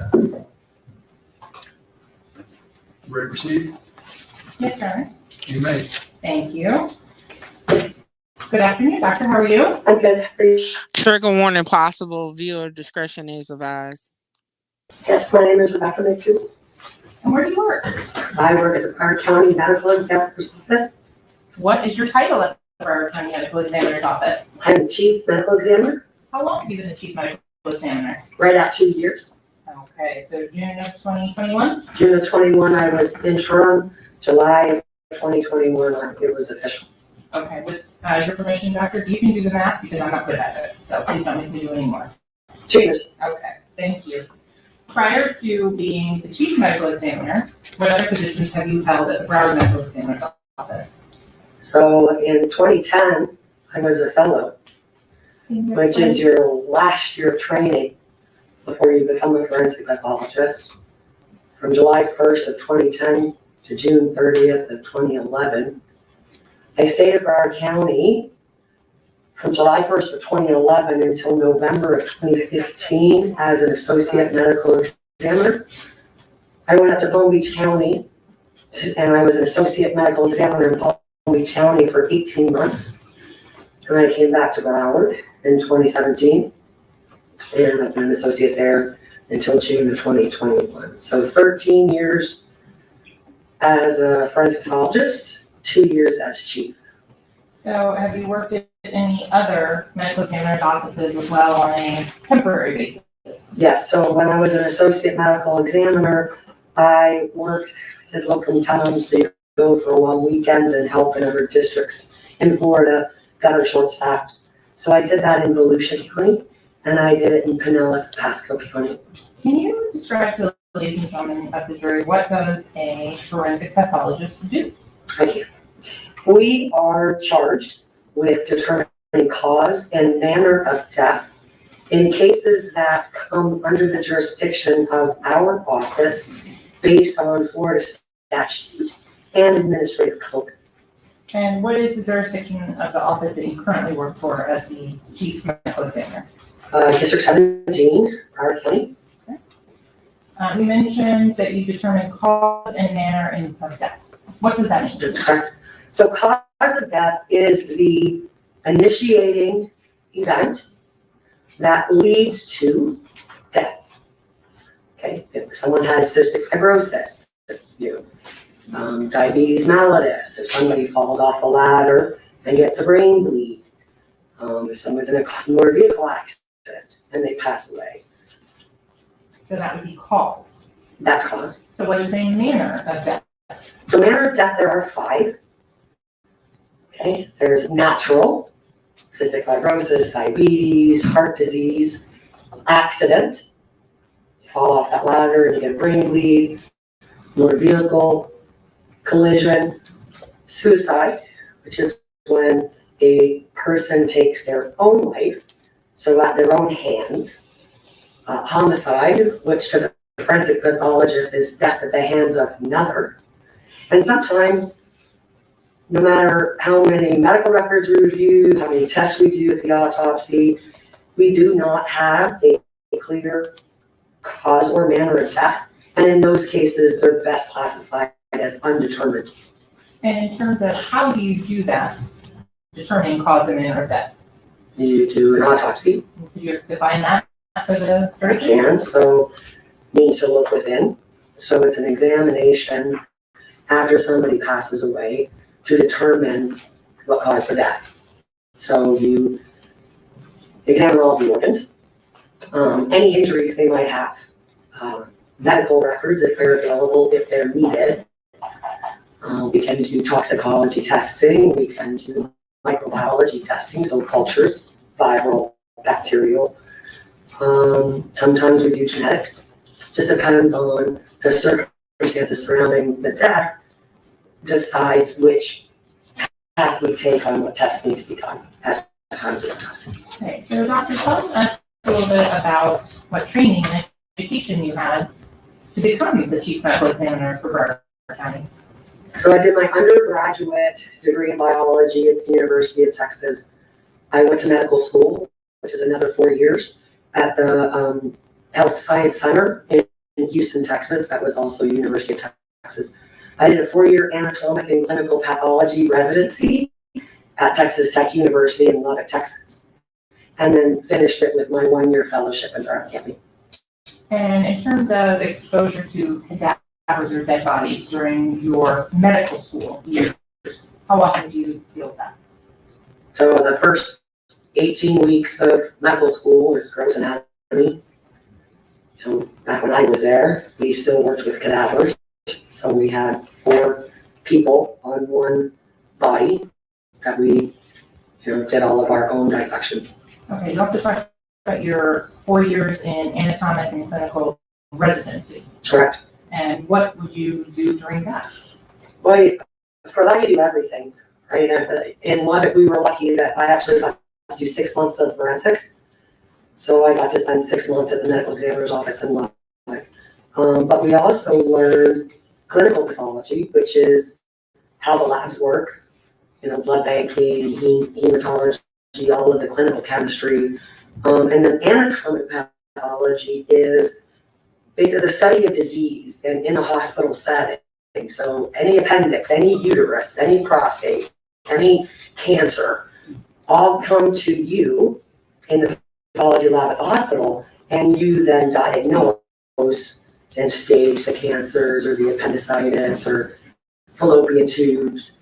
Anything that comes out of an operating room travels through the pathology department at that hospital. And did you work as a pathology assistant as well? I did. And what did that entail? So during my residency, it's called grossing in pathology specimens at the private hospital in Lubbock. Do you teach in areas of forensic pathology? We do. And what have you taught them?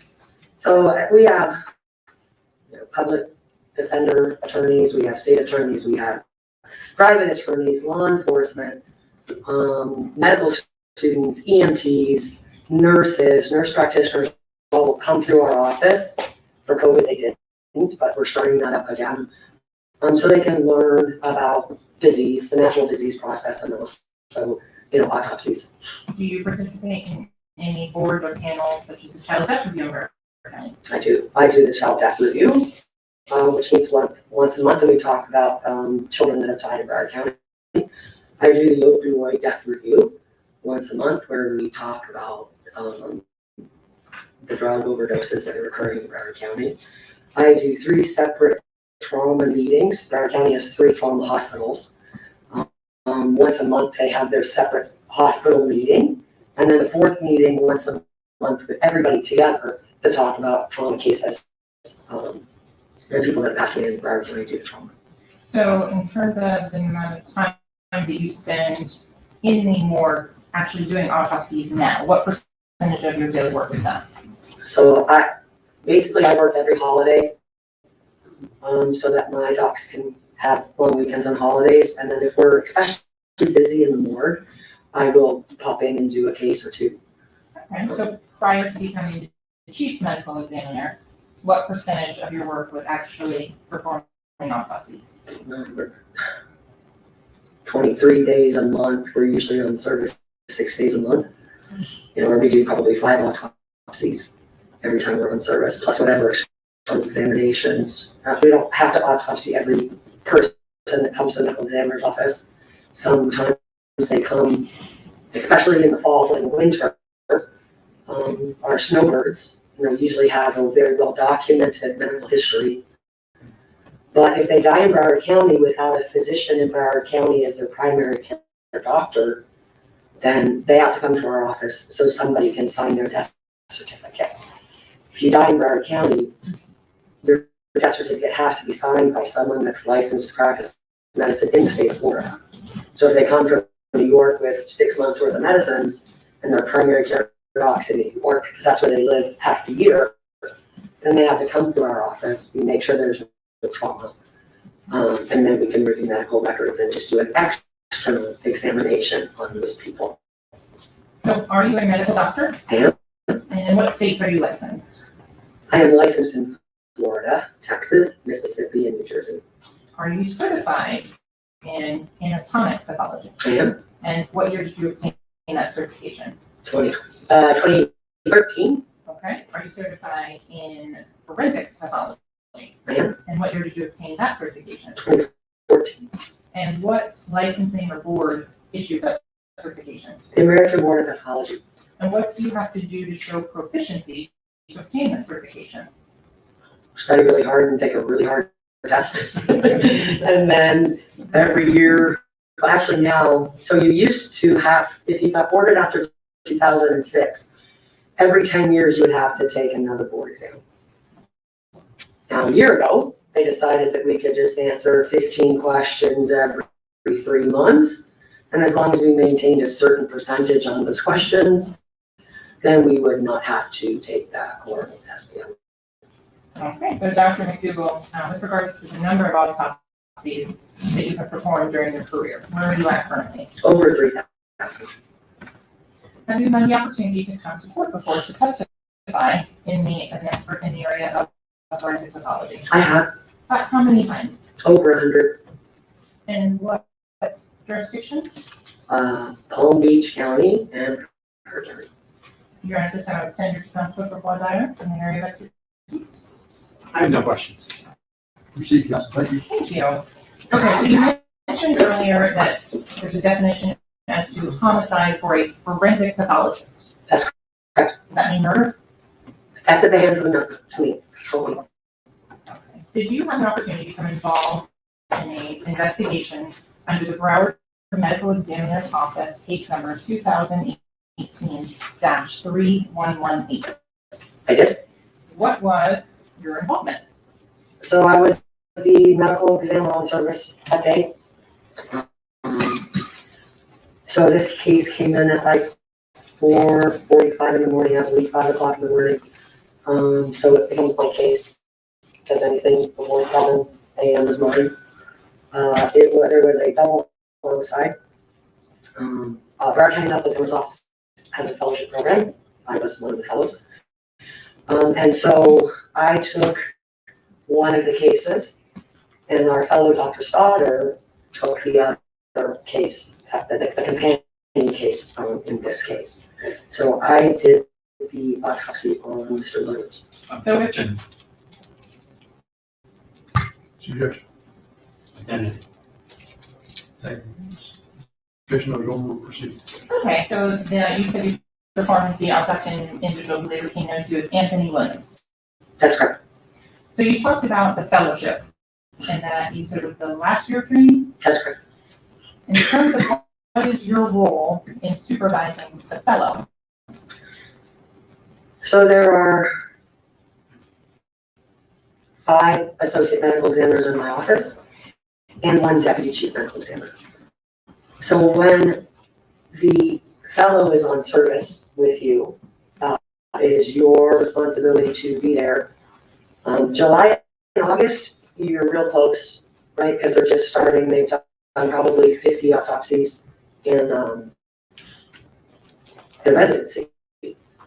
So the first month or 2, you're right there by them. But as they graduate and show you that they're competent, that they know what they're doing, then they will do their autopsies and come to you if they have any questions. You're also responsible for reviewing the report before it's signed out. Okay.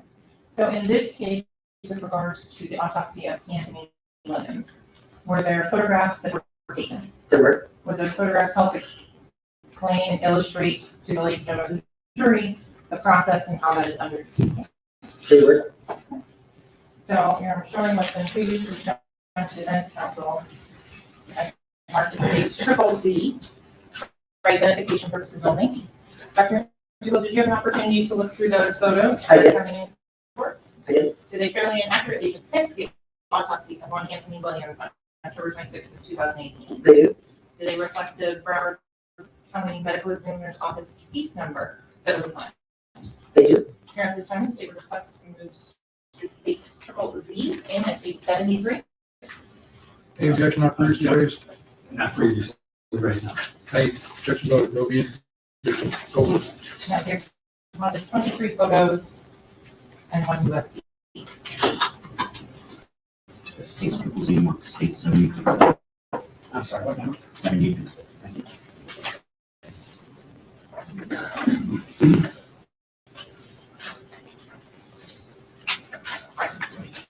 So, Doctor, before we get into the actual photos, can you explain what a scene visit is? I can. So the medical examiner by statute and administrative code has jurisdiction over a body. Okay, so when a decedent passes away on the scene, the medical examiner or the investigator will go to that scene. These individuals were transported to the hospital. They died at the hospital. So therefore, at the time of the examination, there was no scene to visit.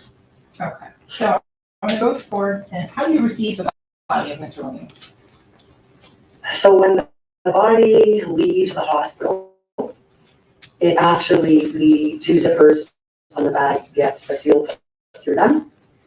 It comes to our office, and this was actually the same morning. So this individual came straight into our office, and then probably within an hour or two was ready to be examined. So the bag is sealed at the hospital, comes to our office. The very first photograph we take is a photograph of that seal, so we can show that it's still intact, and it must be broken by the medical examiner on duty. And did you receive it from the body of Mr. Williams in this way? I did. Okay. But in the picture that we're looking at, which is, I believe, photo number 2, is numbered for the purposes of the record. What does this picture show? So this is one end of the body bag with the two zippers in place with the red seal between it, still intact.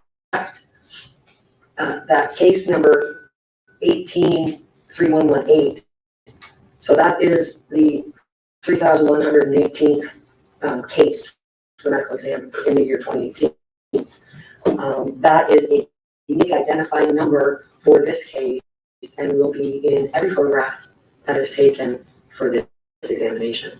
For the purposes of orientation, yes, the letter, the top of the A, in almost each photograph, what direction does it point towards? So the letter should point towards the head.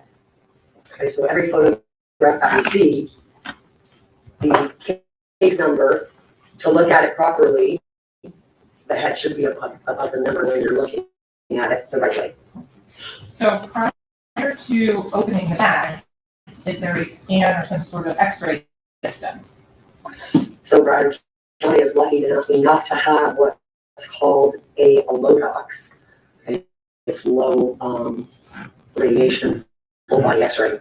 So every single case that comes into our office gets both an AP, which is front to back, and a lateral, which is from the side, x-ray. So we have those.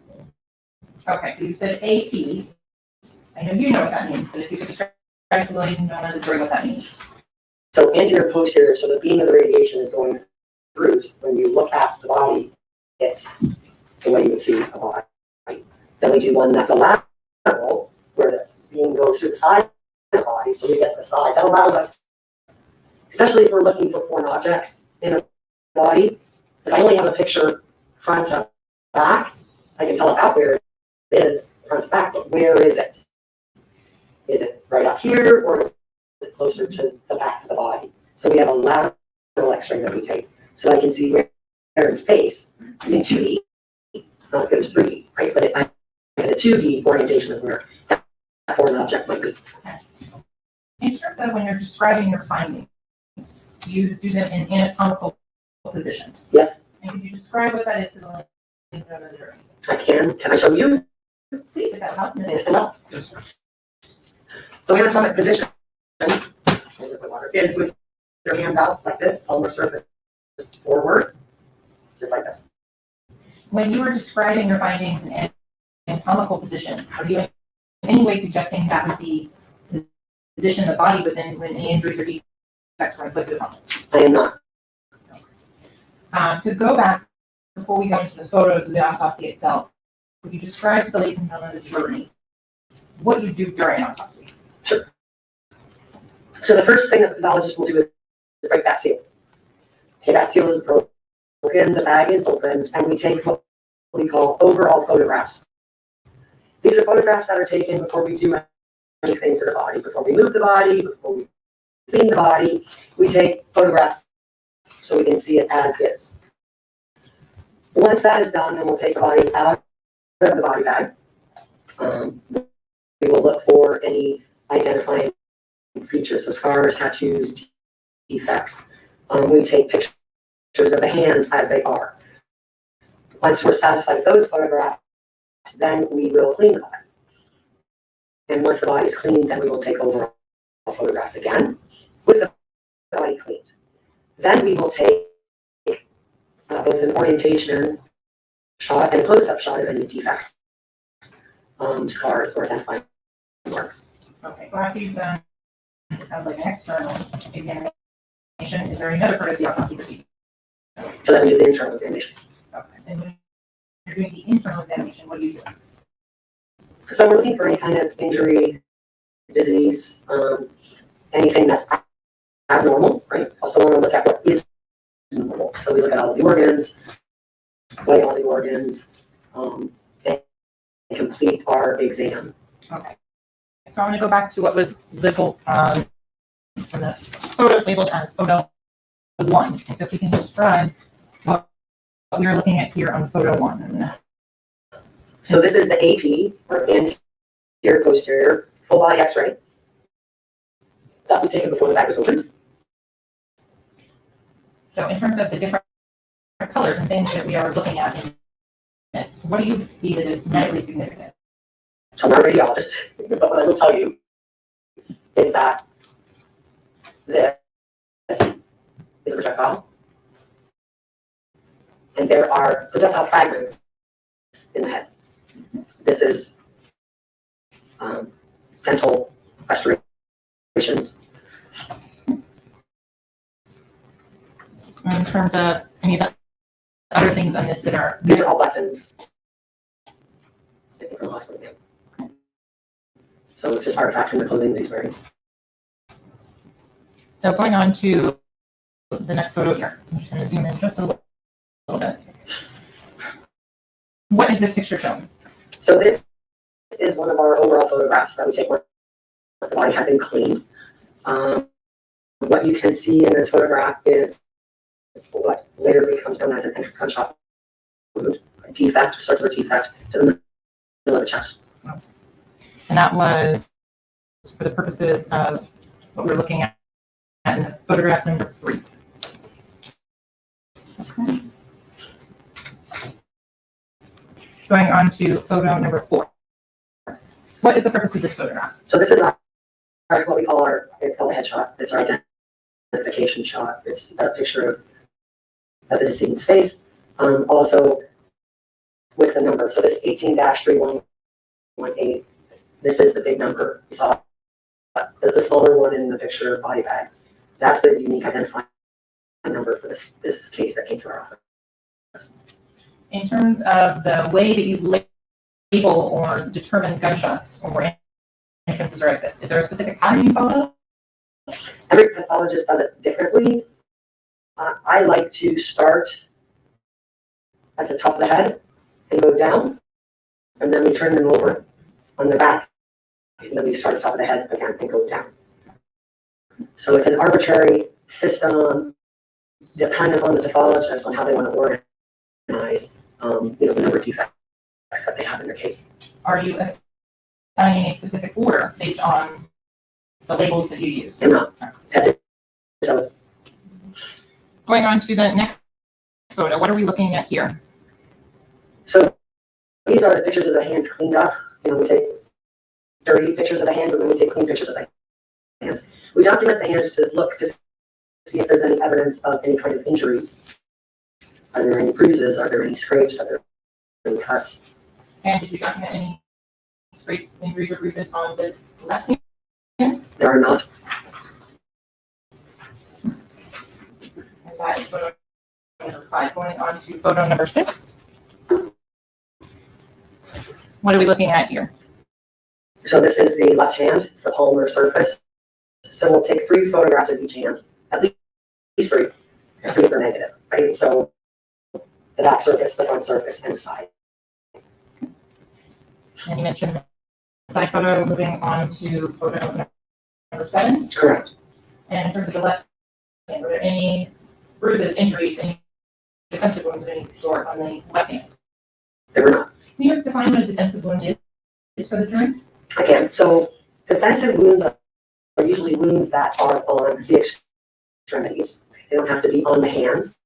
They're most commonly on the hands. They can be on the forearms. They can be on the shins. Any part of your extremities that can move to block your core from any kinds of injuries. Okay, so you want to, your feet or your legs, your arms or your hands will get in the way of something that's coming at you, if you're in a fight or something, to keep that part of your body, your core, from being injured. Okay. And moving on to photograph number 8. Have we moved on to the other hand now? Now we're on the right hand. So this is the back surface of the right hand, documenting the terminal injury. Okay. So moving on to photograph number 9. Side of the right hand, no injuries. And photograph number 10. So the inside of the right hand, no injuries. So I'm going to move on to what's been labeled as entrance wound B. Can you describe for the ladies and gentlemen of the jury where this wound on this gunshot wound B entrance wound is? So it's in the middle of the chest. Okay. In terms of, do you document in your report the distance from the top of the head? I do. I don't memorize that. If I can look at my report. Do you need to refresh your record? Please. So that wound is 19.25 inches. Oh, no, that's, yeah, below the top of the head. And in terms of the left to right distance, how far is that? It's 1/2 inch right of the anterior midline. And can you define for the ladies and gentlemen of the jury what is a perforating gunshot wound? I can. So for gunshot wounds, for forensic pathologists, there's 2 kinds. There's a penetrating gunshot wound. Goes in, doesn't come out. Penetrates. I recover a projectile. And there's a perforating gunshot wound. It perforates the body. I have an entrance, and I have an exit, and I don't collect a projectile. And so, Dr. McDougall, so the ladies and gentlemen of the jury have an idea. How many autopsies have you done in which gunshot wounds have been a cause of death? Oh, probably 600 or 700. The gunshot wound that we're looking at right here, is there anything about soot, stippling, or muzzle imprint? So this is, so in forensic pathology, we have 3 different ranges of fire. And for gunshot wounds, we are tasked with trying to determine the range of fire. There is what's called a contact gunshot wound, which means that the muzzle of the gun is up against the target when the gun goes off. In those cases, you have a nice round deposition of soot on the entrance wound. The next is called intermediate. With an intermediate gunshot wound, if you take your target and your gun and you move away from your target, okay, so you're far enough away now that you're not going to leave a nice ring of soot, you're going to get something that's called stipple. Okay, so the gunpowder coming out of the gun will tattoo the skin. You will get a nice pattern, a spray of stipple on the skin. Those are intermediate gunshot wounds. With indeterminate gunshot wounds, that either means that the muzzle of the gun is far enough away from the target that all the gunpowder falls off before the projectile hits the body, or there's something in the way of the skin, between the skin and the weapon, that any evidence of close range firing would be on that clothing. Okay, if you have someone that's shot in the chest, you'd want to look for evidence of close range firing on what they're wearing, because it has to go through that before it hits the body. And that gunpowder is not going to get to the skin because the clothes are in the way. Okay, and so, Doctor, I want to make sure we understand on intermediate. Yep. On that. Do you do any range of fire testing? On clothing? What about on skin or human body? You have to do it, no. You have to do it on clothing. Is any of that your area of expertise where you would recreate that? On the clothing? Yes. No. And on intermediate gunshot wounds, is there a textbook answer for distance? There is a textbook answer. And what would that be? So the textbook answer is 3 inches to 3 feet. In terms of, without having a specific weapon. Can you get any more exact than that? The best way to get the distance on a certain person would be to take the exact same gun with the exact same ammunition with a white sheet of paper, right? Until you get far enough away that the distance of your stipple pattern on your paper matches what it was on the skin. If you don't have a pattern, can you do that recreation? Cannot. So continuing on talking about the wound labeled B, how can you tell if that is an entrance versus an exit wound? So entrance wounds classically have something called a rim of abrasion. Okay, so on this particular gunshot wound labeled B, I have a marginal rim of abrasion. I'm going to go forward now to for B on the number. Turn right now. So this is my rim of abrasion here. That's photo 12 for the record. So the entrance is right here, and the rim of abrasion is this piece of the abrasion on the skin right there. So Dr. McDougall, why is there more rim of abrasion on one side than the other? So when you're looking at gunshot wounds, what that tells you is that the projectile is coming from that side of the body. Okay, so when a projectile hits a target skin straight on, you'll get what's called a circumferential rim of abrasion, which means the rim of abrasion goes all the way around the circle. Okay, if it enters from the right side of the body at an angle, and then the right side of that circular gunshot wound is going to have a marginal abrasion. If it enters from the bottom, that abrasion is going to be along the bottom. Top, the rim of abrasion will be on top. Left-hand side, the rim of abrasion will be on the left-hand side. Okay, so I'm going to go back to the previous photo. If you could then explain and show on this what direction the projectile is coming from. So the projectile is coming from his right-hand side. And you're turning in anatomical position? In anatomical position, that's correct. Okay, moving on to the next photo here, which is labeled as photo number 14 on this. What are we looking at in photo number 14? So on the top of his right shoulder is the third entrance gunshot wound. And the third entrance gunshot wound, was that given a label? It was labeled. Is that C? It's a C, yes, ma'am. The victim's head is up there by 7. Does that mean he was 7 foot tall? It depends on where his feet are.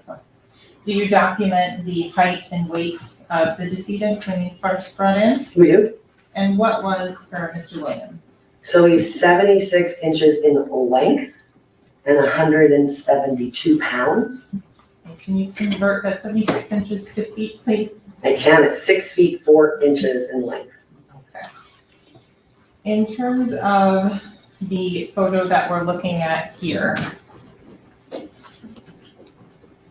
on this particular wound, which is later assigned the label of C, what type of wound is this? Penetrating or perforating? So this is a penetrating, so it has an entrance wound, no exit. And so it's also an entrance wound. Going on to what's labeled as A, can you explain to the ladies and gentlemen of the jury where is this wound A? I can. So A is an entrance gunshot wound on the left side of the back of his neck. Would using that as a demonstrative help to illustrate that on a styrofoam head? Okay.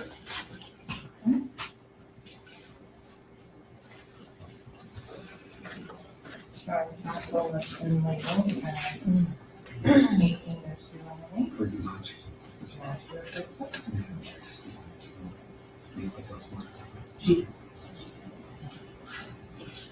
Okay, Dr. McDougall, approaching with what has been labeled as Broward Medical Examiner's Office 18-3118. Correct. Is that consistent with the medical examiner's office number that was assigned for the autopsy of Anthony Williams? It is.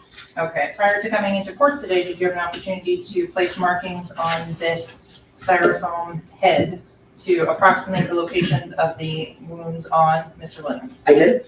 And would this help and assist in demonstrating to the jury where those wounds were in position on those photographs? It will show the wound path as well. Okay. So, Your Honor, this point, the state would ask the witness to use the demonstrative. Yes. Again, ladies and gentlemen, this is a demonstrative exhibit. It's not in evidence at this time. The testimony is what the witness says. The demonstrative is used basically to assist the witness in explaining or illustrating her testimony. As I said, the testimony of the witness is the evidence. This demonstrative is not to be considered value as evidence in the case unless it's later received in evidence. Only items that are actually received in evidence would be going back with you to the jury room during deliberations. Okay. Proceed. And so, Dr. McDougall, if you'd be kind enough to show where on that head would be entrance wound A. So the approximate position of that entrance wound is about right here. And you said this was what type of gunshot wound? This is a perforating gunshot wound, which means I have an entrance and an exit. And where was that exit? The exit is on the right temporal scalp. And I'm going to skip ahead to that exit, which is E. That's correct. Okay. And so is E shown on there? The approximate location of the exit wound on this demonstrative is about right there. Okay. For the wounds A to E, as labeled on the photos, was that wound fatal? It is a fatal wound, yes. What injuries were associated with the wound track of A to E? So that projectile goes through the scalp, the skull, the dura mater, the brain. There is subgaleal, subdural, and subarachnoid hemorrhage and multiple fractures of the bones of the skull. Okay, so a lot of medical terms. Let's slow down and define them. So what is a subgaleal hemorrhage? So your scalp, right, your head, the skin that's on your head, when you reflect it back, okay, the underside of that is called the galea. Okay, so if you have hemorrhage in the underside of the skin on your head, that's a subgaleal hemorrhage. When you,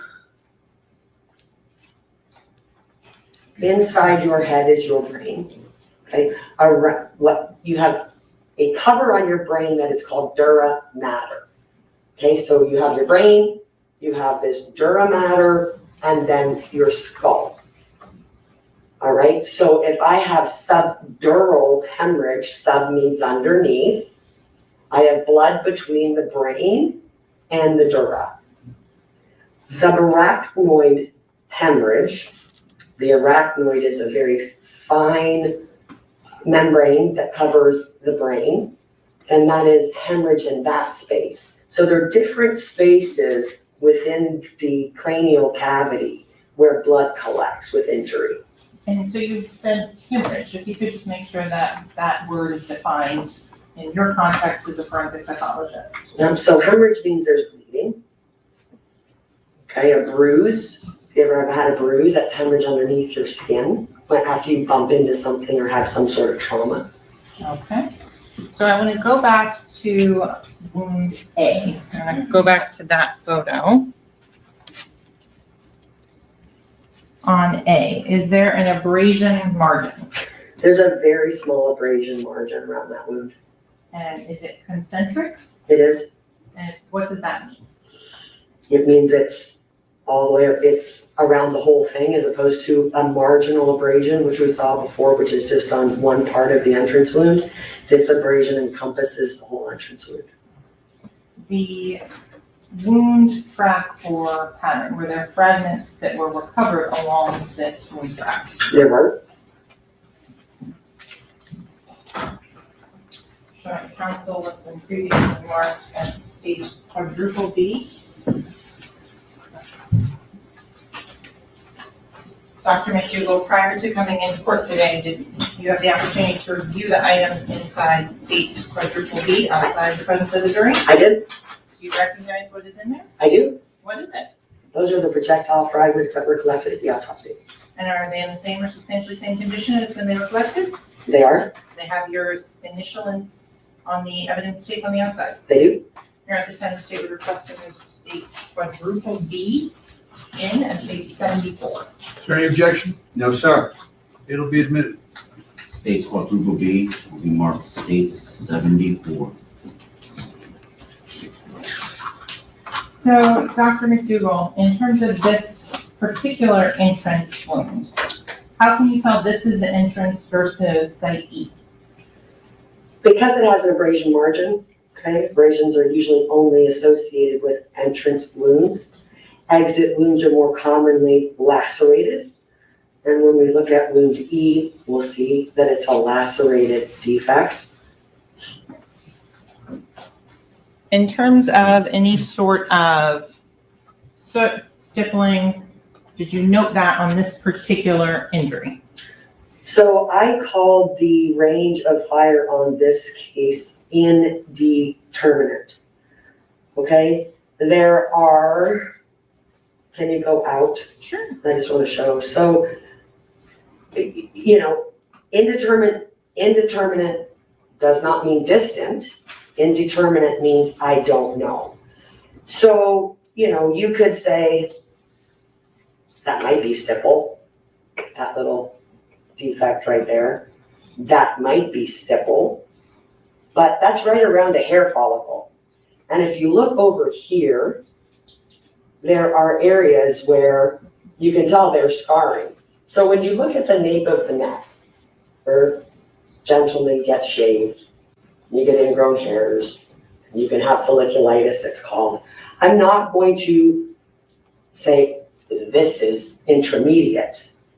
With 3, maybe 4 ditzels, I call them, that might be soot. I actually took a microscopic section of one of these to try to see if I could see any evidence of gunshot residue, gunpowder, stipple, and the one section that I took was basically the epidermis, which is the top layer of your skin, was normal, and there was some blood underneath it.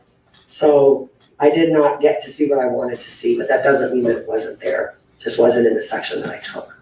Without a pattern, can you make any sort of medical opinion as to range of fire?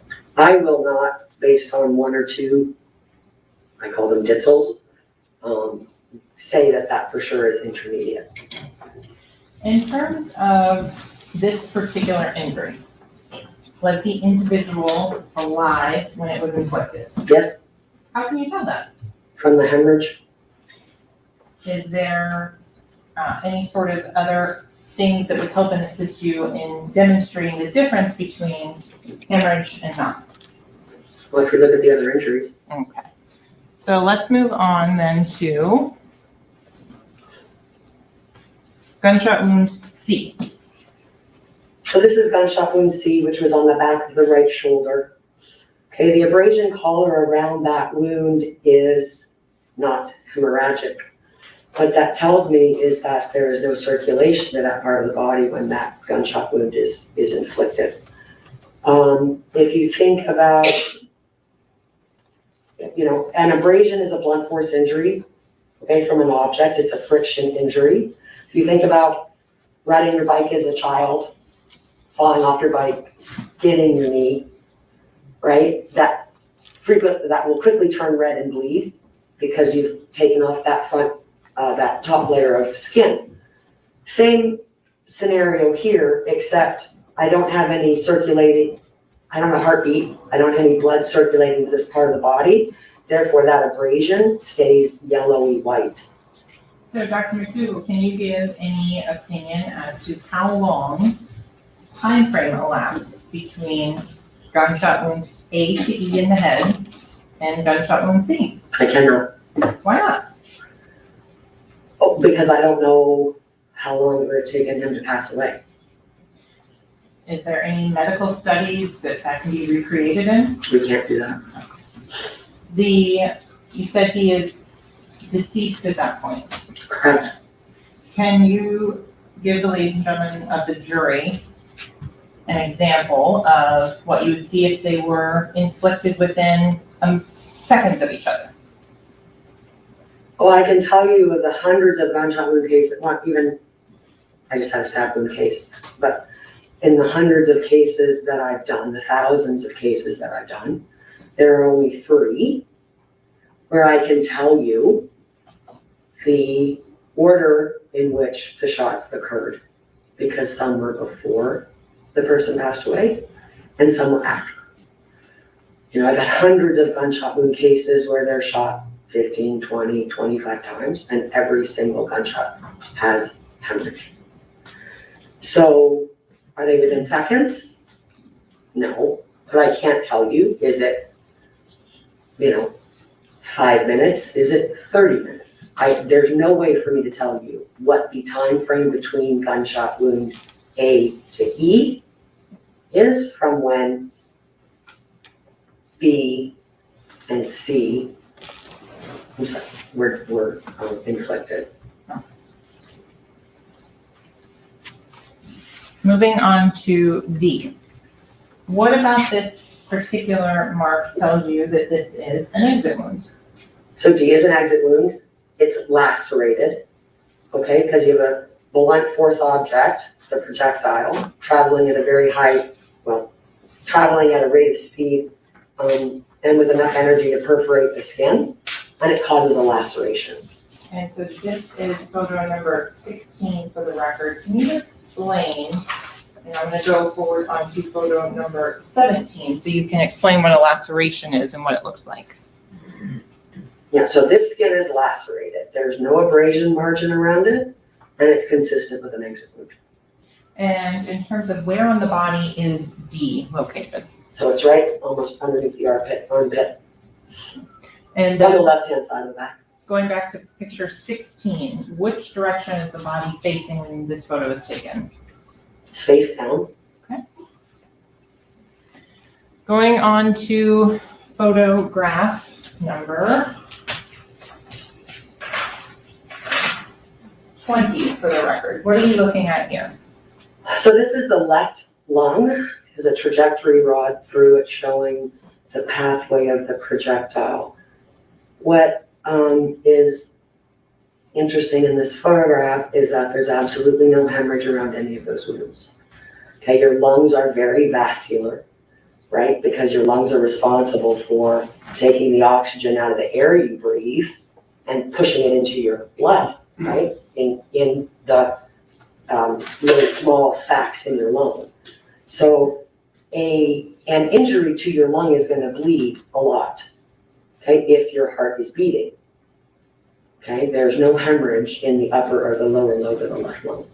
And so when you say hemorrhage, what would it look like on the photo? What would you be looking for? So blood would leak out into the area around that lung, and it would not look pink with brown, black staining. It would look red because it's full of blood.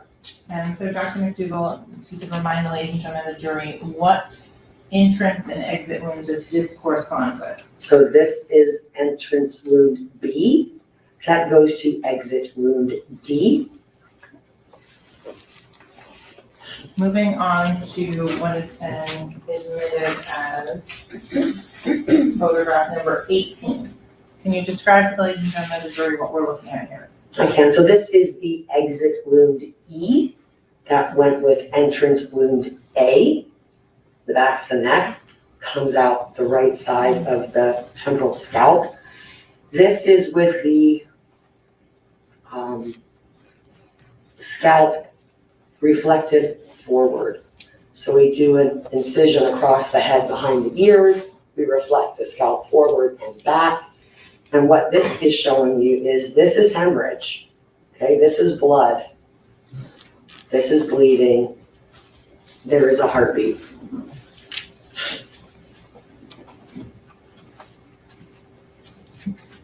And so with regards to now E, at this point, the scalp is back on this photo, which we've already talked about here. Can you explain why this is a laceration? So we shave it to show, because it's consistent with a laceration. There's no abraded margin. It's consistent with an exit wound. In terms of what has been previously admitted as State 74, is this the projectile fragments, a photo of them that have been introduced into evidence? That's correct.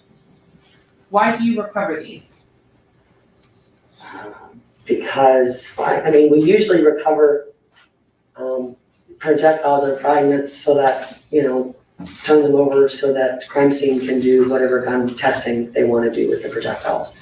These pieces are probably too small, but it's still evidence. So we collect all the evidence outside of and on the body to give to law enforcement in case they need it. Was there any evidence of medical intervention for Mr. Williams? No. And what would that mean? So sometimes people are transported to the hospital. They still have a heartbeat. And so the trauma team or the emergency room doctors are going to want to do whatever they can do to save that person's life.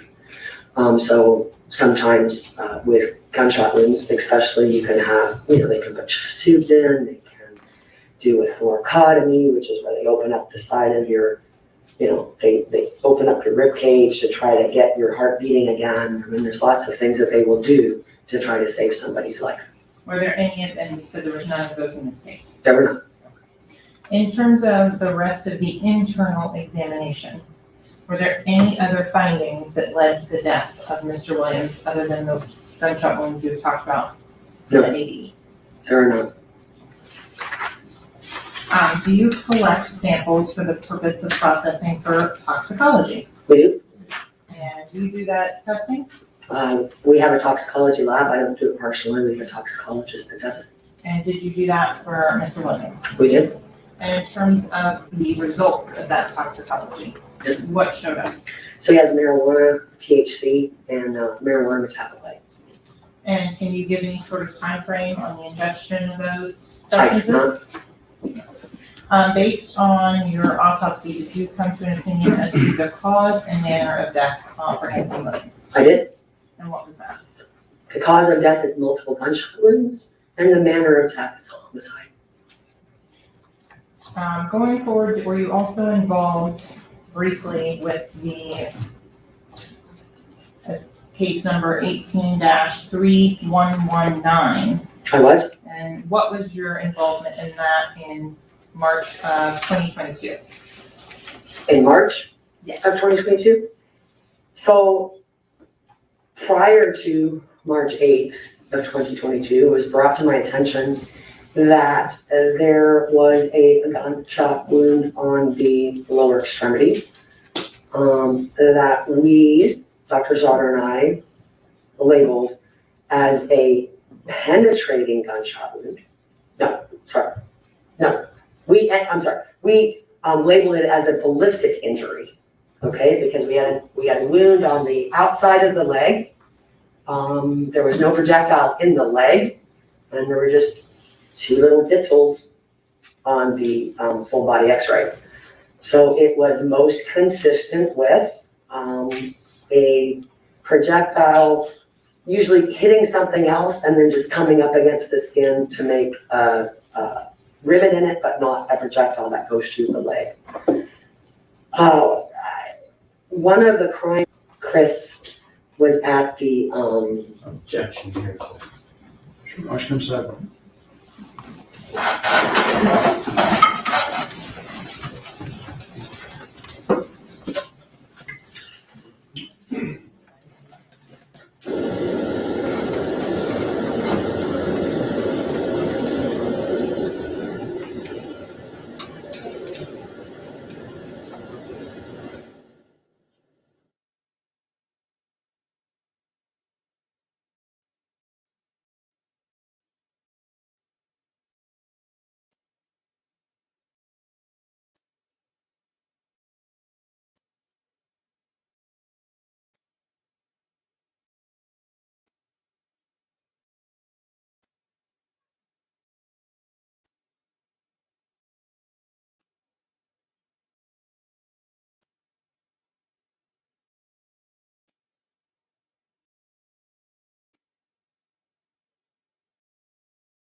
All right, y'all. Make sure You're y'all like saying the that Detective Christopher Williams brought some photographs to your attention, That's correct. and that is in regards to the other deceased in this case that's under 18-3119. That's correct. And did you perform the autopsy for 18-3119? I did not. Who did? Dr. Slaughter? So I want to go back to 18-3118. We talked about this projectile that was recovered. Did you recover an additional projectile from the body of Anthony Williams? I did. And where was that located at? In the right scapula, or the bone, your shoulder blade, the wing of your back. And in this next photo that we're looking at here, which is number 19, that's numbered, is that where you retrieved that particular projectile? That's correct. So to orient you, sorry, this is the neck, the back of the neck, the midline of the back. Okay, the entrance wound is right here. And it goes and it gets stopped by all that bone. And if you look at the muscles here, there's no hemorrhage either. And so going on to this photo here, which is number 23, what are we looking at in that particular photo? So that is a projectile that I recovered from the right side of the back. Can I have a moment to consult? Yes.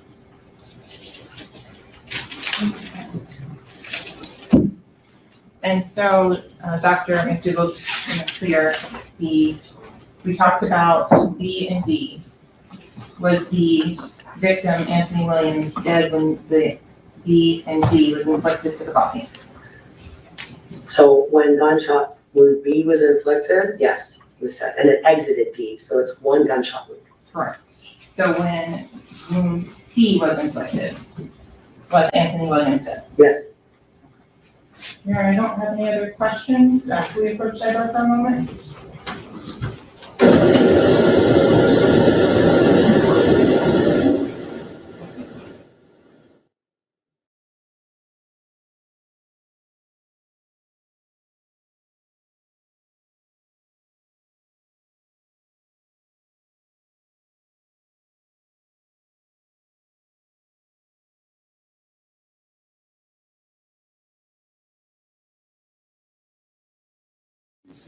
Down your notepad, don't discuss the case, don't form any opinion about the case, don't allow anyone to discuss the case in the presence and certainly no research.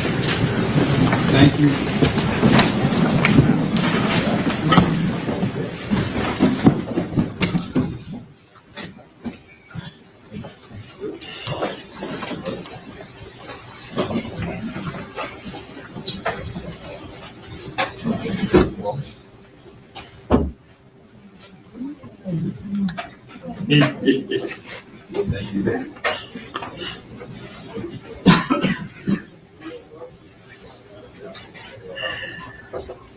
All right, let the record reflect that your stepped down, Council remain along with the Senator.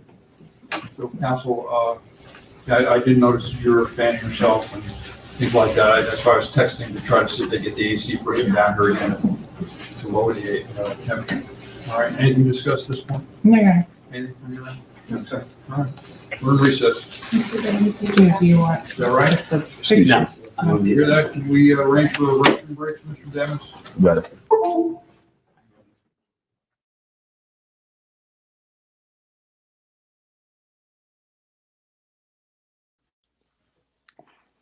All right. Y'all know what I'm about to say, right? Your girl hadn't fell asleep. Okay, and so, Doctor, I want to make sure we understand, on intermediate, on that, do you do any range of fire testing? On clothing? What about on skin or human body? You have to do it, no. You have to do it on clothing. Is any of that your area of expertise where you would recreate that? On the clothing? Yes. No. And on intermediate gunshot wounds, is there a textbook answer for distance? There is a textbook answer. And what would that be? So the textbook answer is 3 inches to 3 feet. In terms of without having a specific weapon, can you get any more exact than that? The best way to get the distance on a certain person would be to take the exact same gun with the exact same ammunition with a white sheet of paper, right? All right, y'all. Yeah, I totally don't know what happened. Okay. I've been trying to catch up, but yeah, y'all know that technical talk don't be interesting to me. Y'all tell me what's some key things that I missed. Let me know. I'm gonna try to just listen to this part a little bit more real quick. Okay, so on this particular gunshot wound label B, I have a marginal and an abrasion. I'm going to go forward now to for B on the next. So this is my remote. So okay, now I have read her deposition, or whatnot. Was it anything that was stated so far, that it's gonna like be like boom or something? Both say it was a joke, and Mickey, I don't know. Without the photos, it doesn't make a ton of sense to me. Yeah, and I was thinking that too, Bo. Like, I would have to see, even though I'm not like a medical doctor or nothing. It still would like I would have to take the words and definitely see it. Okay. So basically, it really didn't. So the testimony so far, right? 'Cause I think she's still on the stand when they come back. Is that not technically is proving anything on one? Is really just showing what that they was shot, maybe.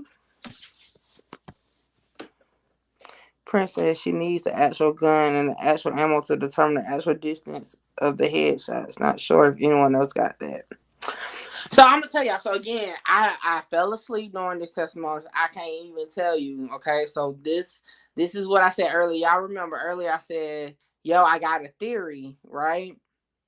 And I said I'm gonna tell y'all later, but let me tell y'all what that theory was. And this was just based off. This was when Detective Polo was on the stand, right? What if this? What if? What if the car like? Now that I'm about to say it, it does sound like this might be reaching for show. My theory. Nah, I ain't gonna say it. Cause now that I'm thinking, look, as soon as I was about to start the theory, I'm like, yeah, that may not go. I don't know. Let me see what they talking about real quick. There a lot, and she's clearly done a ton of autopsies with respect to gunshot wounds and deaths caused by gunshot wounds. And she's going to be critical because of, she's going to be able to determine, at least in her estimation, the distance of some of the shots, and that's going to go straight to the state's case. If they're able to put it within 3 inches to 3 feet, that's going to kind of destroy the whole concept of all the wounds were part and parcel of a drive-by shooting. So she's got some pretty compelling testimony thus far. We'll obviously have to wait and see what they do on cross with her, but she's going to be a tough nut to crack. I can tell you that. Yeah, and she's also getting into the angulation of the bullet based upon the wound on the body, which I think is probably going to be tied in or attempt to be tied in by the prosecution. All right, Bob, appreciate it. We're going to take a quick break. We'll be back on the other end. Please stay with us. All right, so let me see. I think, just in my opinion so far, I think the prosecution is never going to tie Melly to actually sitting in that car the whole time. I think the goal is just to take all the circumstantial evidence to tie into whoever is actually the shooter was in the left rear passenger side.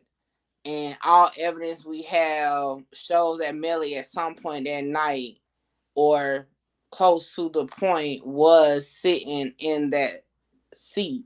So bam, it must mean that he was it. That's what I'm getting from it. Because I didn't even know the drive-by was still a scenario. I thought that was kind of weeded out, but Whew.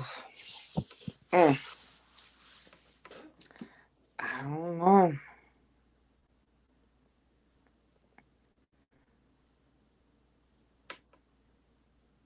That's something. I'm over here thinking about it like,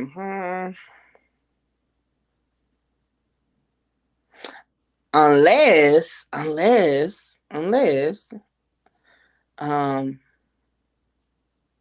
the point isn't to put Melly in the car per se at the time of the shooting, because they have a witness that's gonna do it.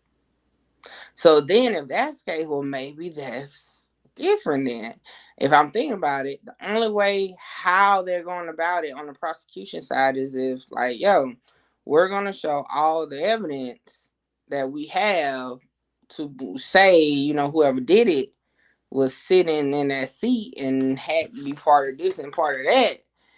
Although we haven't had an expert per se come and say, yo, this is what happened or whatever, we have a witness that's going to come and be like, yeah, he was there the whole time in that seat. So, yeah, at this point, Borland would have to be the witness. If that's the route that is going, because that's the only other person. If we go off the basis, nobody else got in that car, right?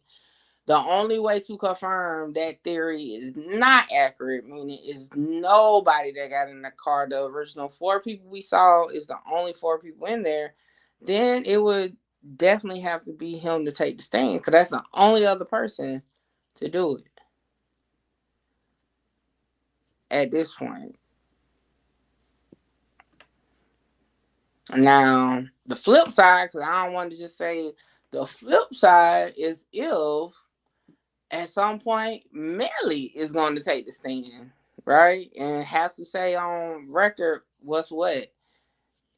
So in my opinion, like at this point, it would come down to who's really able to take the stand and put Melly in that car without a doubt the full time. Like that's the piece that's missing. Is that, because originally my theory was, what if it was a gang situation, but it wasn't, like, Melly wasn't it? What if it was something else going on, and in process of that going on, another person was the shooter, right? I mean, that's when I was listening to the testimony of Polo, but again, I don't know. But it would have to be one of them. Like, it would have to be Melly on the stand, or it would have to be Portland on the stand. Nobody else, based off the evidence presented, could say or indefinitely, unless they got some footage. Because, like, in New York and in places like that, they video everywhere. I mean, even in my city, it's video cameras everywhere, like, even on the interstate. So, unless they got something like that they haven't produced yet, then maybe.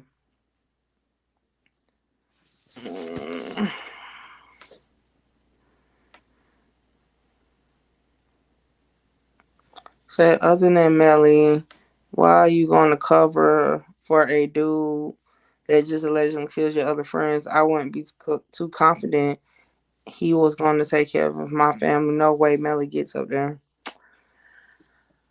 I don't know. It's definitely something missing. Okay. And I mean, I'm just going to be real. To be honest, if y'all want my true opinion, I really feel like it was a joint thing. I really don't think out of Melly and Portland, it was one outweighed the other. I really think they were equal. The situation arose and it was just them against, and I'm going to say it.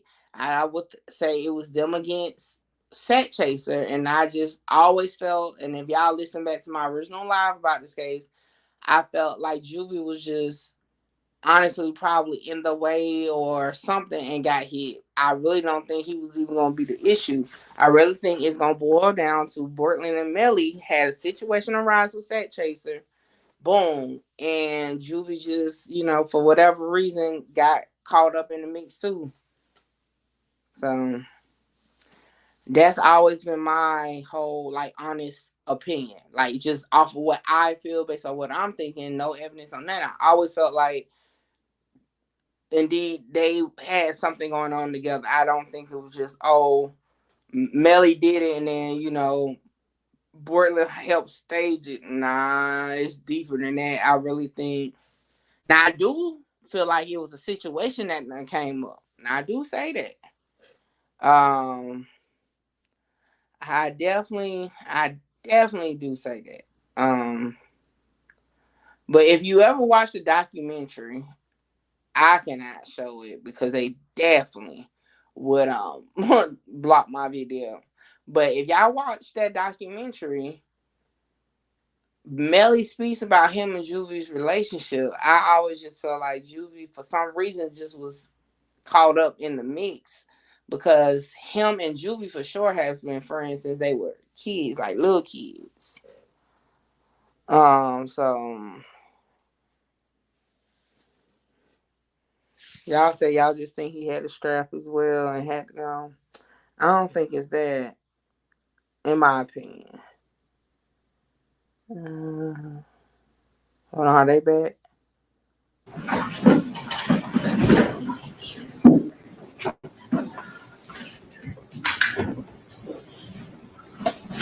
The YNW won jersey.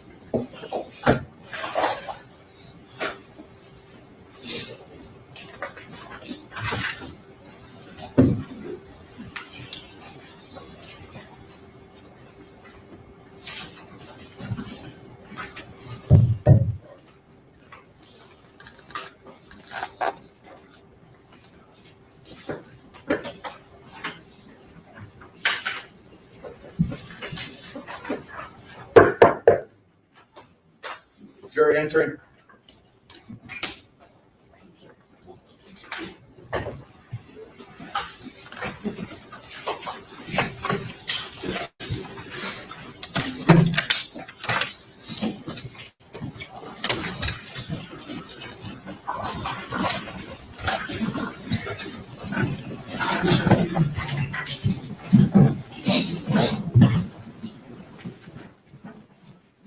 Ladies and gentlemen, thank you. Please be seated. Let the record here reflect the presence of defendants, examiners, and counsel, the state attorneys.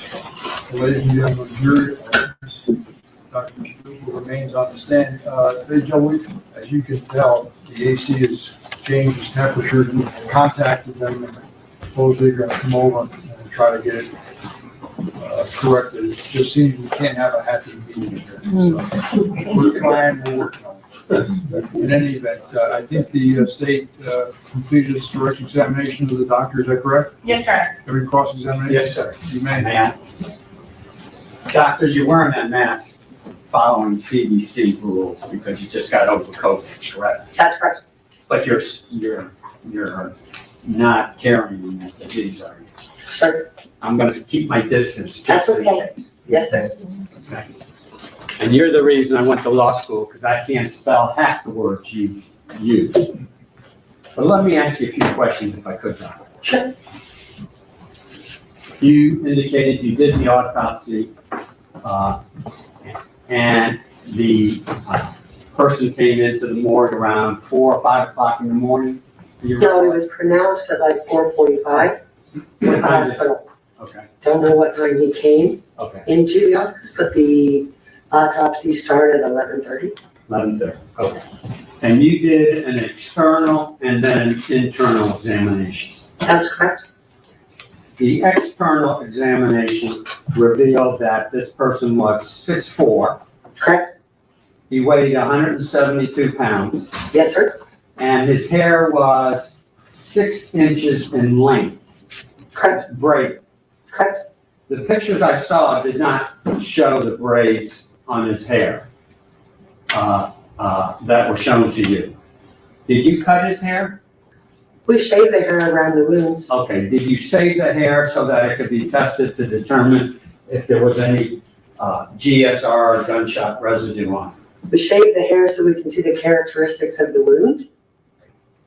And what did you do with the hair? Did you bag it so that it could be sent to the lab to be examined to determine if there was any GSR or any projectile fragments on it? I did not. Detective Moretti was present, correct? That's correct. You've been advised he's the lead detective in this case, correct? He's the detective that called in the case, that's correct. Okay. And you indicated that the clothes are a rather important factor in determining the range of whoever fired the gun that caused the death.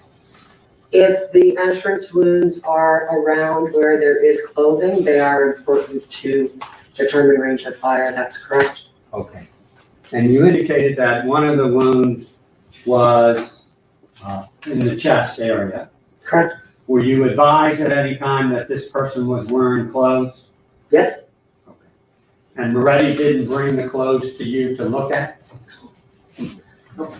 So my job is causing manner of death on the body, right? Okay. And the reason I ask that is because the height of the person, the weight of the person, the fact that he had 6 inches of braided hair, and the clothes that he was wearing would assist if anyone attempted to do what is known as a trajectory reconstruction, correct? But you could do a modified gray stain on the clothing to look for gunshot residue. Okay. And those items would be important, would it not, if someone wanted to attempt to reconstruct how this shooting occurred? So my job is cause and manner of death. I'm no expert in reconstruction. Fair enough.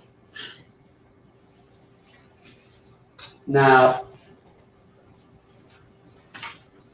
you indicated that these injuries, the first injury to the head, what's it? Back of the head, was the fatal injury, right? So in this case, that's the fatal injury because the other two, he was dead when they were inflicted. So this person, when he received the other 2 injuries, was already deceased. Correct.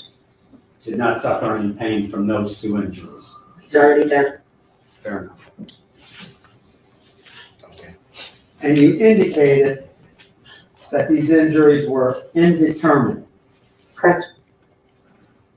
Which means, in layman terms, simple terms for me to understand, means that you cannot tell how far away or how close the shooter or shooters were when this occurred. Yes, sir. In fact, you don't know if it was 1 shooter, 2 shooters, or more, correct? That's correct. Okay.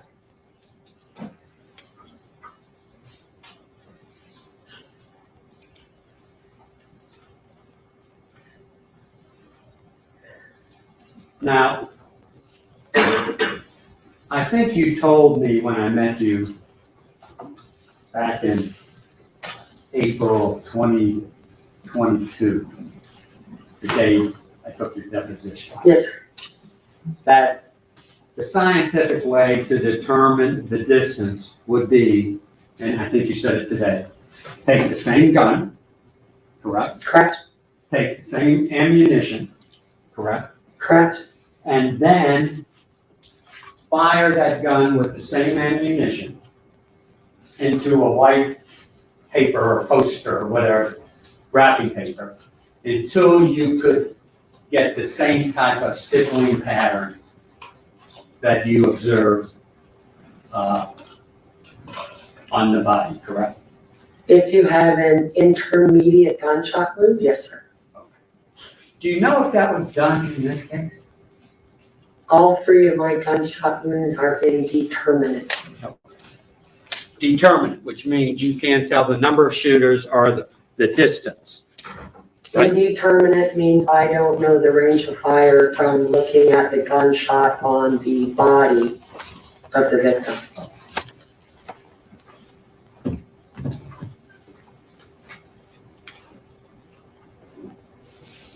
Now, this was a rather unusual case because out of all of the examinations you have done over the years, since you've been a medical examiner and the chief medical examiner you usually can't tell what shot or what injury occurred first, second, and third. Correct. In this case, you could on both the individual you did the autopsy of and the individual that your fellow medical examiner did, correct? I can tell you the first shot. I don't know the order of the second and third. Okay. And the first shot on both of them were the fatal shots. Because they are already deceased when the other ones are inflicted. Okay. Now, you signed off as the chief medical examiner or the supervisor of Dr. Saunders when she finished her report, correct? I signed off on her report as the associate medical examiner that was overlooking her that day in the morgue. Yes. Okay. I assume before you signed off, you looked at the report. Correct. Reviewed the report. Correct. And by signing off, you were basically saying it was correct. So I reviewed not only the report, I reviewed all the pictures that we took of the evidence. Okay. So you review everything. Okay. And you said it was correct. And That's then correct. you signed off as really her supervisor. That's correct. Okay. Now, that was in 18, correct? Go ahead and look. It might be 18, it might be 19, because it was the end of October. So you can tell me. Okay. It was either the end of 18 or the beginning of 19, to the best of your recollection? Correct. I signed mine out on November 27th. I don't recall the date of her report. Over 3 years later, you indicated you were asked to review the autopsy report of Dr. Saunders, correct? I was asked to review photographs that were taken at the hospital of the deceased. Okay. And the person, and that was about 3.5 years later, correct? As of February of 22, February or March. Okay, and if your autopsy was in 18 and Saunders' report was sometime in 19, that would be part of 19, 20, 21, and 22. That's correct. The way I count. That's So correct. approximately 3 years later. That's correct. And you realize that there's a mistake that not only Dr. Saunders made, but obviously, with all due respect, you made. So there is an exit gunshot wound on the inner thigh that I don't have any picture of at the autopsy. That is photographed at the hospital. Okay. And if I could read what the... Don't read, just tell us. It will be verbatim then.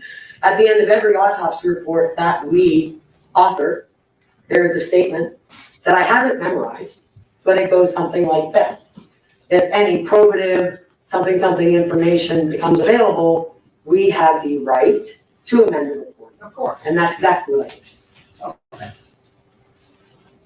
And in fact, an amended report was made, correct? That's correct. And the person who asked you to review that over approximately 3 years later was not the police department, but the state attorney's office. Isn't that correct? That's correct.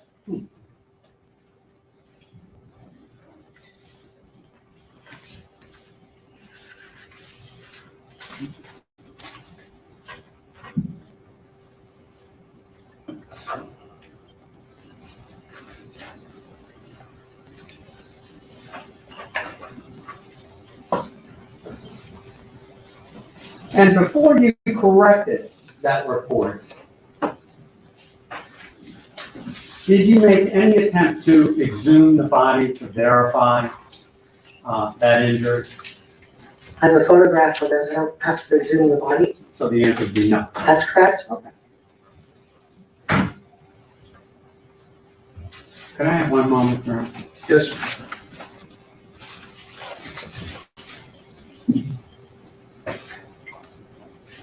My bosses say no further questions. Counsel, is there any redirect? Yes, briefly.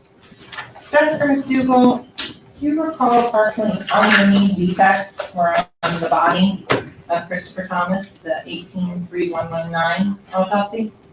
Yes, there are 21. Probably documented, I think, and one that we missed. Are you telling the ladies and gentlemen juries that you can make a mistake, that you're human? I'm human. She's human. We're all human. So are there processes in place where you can review and go back and catch those mistakes? There are. Is that what happened in this case? That's what happened. In terms of exhuming a body 3 years later, would there be any benefit to that? If I have a photo document of the injury, I would never put a family through that. Nothing further, Your Honor. Is this witness excused? Yes, Your Honor. Yes, sir. Thank you very much. You may step down. You're excused. Thank you.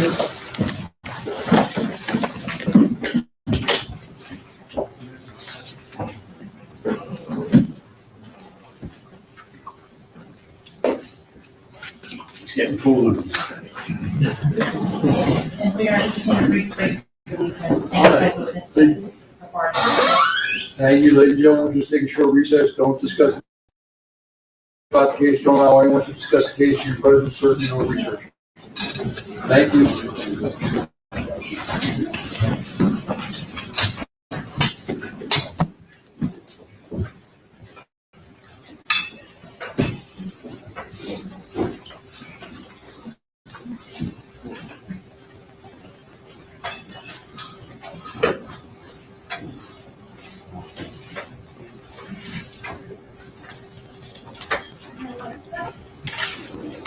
Thank you. That's where the jury stepped out. We're in recess. Mayor, we go through the same process with the next doctor, Mr. Augustine, that's if you wait until the first one is finished.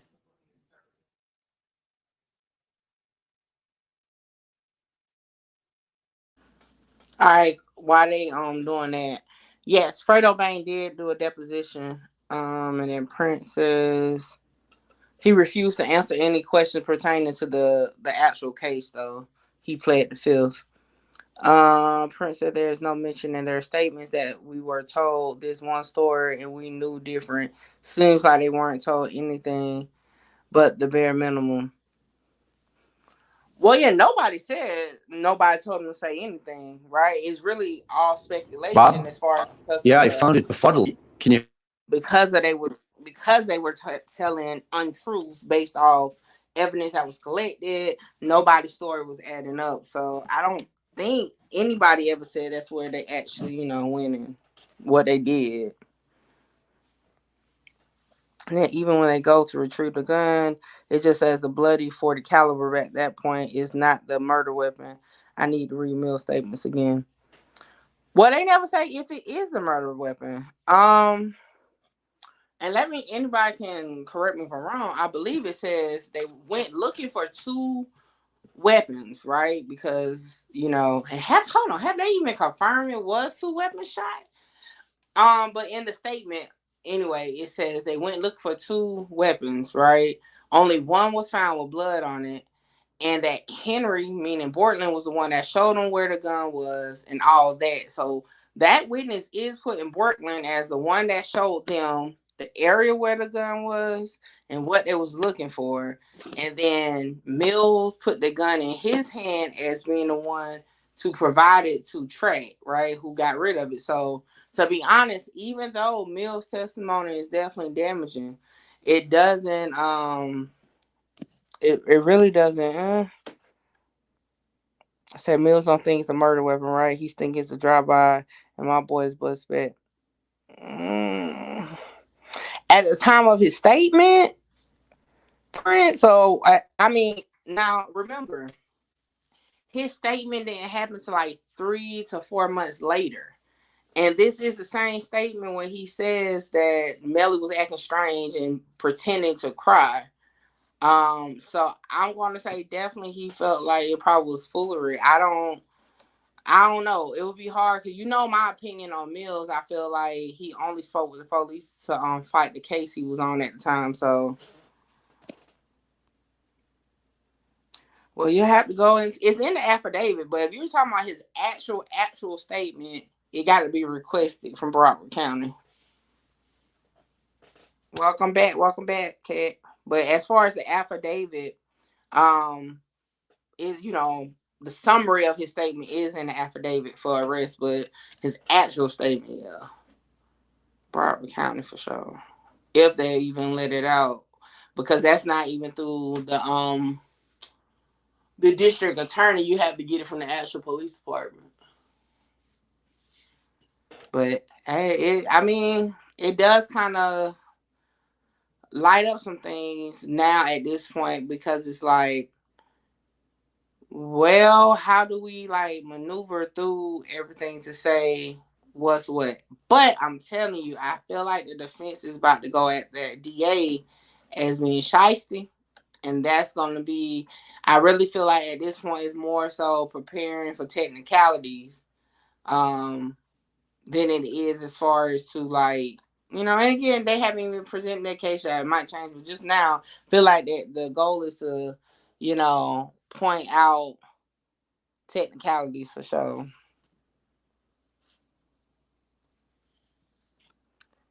I personally don't feel like nobody in a red car knew of the play prior. Now, would I say they possibly will be after the fact? Yes, because according to not Mills, well, even according to Mills, he was there, but according to Withers, they all was at Fredo Payne house, so that means they all sat around and had an opportunity to talk. And then remember, everybody provided a statement. It's just we don't know what Glass.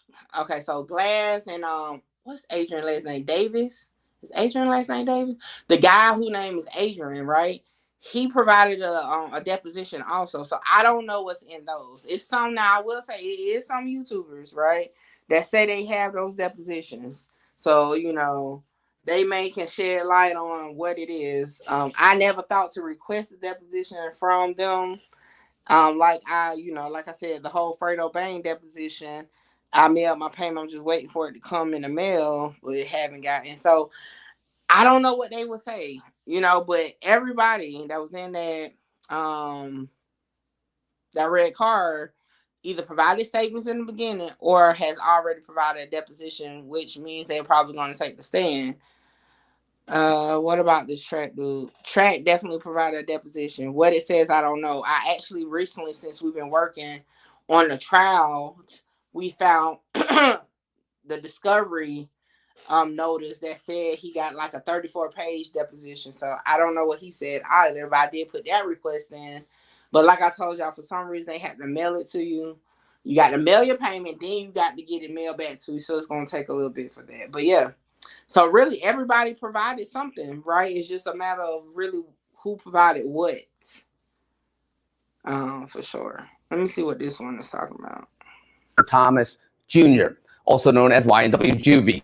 The trial is now on day 9, and we're going to go back into court where we're hearing the testimony from Broward County Medical Examiner Dr. Rebecca McDougall. Let's go into court. But in the hundreds of cases that I've done, the thousands. All right, so they back listening to that. So I don't know. I will agree that the medical examiner definitely was a good witness. As far as just to shed some light on hold on, see. Can you go to the courthouse to get it? I don't know. Prince, to be honest, I'm nowhere near Florida. Well, no, I take it back. Technically I could be, but I'm not in Florida. So I'm not sure. However, when I did talk to the clerk when I was getting the request originally for Fredo Payne, they said they had to order it. So it took them a minute. Once they ordered it, she called me back and was like they was able to find it. And then she was like she gonna send over the invoice to my email. But so I don't know how it will work in person because that was her word and she said she had to order it. So not sure.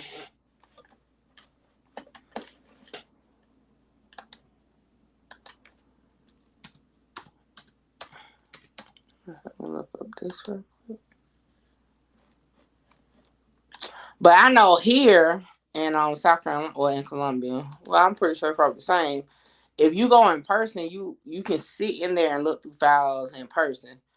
You will have to request copies and stuff, but you can look through it in person. So maybe it's something like that.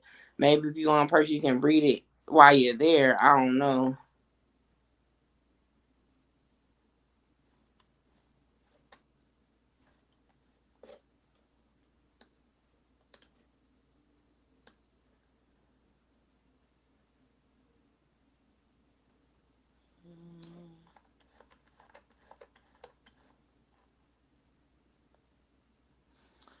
All right, I just checked again as far as for that motion on the Young Thug case. No update yet.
President Defendant Counsel, State Journal. Mr. Adelstein, I understand you went over the photographs for the next witness, is that right? Yes, I did, and I put a tab, not numbered, I put a tab on the ones that I object to. And I also renew my attention on this witness, since it's been no legal ID on the other victim. I don't know what the evidence is yet regarding that. I understand your objection. Yes, sir. But the witness here will have to specify. Regarding these pictures, I take it you are Dr. Saunders? Solder. Well, I don't think I've mentioned before, but these are certain photographs that the state intends to use. Some of the objected to by the defense. And I guess what I'm trying to ascertain from these photographs is which ones that you need to basically explain your testimony. And if there's photos that are duplicates in there, if you don't need both photos, we'd like to get rid of the duplicates if you can, and we'd like to use the least gruesome photographs and basically go from there. So the first tab on it, because I'd like to talk about the ones that are objected to. So that's where it's they are objecting to. Okay, so what is that a photograph of? It's a photo of the body bag that with a seal to make sure that it hasn't been tampered since the body was bagged at the hospital. I didn't object to that. That's got a tab on it. Oh, I did? Okay. I withdraw that objection from that.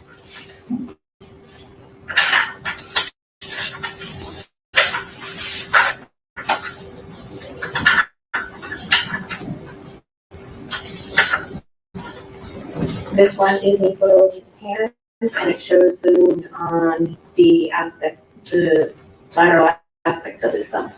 Right. I think there's another photograph of that. Correct. Duplicate?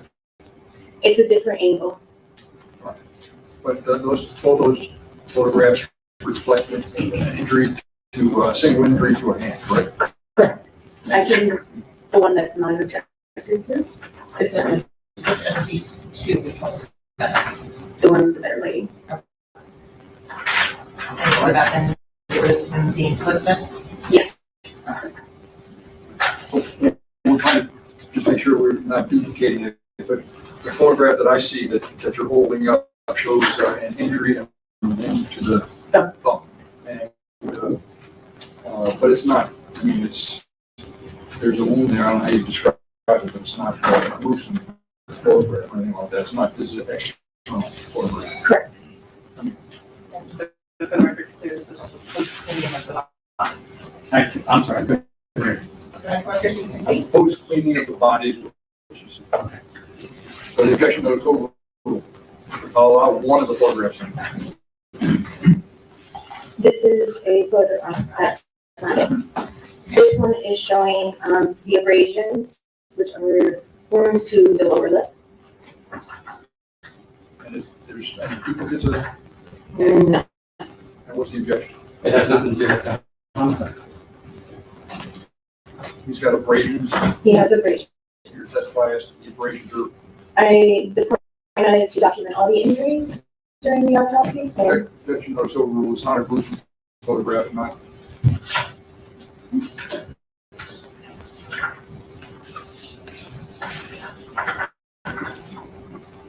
And then this is a photograph of the previous hand wound, but with the label that goes with the report.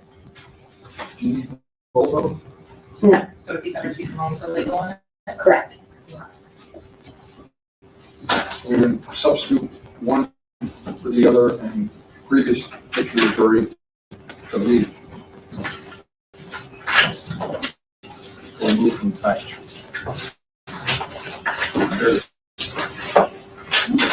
Same one? Yeah, it's the same.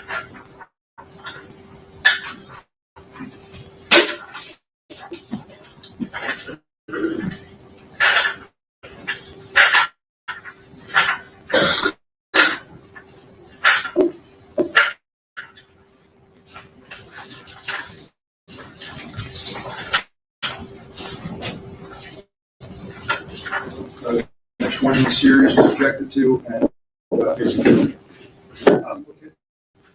two that are marked injury L on the photograph. And so Dr. Shah, before you go any further, on the first photo, what is this? This is showing the location further away from the body, and this is just a close-up image. And why do you both? This shows the skin tags. That gives you the idea of what direction that graze wound is from. the other one is for. This one is just to show the relation of where it is, but you can't see the skin tags as close. So it's orientation as to where it is on the body. Correct. And the objection is it's duplicate? Yes. All right, objection is overruled. This is not a gruesome photograph.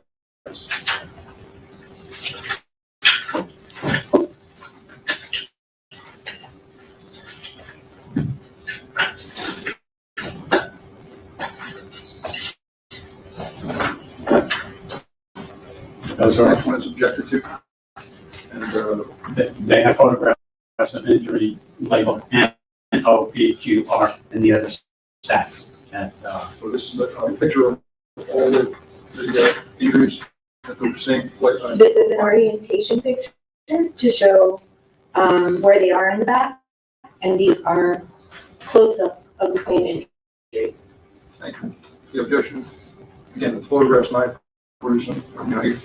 It's a duplicate, but it doesn't shows where it is in relation to all the other injuries, and there's no duplicate of that picture I did. Is that correct? Correct. Correct. All right, so I'll allow it. Objection, no, it's overruled.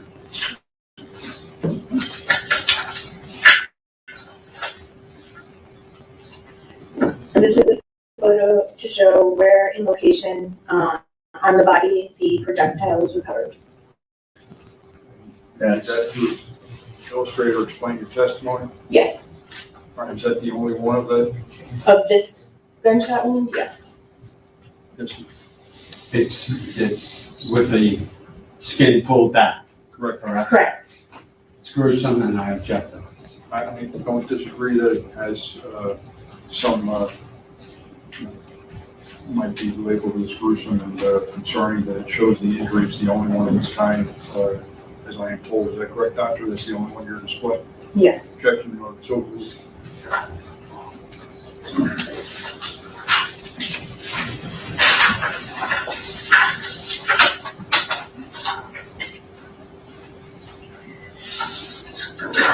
This photograph is another depiction of a recovery of where the projectile was in location to the body. Now, what is the difference between this picture and the one that was just last objected to? This is a different projectile. Different projectile, different injury. Correct. And how many photographs of this particular injury are in the packet? This is the only one. I believe, yes. So the objection is the same? Yeah, gruesome, and it's the interior part of the body, with the skin pulled back. It is to both of those counts, but it's the only picture of that injury. And it's consistent to find her testimony is what the doctor had indicated. Objection notice overruled. Yes, sir. Thanks for the close-up of that one, we'll take it. Yeah, that's the projectile. This is the projectile labeled in the envelope. This is a different injury, different projectile, and where it's located in the body. Same objection. And I understand the objection. Objection's overruled. It's a different injury, different projectiles with arm being pulled, and that's the only picture of this injury. Is that correct? Correct.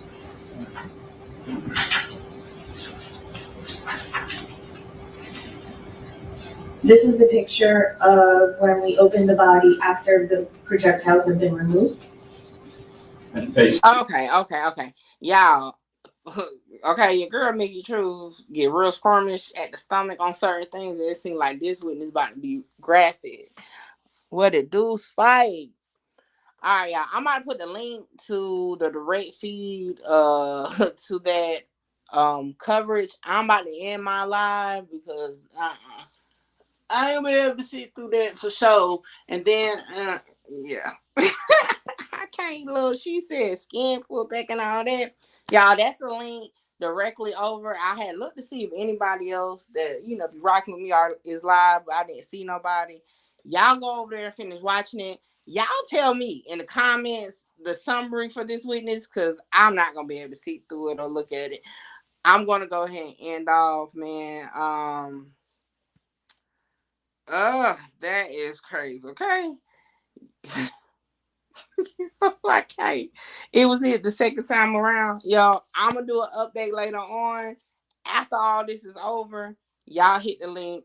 I appreciate y'all for pulling up. We've been rocking out for 6 hours, a little over 6 hours.